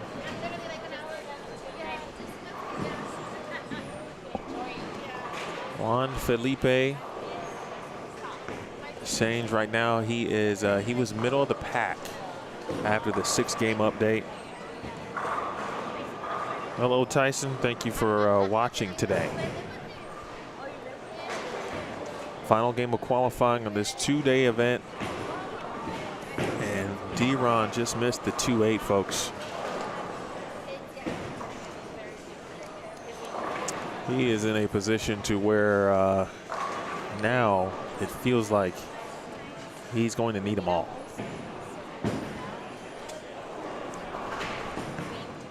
Anthony Strickland, you see the backup two-handed righty, and now he is in trouble.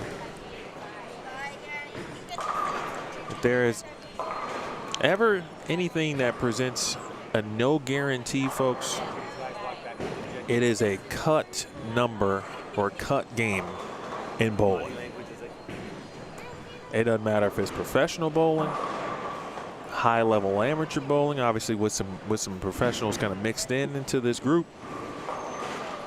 You just don't know what you're going to get in game 8. And it's not like most players, right? They're not trying to make it interesting. They would love everything not to make it interesting. But sometimes you hit a bad pair at the end. Oh, he almost made that thing.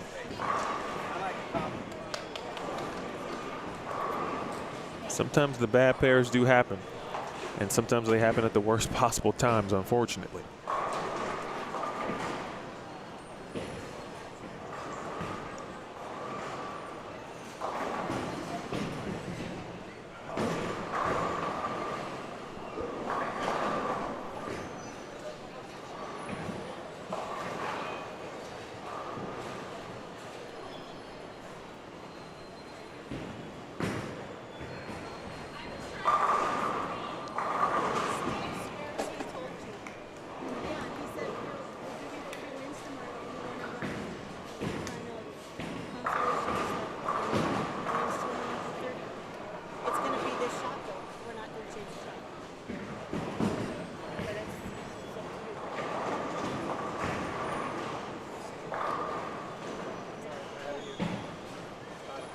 Important to look at the players who might be on strings. Again, 9 and 10, who is that?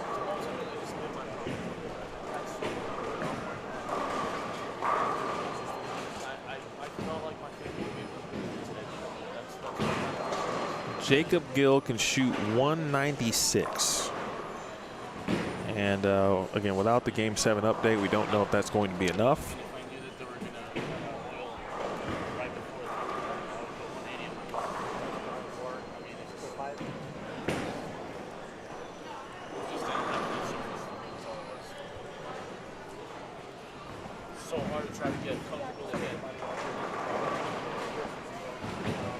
Gill shoots 193.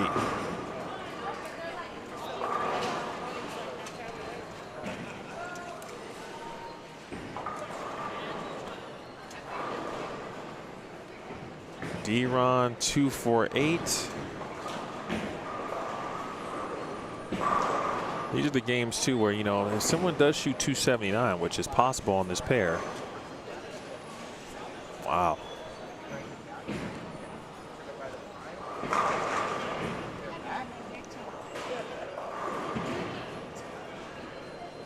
.171 is the max for D-Ron. Certainly disappointed there, but that left lane was not a friend to him at all.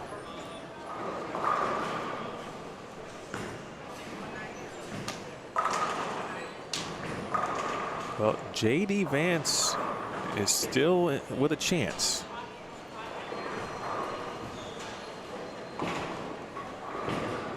He can shoot 242, and that would probably get him in.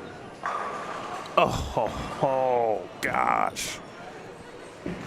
Wow, what a shot. But you just hope that's not the one that cost him the top 16. Gosh, that shot was aced. If Ace Hardware, the store, was out here throwing it, he couldn't have thrown it better than that. That's how good that shot was. Yes, that was a dad joke.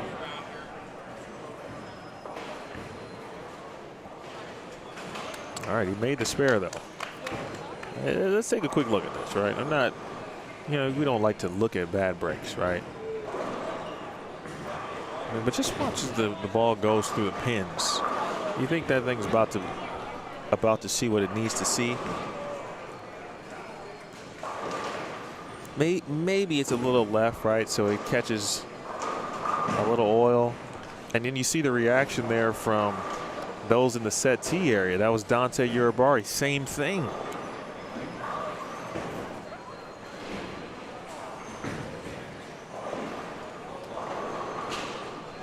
All right, so that's Kyle Ponzo, and Ponzo's in. And D-Ron is now, I'm sure, all but out, unfortunately. Ponzo quickly becoming one of Phoenix's best as well. Meanwhile, Anthony Strickland. He's got 192 left. He was 2 over after 6. And now he is going to be, again, don't know what he shot in Game 7. We don't have that update yet. So I'm going off an update that is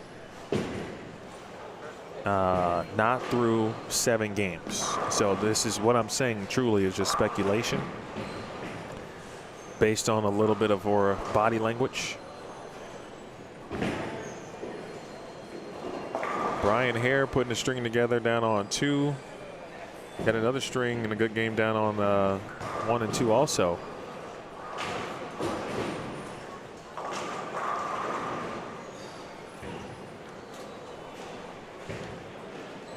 That's a huge spare by Strickland. All right, he can get to 180. What did Brett Wolf shoot? I'm trying to find out here in a moment. Appreciate you. Appreciate you. Yo, you're welcome. You're welcome. Absolutely. Where'd you finish it? What'd you shoot? 203. 203. Eddie Joe shot 203.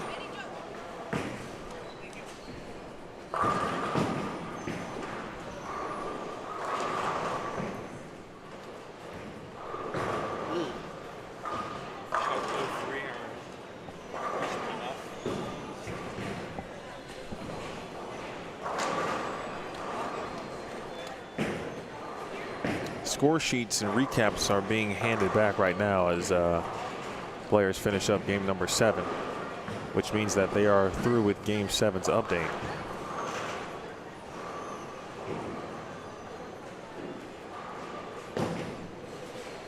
Will it hit the screen before that, though? That's the question. Matt Jones, he's going to have bonus bowling tomorrow. Sean Alavery is done.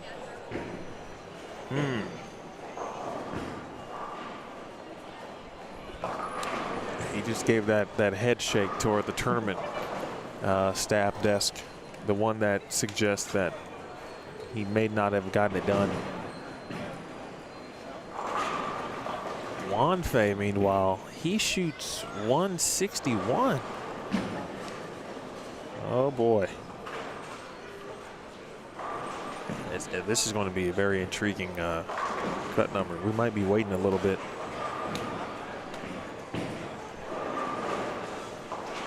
This will be a tough wait here for young Juan Fe Sainz because, again, I don't know what he shot in Game 7, but no matter what, he just gave, I'm sorry, shot 161. He gave back 39 pins.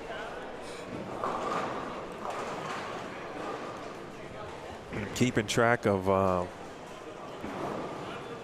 some scores of players that, you know, if we happen to get the Game 7 update, I can do the quick math.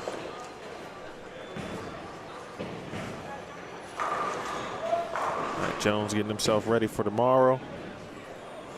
193.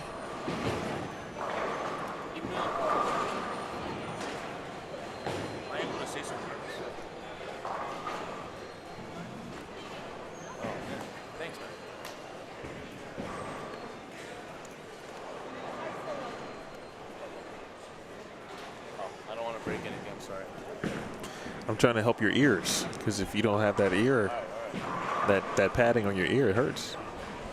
All right, so Dante Uribarri just got off the lanes. And I know it didn't go the way he would have liked. It was close, though. You're going to end up closer than I think you are. Oh, man. That's which doesn't really help positive, you. Yeah, it doesn't okay. help you at all. Nah, it's all good. I mean, like you said, didn't go the way I wanted it to, but physical game felt great, even the 138 game, but that's how you started. Yeah, I mean, you know, yesterday's sweepers, it just seemed like they were a lot more open. Yeah. At the gutters, and just today, I mean, you have a game plan after sweepers, right? I mean, you do, and if I knew they would have played like they were 47 feet off the bat, I mean, I would have put so much more surface to start, and I mean, even during practice, it seemed like it was fine, but when it's your day, it's your day. When it's not, it's not. And I think I could have made some adjustments a little sooner, but trusted my gut. The interesting thing is Brian Hare down there going to finish up that big game. I'm going to go down there and take a look at it real quick. Yeah. The thing is, and this is me speaking from practice session experiences, watching, you know, professional bowlers go through a practice session. And sweepers can sometimes feel like a practice session because you can get into a rhythm. Right. You can start to put up a little score. You see some strikes, and you still get a general idea. That's the whole point, right, of having a pattern. And then the pattern gets reapplied. Yeah. There's different bowlers on the pairs. 100%. And then everything kind of changes to some degree. No, 100%. Like you said it best. I mean, there's different bowlers, and you're not paired up with the same guys you were on the sweepers that broke them down to your comfortability. Sure. And you know, when you bowl sweepers and you bowl with some really good bowlers that you are familiar with, it's you set all of you guys, or all of us, set each other up to score big, right? We all want to see each other bowl really good, and you know what I mean. And no, I mean, I had a great pair. You know, I had D-Ron, and man, I mean, just bowling with D-Ron today, and I'm sick for him. I mean, he just bowled phenomenal just to not show on his scores.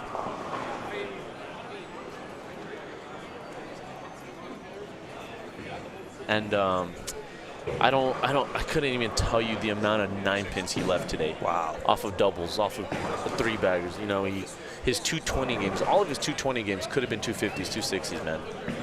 And no, but going back to what you said, I mean, sometimes just the pattern plays a little different to your liking, and all you got to do is try to find pockets sometimes and maintain some 10 pins, and hopefully you just 10 pin and double and see what happens. But no, overall, all I can say is, regardless of how I bowled, this is awesome for me. This is just being able to host people and compete with the people that we invite out of town, and having you here is just, this is my dad and I just love this game so much. I mean, this is just phenomenal, man. We have Ryan Powers coming from Nebraska to bowl this, you know, and he's bowling good too. And he's whacking them, and I'm glad, man. Last year, I mean, last year he struggled, and you just like to see the guys that come out of town just whack them, man. I mean, this is what you bring them for. This is what you do it for, you know?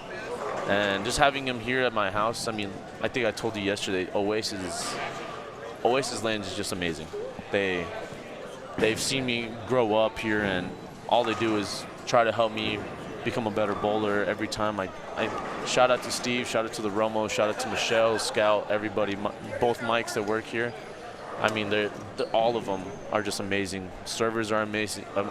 The mechanics, they've done a great job. You know, I mean, this bowling alley just does everything possible to just give us a great experience every time, whether it's league or not. You know, this is gonna sound weird to say, but it's rare when you go to a bowling center that also offers the family entertainment or family fun aspect of it, to have it still feel like a traditional bowling center. 100%. Yeah, 100%. Oh yeah, fill that out. You need your scores.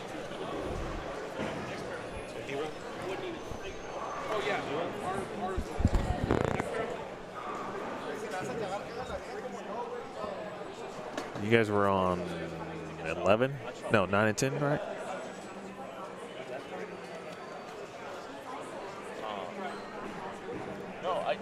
Like you said, yeah, it is weird to say it like that, but and it's rare to see. That's why it's a little weird to say that. Yeah, they split the difference perfectly. They really do, man. I mean, they just totally always love having people here. Yeah, you can tell. Michelle's great. Steve was great. Yeah. Perhaps because of the way the building's laid out, all the entertainment items are on the high end of the building, and so maybe that's it, right? That subtle difference. I mean, they even have their own. They have batting cages upstairs. I didn't even know they had. Here. For high school. I knew they had a training because I walked in on that side of the building yesterday, but didn't know there were cages in the back. I saw what was outdoors. I'm like, holy smokes! When I was driving by yesterday, I'm like, oh, they have more than I thought they did. Sometimes you feel like you're not even driving up to a bowling alley. I mean, it's no, it's easy to get lost. You'd be like, what? What they do great. I mean, what they do great for themselves is that they promote every single aspect of what they have to offer. I mean, they have golf simulators here inside a bar.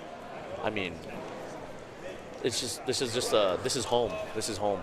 And like I said, I think I told you yesterday, it's so easy to be biased, right? I mean, but they just make it easy to just keep on talking so great about them in every aspect. So I need you to do me two favors. Go ahead. I need you to do one, take this little microphone and just move it up a little bit closer to your mouth. And then number two, can you just talk about what equipment you used today, and what weight you throw too? That was a question in the chat, but I'm curious also what you threw. Today I threw a lot of urethane. Compared to yesterday, it was my equipment was very similar. I threw the same 3 bowling balls. I threw a Rockstar with a Rico drill. It's one of my favorite drills. It's so controllable. That's where I messed up yesterday in the first sweeper. I shouldn't have started with that. I mean, it was fool's gold for me. And once I switched to the black hammer, it just gave me a great look yesterday. I tried starting with that today. They were a little tighter. Like I said, if I knew they were going to play that way, I would have put in maybe even 180, just to probably stay in it a little longer if it looked good. But for the most part, I threw my purple. That's at 500. It looked great. Physical game felt great. Just stuff happens, but no, not everything's 15 pounds. I just throw 15 pounds. But yeah, I mean, urethane looked really good for a lot of people. Is that yours? Urethane looked good for a lot of people. I think a lot of people top 5. I think they didn't. I don't. Even Brian. I don't. Is he top 5? Van Sickle? No, he might be top 5. He after had 6, he was for sure. That's still after 6. Yeah, he had an incredible look. Just really just made you just second guess what you're doing today. I mean, I think he stayed further right than everybody in the same ball. I mean, he threw purple too, and he just made it look insane. I tell you, the only player that I could say maybe who would rival that would be Matt Zweig.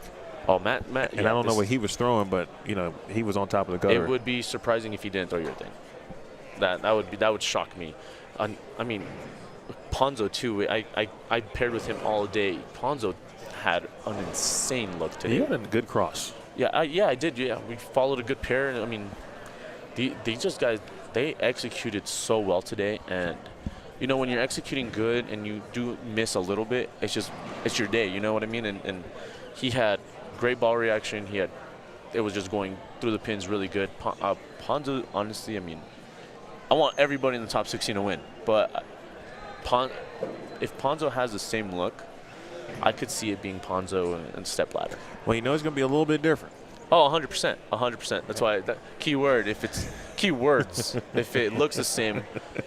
I mean, Ponzo threw it great, and he was picking up some crazy stuff that if he left anything. That helps, too. Yeah, 100%. Right. As soon as he got comfortable, I knew he was going to have a great day. And it's great. Ponzo's been here the last 2-3 years, and unfortunately, last year, I remember, I bug him every year. And unfortunately, he was really sick last year, and he still did not even bowl bad, you know. So it makes me really happy to see a really good friend of mine. You know, he's more than a friend, man. That's like a brother from out of town. That's what's up. Yeah, man. And shout out to the Arizona guys. That's all. You know, the Arizona guys have been here. The same group. It looks like from Tucson. I'll be a little specific. Tucson made this tournament be what it is today.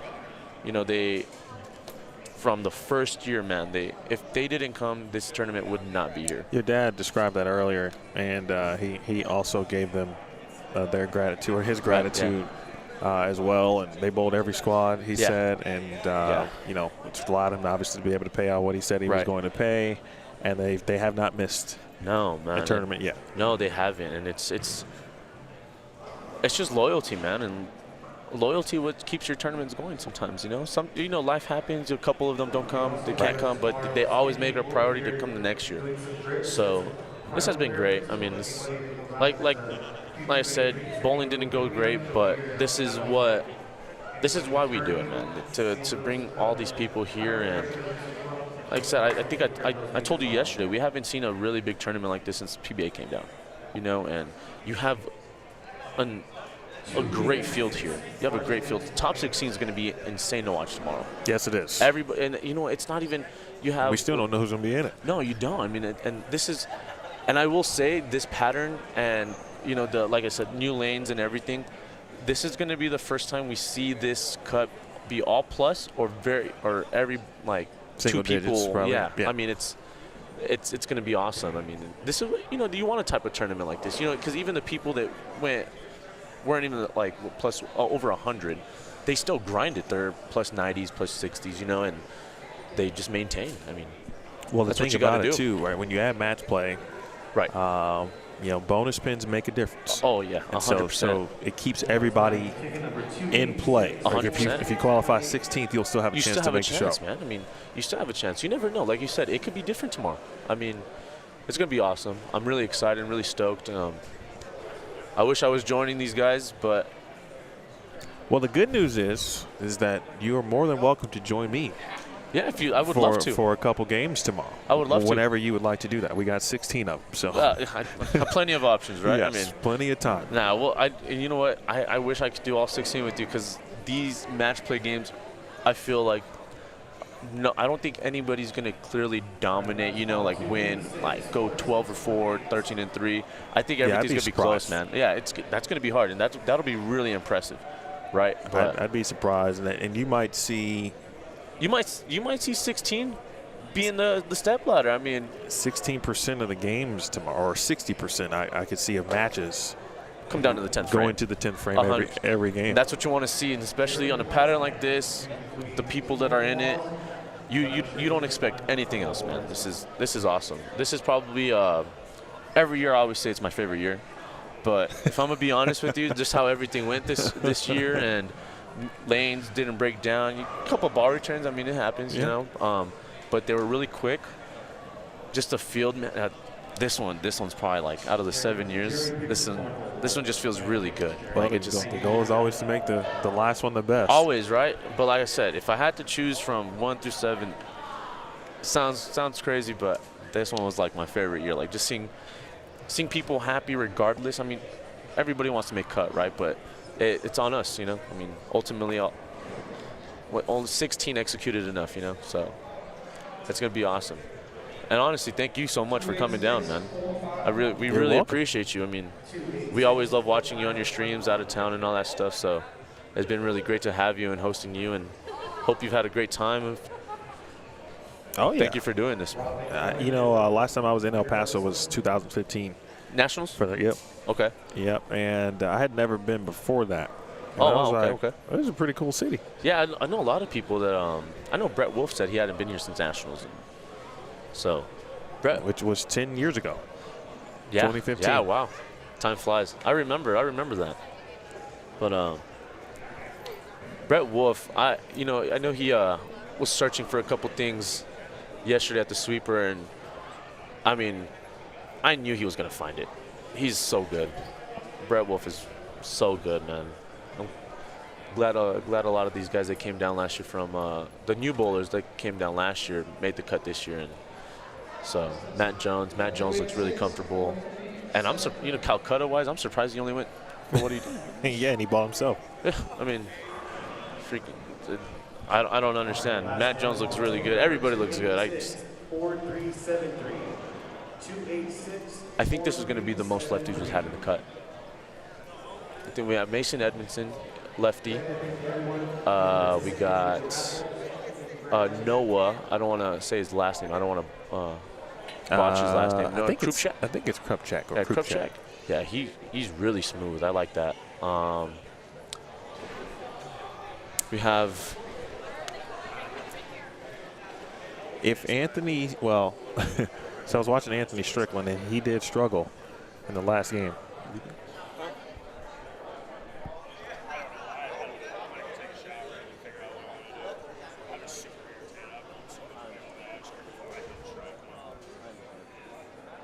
Arizona representing indeed Virginia. It sounded like some raffles are going down as well. So, yeah, Anthony, he struggled the last game, but he was a two-handed righty that looked to be he's backup. Utilizing the backup. Yeah, I saw that. But I wasn't sure if he was like just traditional backup, like that's what he does all the time. He looks really smooth doing that. He did. I think, and I'm not, I could be wrong, but I think I did see him throw traditional instead of backup. I saw him do it at left side spares. Okay, yeah, which would make sense. Yeah. But no, you don't see a lot of really smooth backup right-handed, two-handed bowlers, and he looked really good. This is the first time I even see him too. I don't think I've ever met him, but he looked really good. He was the first player here this morning. Wow, I'm glad he made cut. First player here. Well, we don't know yet.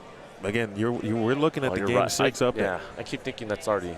No, yeah. So I can tell you that the top 6 players right there are definitely in. Right, 100%. They're in.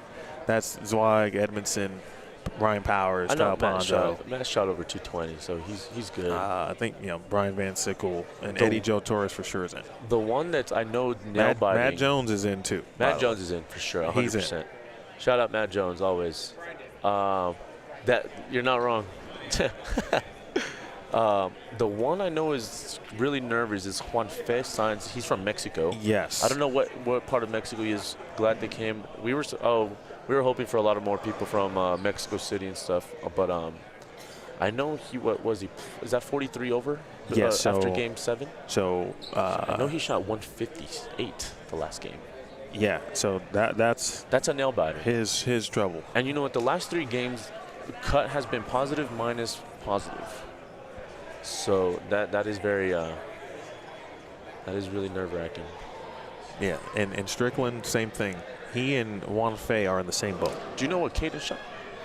I do not. I know Caden had a pretty good look for a little bit. I do not. You know, the only guys I got were Jacob Gill, because I assumed with the Game 7 update that he might be still close, so I wrote his score down at 193. Eddie Joe was in the number at the time, 203, but he's definitely in. Then Juan Fe's 161. And I got Matt's score at 193, but Matt's in for sure. Okay. Did we answer Ong's question about the pins carryover? Yes. Okay, yeah. Yep, we took care of Carl. Everyone else, like us, we're just waiting to hear and see. This is actually one what of it's going to be. I'm telling you, out of the 7 years, this is one of the first times that people are actually waiting to see if they actually made it or not, shooting 170 below, man. Is it because they were just like, they just knew they were so far out? Yeah.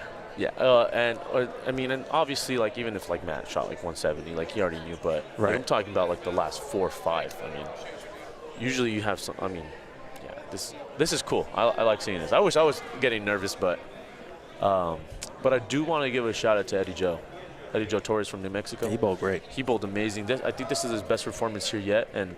But man, that guy is always grinding no matter what. That guy is, even if he shoots 150 after a 270 game, he is like super positive. I was just about to say that. He's super positive all the time. That's what it takes, man. I mean, you always, obviously if you're here, you believe you have a chance, right?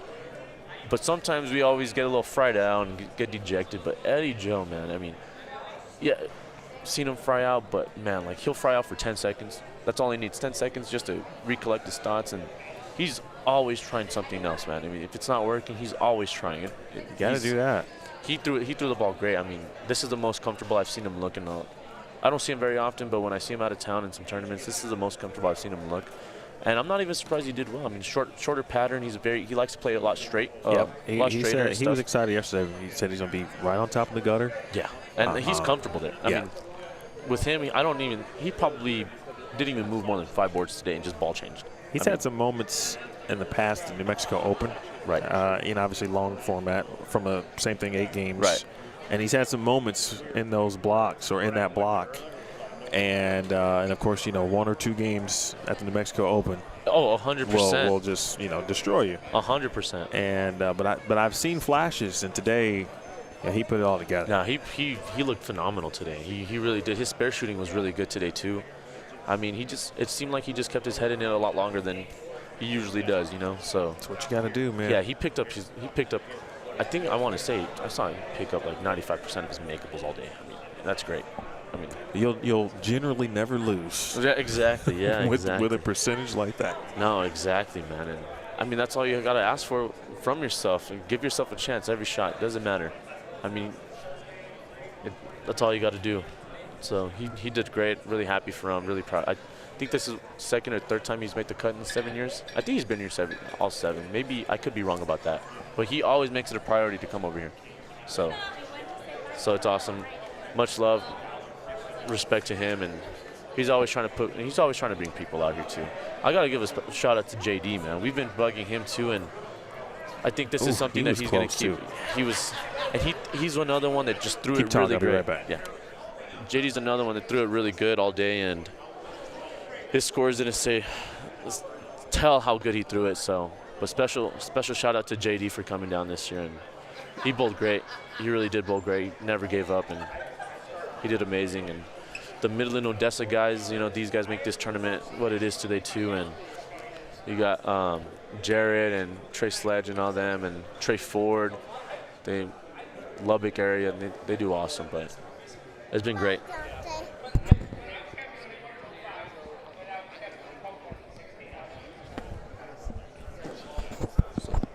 I believe we are about to announce the cut here, so we'll see how it goes.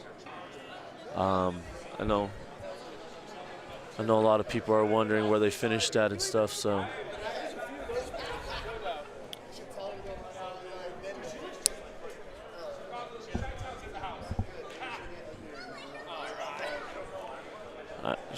Yeah, cuts should be posted in less than 2 minutes. Should be.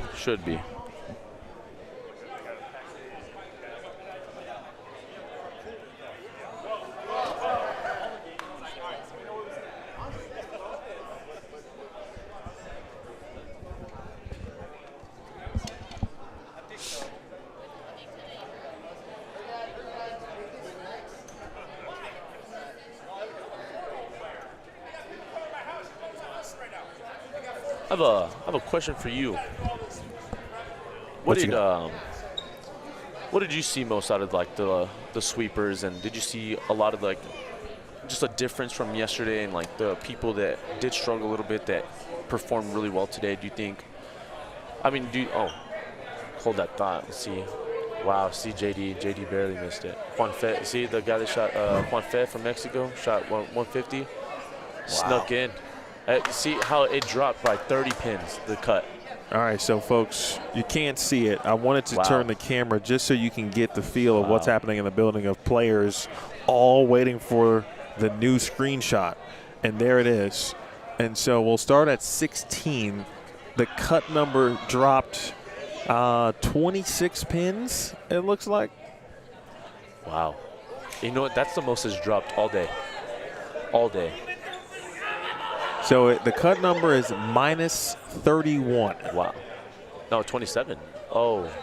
Oh, no, wait. It's Hold 27. On. You're right. I see a – let's do it.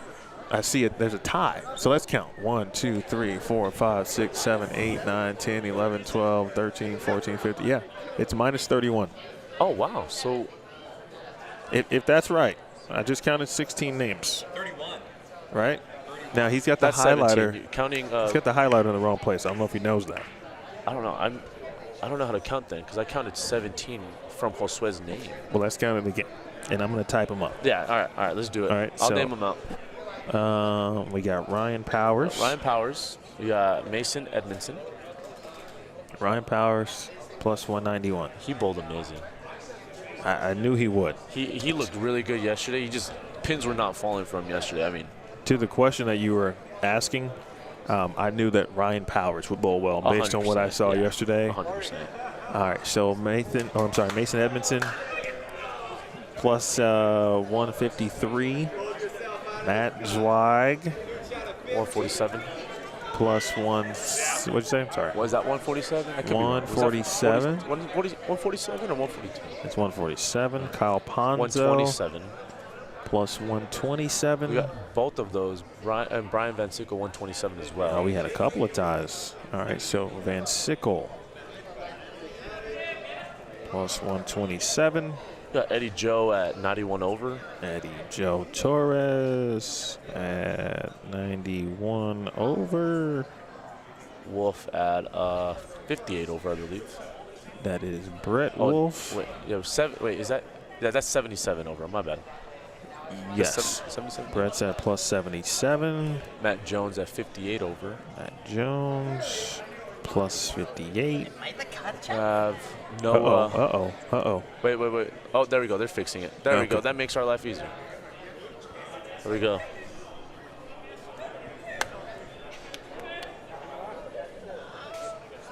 Let's see. Here's the button. All right, well, that makes it a lot easier for us. Not really. The font got smaller.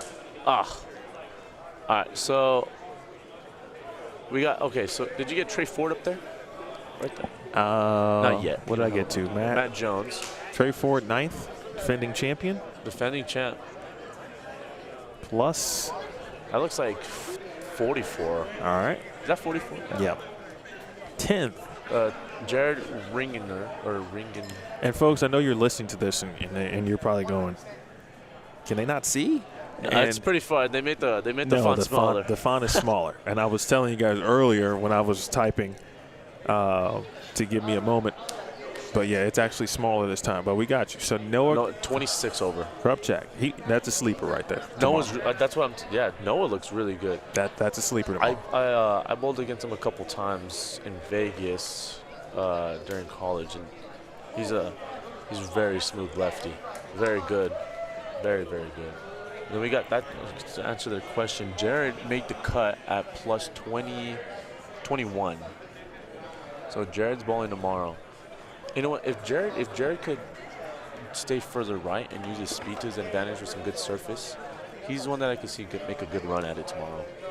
We got to make sure we get the right pronunciation and spelling of his last name because I've been questioning it. I'm just not sure. R-I-N-G? I'm just unsure. Yeah. Jared was at plus 21, you said? Yes, 21. And then we got Wanfe? No, we're missing Ramon Arculeta. Him too. I was told that his name was misspelled earlier. Was it? That's what I'm not too everyone familiar said. with him himself. I want to say he's from I think he came with Juan Fe. Yeah, Michelle. I don't know. I'm assuming some relation there. And all day we've been talking about Raymond. It's Archuleta. And Raymond.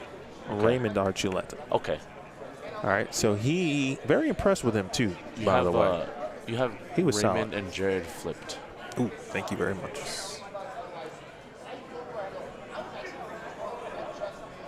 All right. So who was 12 technically? 12 was Jared. 12 was Jared at 21 over. 21. Yes. 13. And that's when we have Raymond Archuleta at 13 over.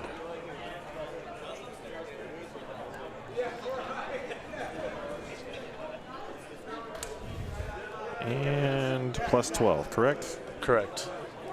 Was that 13? That's 13. That's 13. And then we have Juan Fe next. Juan Fe signs. What is that? See, now I'm with you, because I'm at 14.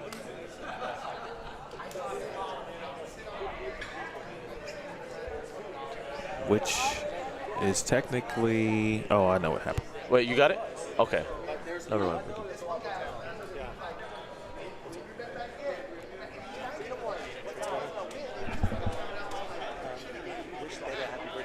Jared is 11th. That's what it is. So I'm going to say this. So Jared actually is 11th. That's where we skipped. Okay. Okay. Yeah. Raymond is 12th. Then 13th is Juan Fe. And then that's where we get back on track. Correct. And a Juan Fe who, boy, he hung on. He hung on. Now, though. I know he was nervous. Minus 16. Wow. And that Cut actually really got dropped him a in, lot. I got him in soft, actually, which is very strange to say. Anthony Strickland, I was telling you about those two individuals specifically, didn't have good games at the end. They both get in. They snuck in, and then I believe Sean Lavery thought he missed a cut. So I will probably let him find out for himself.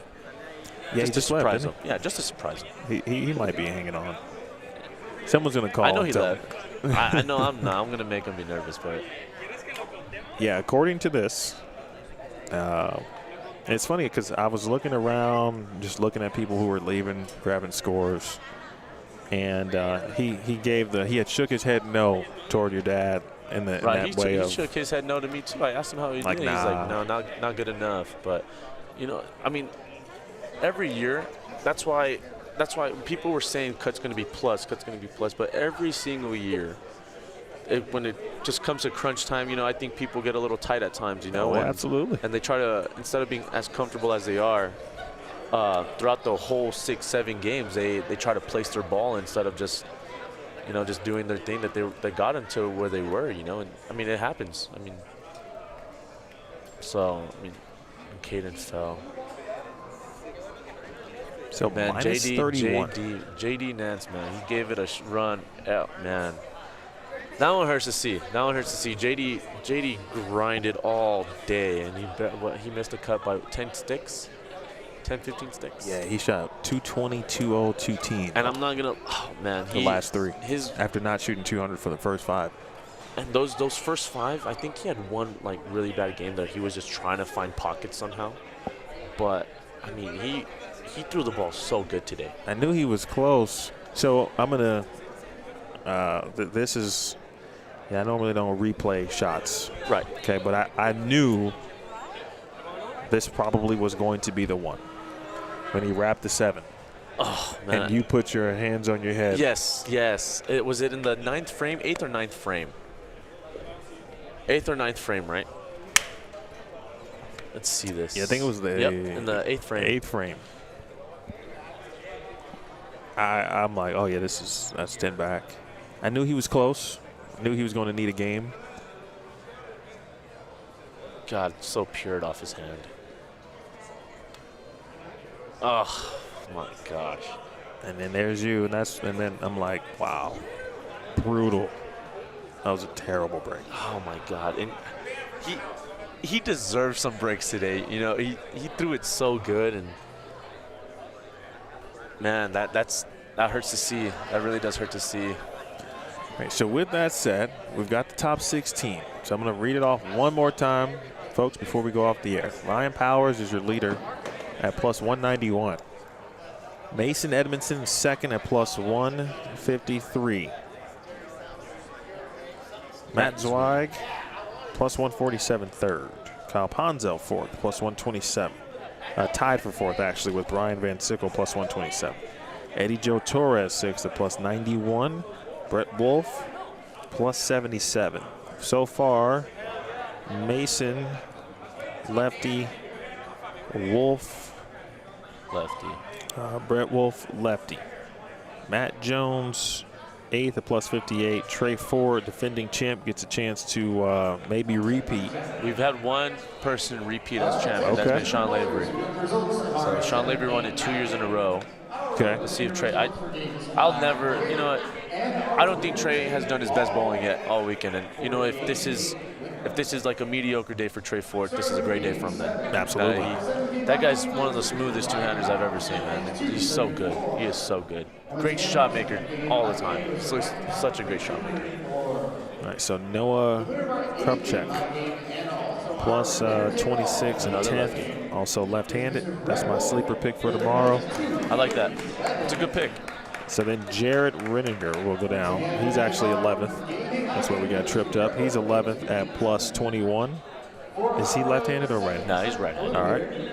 12th, excuse me, Raymond Archuleta. That's another sleeper for me tomorrow. I didn't see him all day. I saw him 3 times. Look good. He was solid, man. 13th at plus 13, in fact. He was the last player plus in the top 16 moving it's crazy into how tomorrow. much it changed all day, and it was close. Everything was consistent up until this game. Always is, like I man. said, it's 8th game usually That's gets how it people. works. Yep. That's how it works.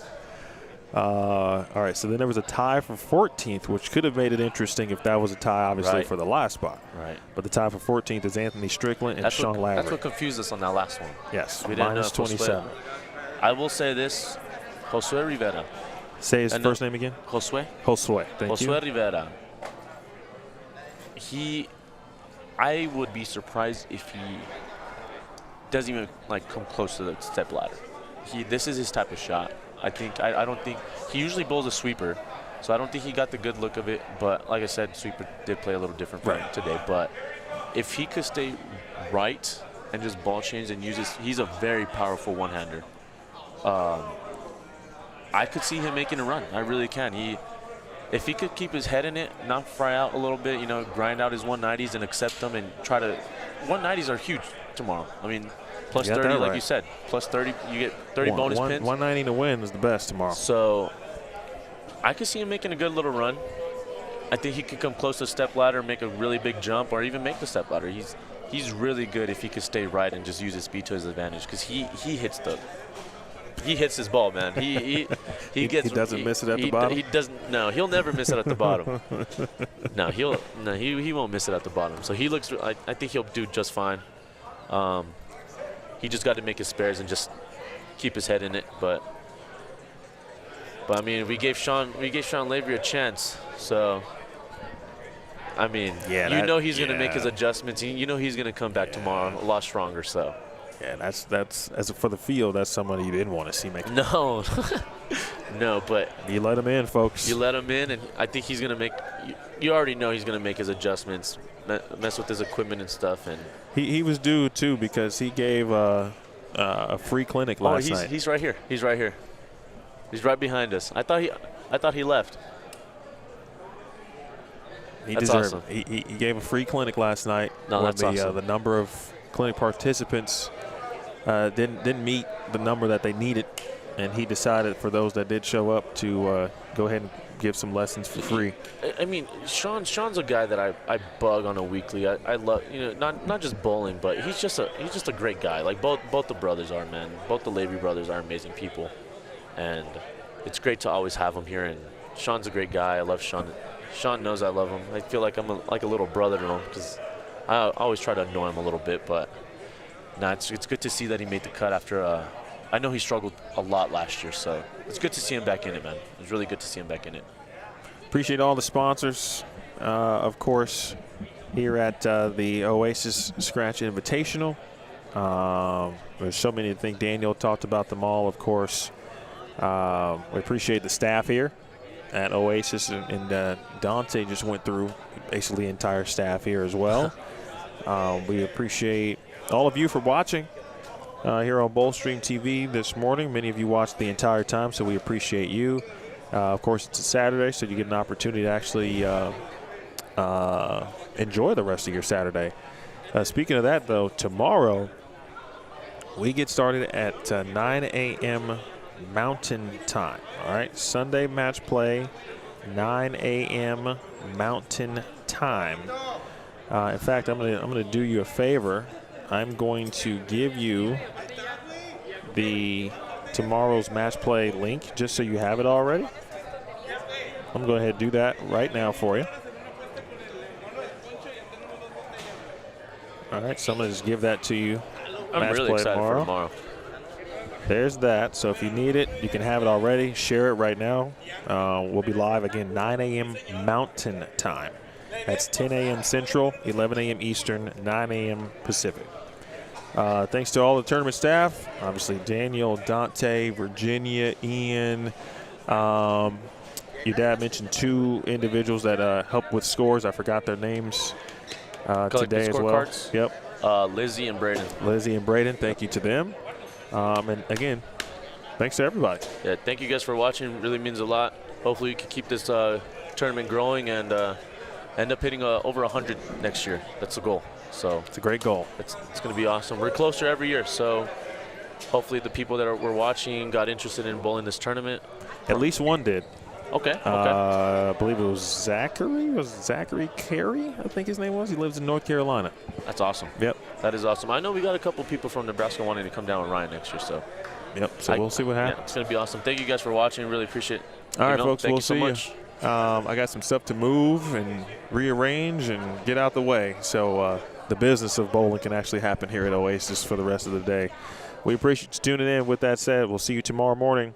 For Dante Uribarri, his entire family, my name is Emil Williams Jr. saying so long for now. You watched qualifying of the 2025, the 7th annual Oasis Scratch Invitational. You watched that live and only on Boldstream TV. Good night, folks.